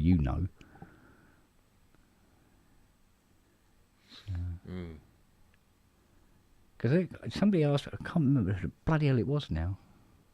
It might be somebody coming to the door here with a keyboard, but I said, "So when are you going to ask Hans Zimmer?" I said, "It's not a question of when." I said, "I've been asking him bloody loads of times. It's trying to get an answer. It's the hard bit." Because I'd love him to come on. It'll happen. Maybe one day. Oh, dear me. And do you know what? I just thought of that as well. What we could do is, if he was here one day, say he was here on a Friday to come and collect a modular I've just finished, right? And see if I could get him to just stand there like that. Yeah, and see who notices. Put the cardboard out and just let him get it standing, and then suddenly come forward. Oh no, my cardboard cutter has come to life. That'd be great. Yeah. But no. If you got him dressed as the badger or baboon, but if you've got, then he started animating towards you. Yeah. Yeah. Oh, that whole baboon and badger thing. Do you know what? Even now, I still can't remember exactly how it started to come about. I think, was it initially a Luna May question? Who would win in the Or fight? something like that. It might be one of her questions for her quiz, and we just ran with it. And then it just... Wagyu to answer that. He's probably got an answer for that somewhere. Yeah. It's like me doing that interview with Dom and Luna May dressed up as Darth Vader. Or Bath Sponge. Bath Sponge, yeah. Yeah. Good laugh. So Keith, sorry to divert slightly, but I've just looked at my screen there. You're definitely coming next weekend, yeah? To Cambridge? Next Saturday, yes. Brilliant stuff. No, Good man. looked it up. Because we got to do our deal. Little deal out the back. Oh yeah. For Sunday, yeah. I thought, oh, shit. Oh, you guys got some contraband there? Yeah. Yeah. Palms are being crossed there, I think. Yeah. Just over the soft case might weigh a little bit heavier than it should do. Suddenly get home and find there's a D50 in there with some sticky tape on Well, it. you can leave the Voyager in the other one if you like. I mean, I'm not going to complain. If you think I'm ever going to contemplate getting this down those rickety stairs again, No, good stuff. I'll make sure you bring your bank details and we'll sort you out. yeah, we'll do. Cool. Do you know what I often think about Dom, and it's just like I feel so angry and cheated out of not being able to know him longer. Same here, Ken. You know, Yeah. one meeting at Synthfest, and he was too busy to talk Oh, to a lot of people because he was talking to other people. yeah. And at that same table, they never stopped. They didn't have a lunch. They had nothing. Yeah. It was just one of the busiest tables at the show. Yeah. At least you guys got to meet him. I only got to talk to him on camera and via Facebook. So Yeah, yeah. I mean, when he came here to meet Richard Hilton and me in person, and we went round and showed him the garage and stuff, and he was playing with the dogs in the garden and stuff like that, and we were talking and chatting away and everything. And he was saying he says, I've got to come up with Luna May. He says, I should be able to do it in about 4 or 5 weeks' time. I went, yeah, that'd be brilliant. Okay. And we were going to do this, that, and the other, and all the rest of it, and make a day of it. And then things started to change after about 3 weeks, 4 weeks, something like that. He was keeping it quiet for ages and ages and ages. He wouldn't say anything about it, but obviously he'd been told, and things were going on and in place, and he's always trying to be, smiley and happy and all the rest of it all the time. But there was definitely something a little quieter and a little. yeah, I knew something was up because he subdued. stopped being so Yeah. chatty on Facebook. He was constantly chatty, and all of a sudden he went dark. And I was like, oh.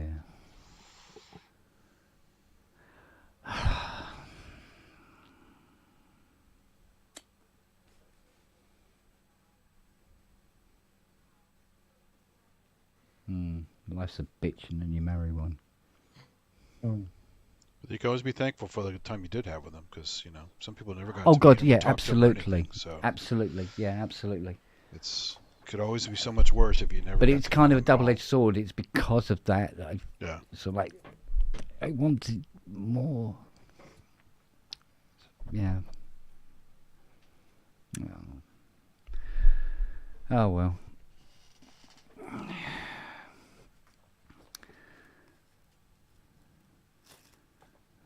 I'm always reminded of my nan's saying of she goes, when you're young you get everything, and as you get older it's just life just keeps taking all of them away. bit by bit. Actually, Look at what life Rodney is like. Dangerfield. He had huge success later in life. He's like all these chicks around him and stuff, and he's too old, right? So he's apparently really mad his last few years of his life. Yeah. 'Cause Where were all the you when I success- needed you? Exactly. Yeah. Yeah. But at least we all got to know him in one form or another. We all knew him, enjoyed his company. Yeah, I didn't meet Sophia or Lula May today. Just Margaret was. Yeah. Because apparently they'd been out there till last night, got back late, so Yeah. they weren't about. How is I Margaret never found doing? out She all right? did there ever get any actual footage of Dom playing anywhere online in bands and stuff? Is there anything anywhere? Those old days when he was a keyboard guy and stuff? Don't know. I never saw anything. I mean, the one who might seem to know more and looked into Dom's past was Inky. But in answer to your question, Ken, yeah, Margaret was all right. She was okay. She was fine. Oh, she was quite a mess the last time I talked to her, bless her. Was that within started to sell the Dom stuff off then, or? Yeah. I was helping them set up the lists and stuff. You know, I mean, to be honest with you, Ty was doing most of the work. But what's she to the family then? I mean, apart from Dom's PA originally, or? Yeah, basically Dom's personal assistant. Yeah.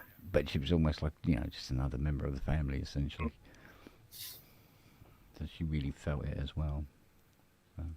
So is that Deluxe Corporation still going in someone's name, or? I think it will all just.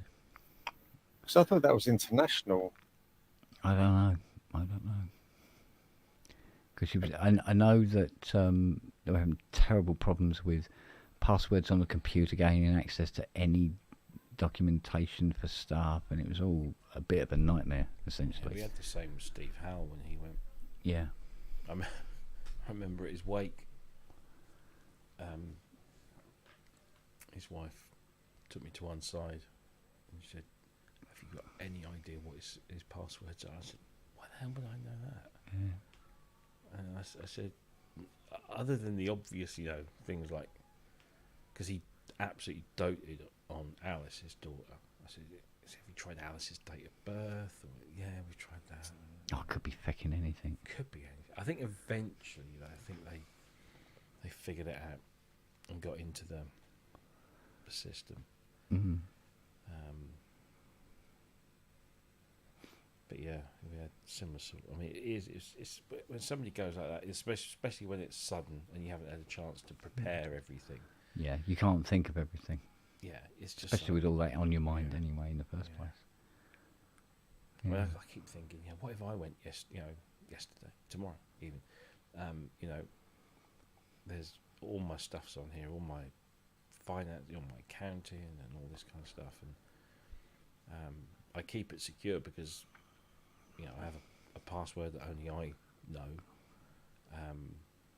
because I'm steeped in IT security because that's kind of my business, but if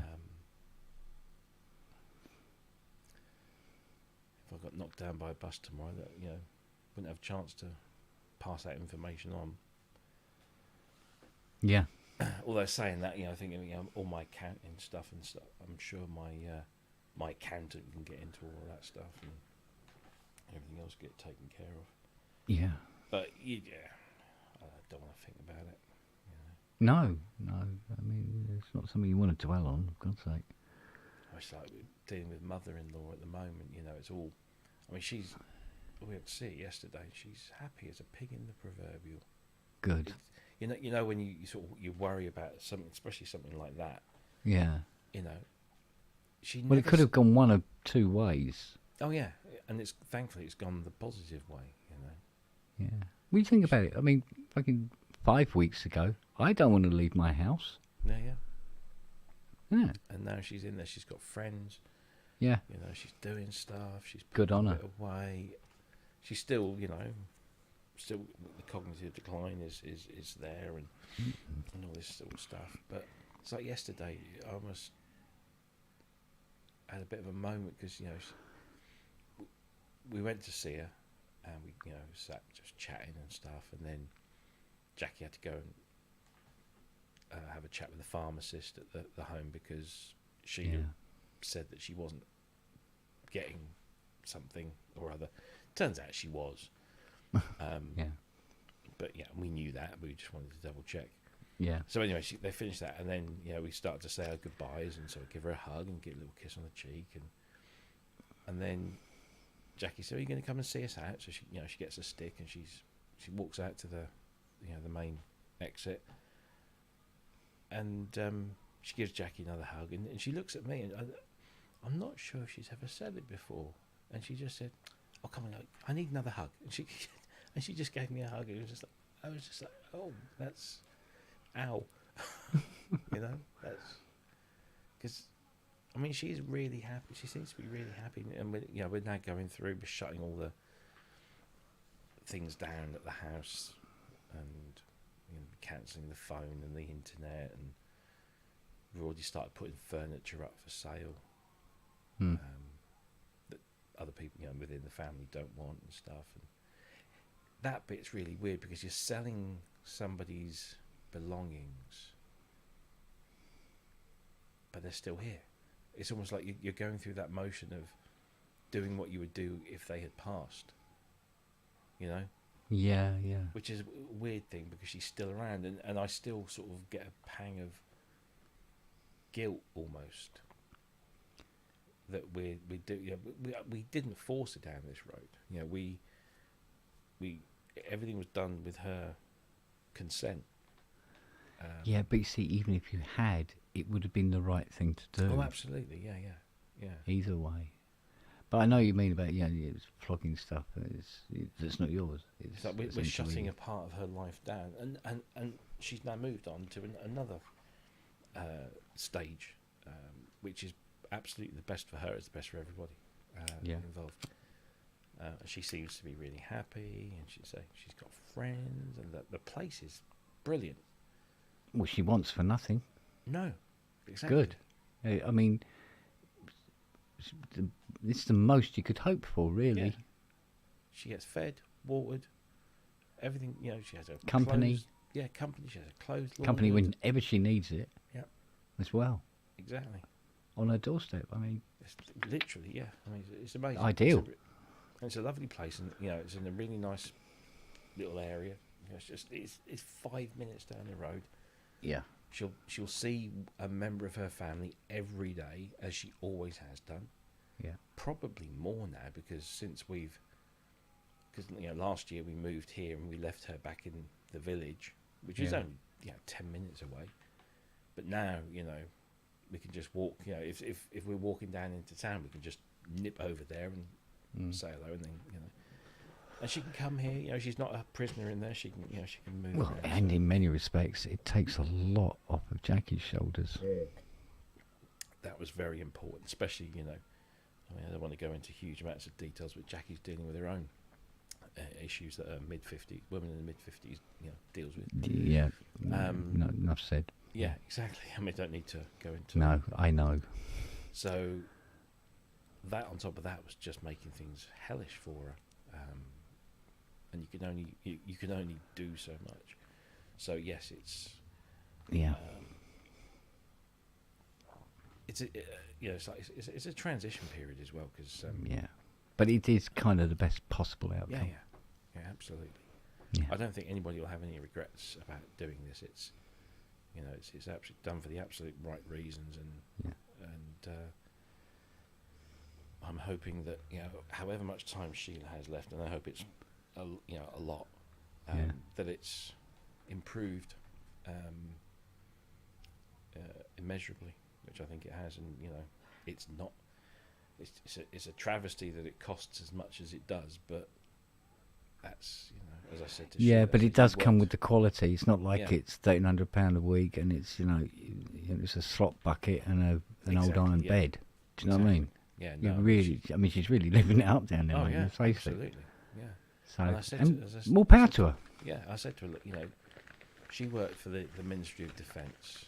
She was a Yeah. computer operator, and then she was a supervisor and then a manager. She served her nation. She served, she did a great job. And then, sadly, sort of 20 odd years ago, her husband suffered a massive aneurysm. Yeah. And just, dropped down dead, basically. Yeah. And she carried on bringing up the family, doing the work, and then she retired, and she's earned this. Yeah. It's now She's her had time every to single moment of relax. it.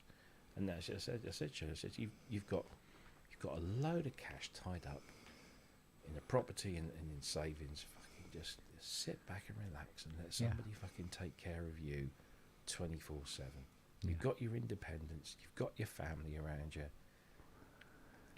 Let it happen. And as much as you can tell a woman that's got Parkinson's and vascular dementia, you hope that she retains some of that information in her head. Yeah. Yeah. I mean, essentially, she's better off than all of us. Yeah. Really. Yeah, exactly. Because I still have to get up in the morning and pick up the dog shit again. Yeah, like. Well, you know all about it, didn't you, Keith? She's off to the seaside on Tuesday. There you go. That My place lot that can't even be bothered to poo in the same place. I have to go hunting for it. And it's the same colour as the leaves that fall off the tree from next door's garden. So I don't know what's a leaf and what's a dog shit. you sent me a picture one day, and I looked in the corner. I said, "Is that a leaf or is that a poo?" I'm not entirely sure. Really wasn't. And then I'm pretty sure it was. I convinced myself it was a leaf. Yeah. Oh no, 9 times out of 10 it will be a leaf, but they are so similar. Yeah. I've been out there in bare feet. I thought it was a leaf as well. So like, oh fucking hell. Okay. Bloody hell. Oh, yeah. The one that gets me. Yeah, close encounter. I have to go down to the workshop and it's dark, right? And the security light doesn't come on. Yeah, go over the turbo. But the security light doesn't come on until I've walked at least 2 paces onto the lawn. Then it comes on. Then you can see where the dog shits are. Yeah. Right.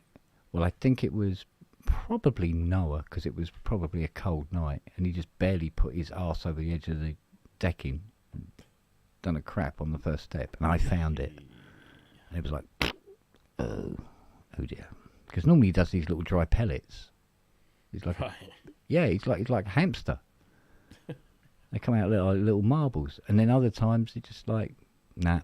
Do you know what? I think I'll go for something a little more watery this week. A bit more esoteric. Yeah. A little bit more free flowing. And I found it. Little git. No, I don't know. Anyway, Your should turd we, adventures remind me of the scientific name for American robin is Turdus migratorius. So there you go. Yeah, these guys, they got a sense of humour, I'm sure. That's right. Well, the family Turdidae. So there you go. Should we knock it? If you want, you're the landlord. Like I said. No, I know. I'm your cool. Big-breasted, brassy. I'm cool. I'm all right. I mean, I'm about to quit because I've got a normal day's work. Yeah, same. Yes, that's what I've got tomorrow. That's what's making me think it might be prudent to not let it run on too long. 10 hours of shite. Yeah. But you get lunch out, but I mean, it's still a 10-hour day. Still have to travel. Yeah. God. Yeah, God. Anyway, end of the year, retirement. Yay. End of the year. Retirement. Shit or bust. Do you know what? I don't think I'm actually in a position to be able to do it. No, I don't think I'll ever be. No. Yeah. Well, if I did, I would have to say goodbye to a shitload of luxuries. Actually, a shitload of essentials as well, come to think of it. Well, I don't know. I don't know how it's going to pan out for me, to be honest. I've still got 2-3 things to sort out to consolidate it. But there's enough to go on at the moment. Yeah. And my pensions are damn near worthless. Yeah, well, that seems to be the story for many, many people now, doesn't it? Yeah. Well, when my accountant said to me last year when I set the business up, because I was talking about, pensions and that, and he said, "Do you know what, Rob?" He said, "I think our generation will be the first generation that will never be able to retire." Yeah. Because the thing is, apart from what's in here, what I actually own financially is whatever is in the bank on the day. Mm. And there's always constantly money going in, money going out. Yeah. But as long as I keep working. Now, Fiona has said, she goes, "Oh, well, I've got thousands, and I've got half the house and all this business. I've got loads of money in the bank." Okay, yeah, and I said, "And you are, see those things on the front, those tits, they mean you go on a lot longer than I will, mate. So you need that money, because I can't see you restoring Jubilee rates. Not on your own, anyway." Well, I don't know. I don't know. pretty She can handy, turn her that, can't fucking they, hand to anything, can't she? Yeah. So, She'll be right. but I don't want her to use her money No. supporting me, Yeah. if you know what I mean. So, but yeah, pension, no, Yeah. there isn't one. I haven't got one. Mine, I think mine. Not even mine a private currently- one. Mine's currently in circular vinyl form. Because when I look at how much that's worth, I think, oh, there you go. There's Yeah. pension right there. Which I think, at the end of the day, it's been a smart investment. I hope. Bottom will crash out of the vinyl market and be completely worthless soon. And then that will all go to shit. Yeah. Well, there was still the fun of buying it in the first place. Yeah. And more to the point, it's fun of listening to it. That's the main thing. Exactly. Yeah. I mean, you don't want to find yourself in a position where you have to sell it. No. So. Hopefully not. No. And on that cheery note, I bid you all a good night. Yes, good night. Yes. Take care. Look after yourselves. See you later in the week, no doubt. Indeed. We might even do a Tuesday. You never know. And a Thursday after the vote. And Well, do you know what? It's not this week, it's next week. Yeah. Do you know what we could? We could do an election special, Ooh, Yeah. yeah. Or Right. an election special. and we be more can fun. scream and shout And and do Monty Python style with the extremely silly candidates. Oh, and yeah, yeah. And Yeah. Mr. Hilter, of course. yeah. Or with old what's his name?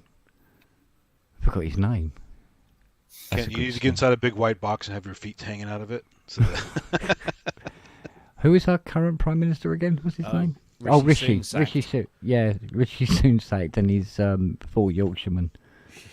When I was a lad, couldn't even afford Sky TV. Yeah.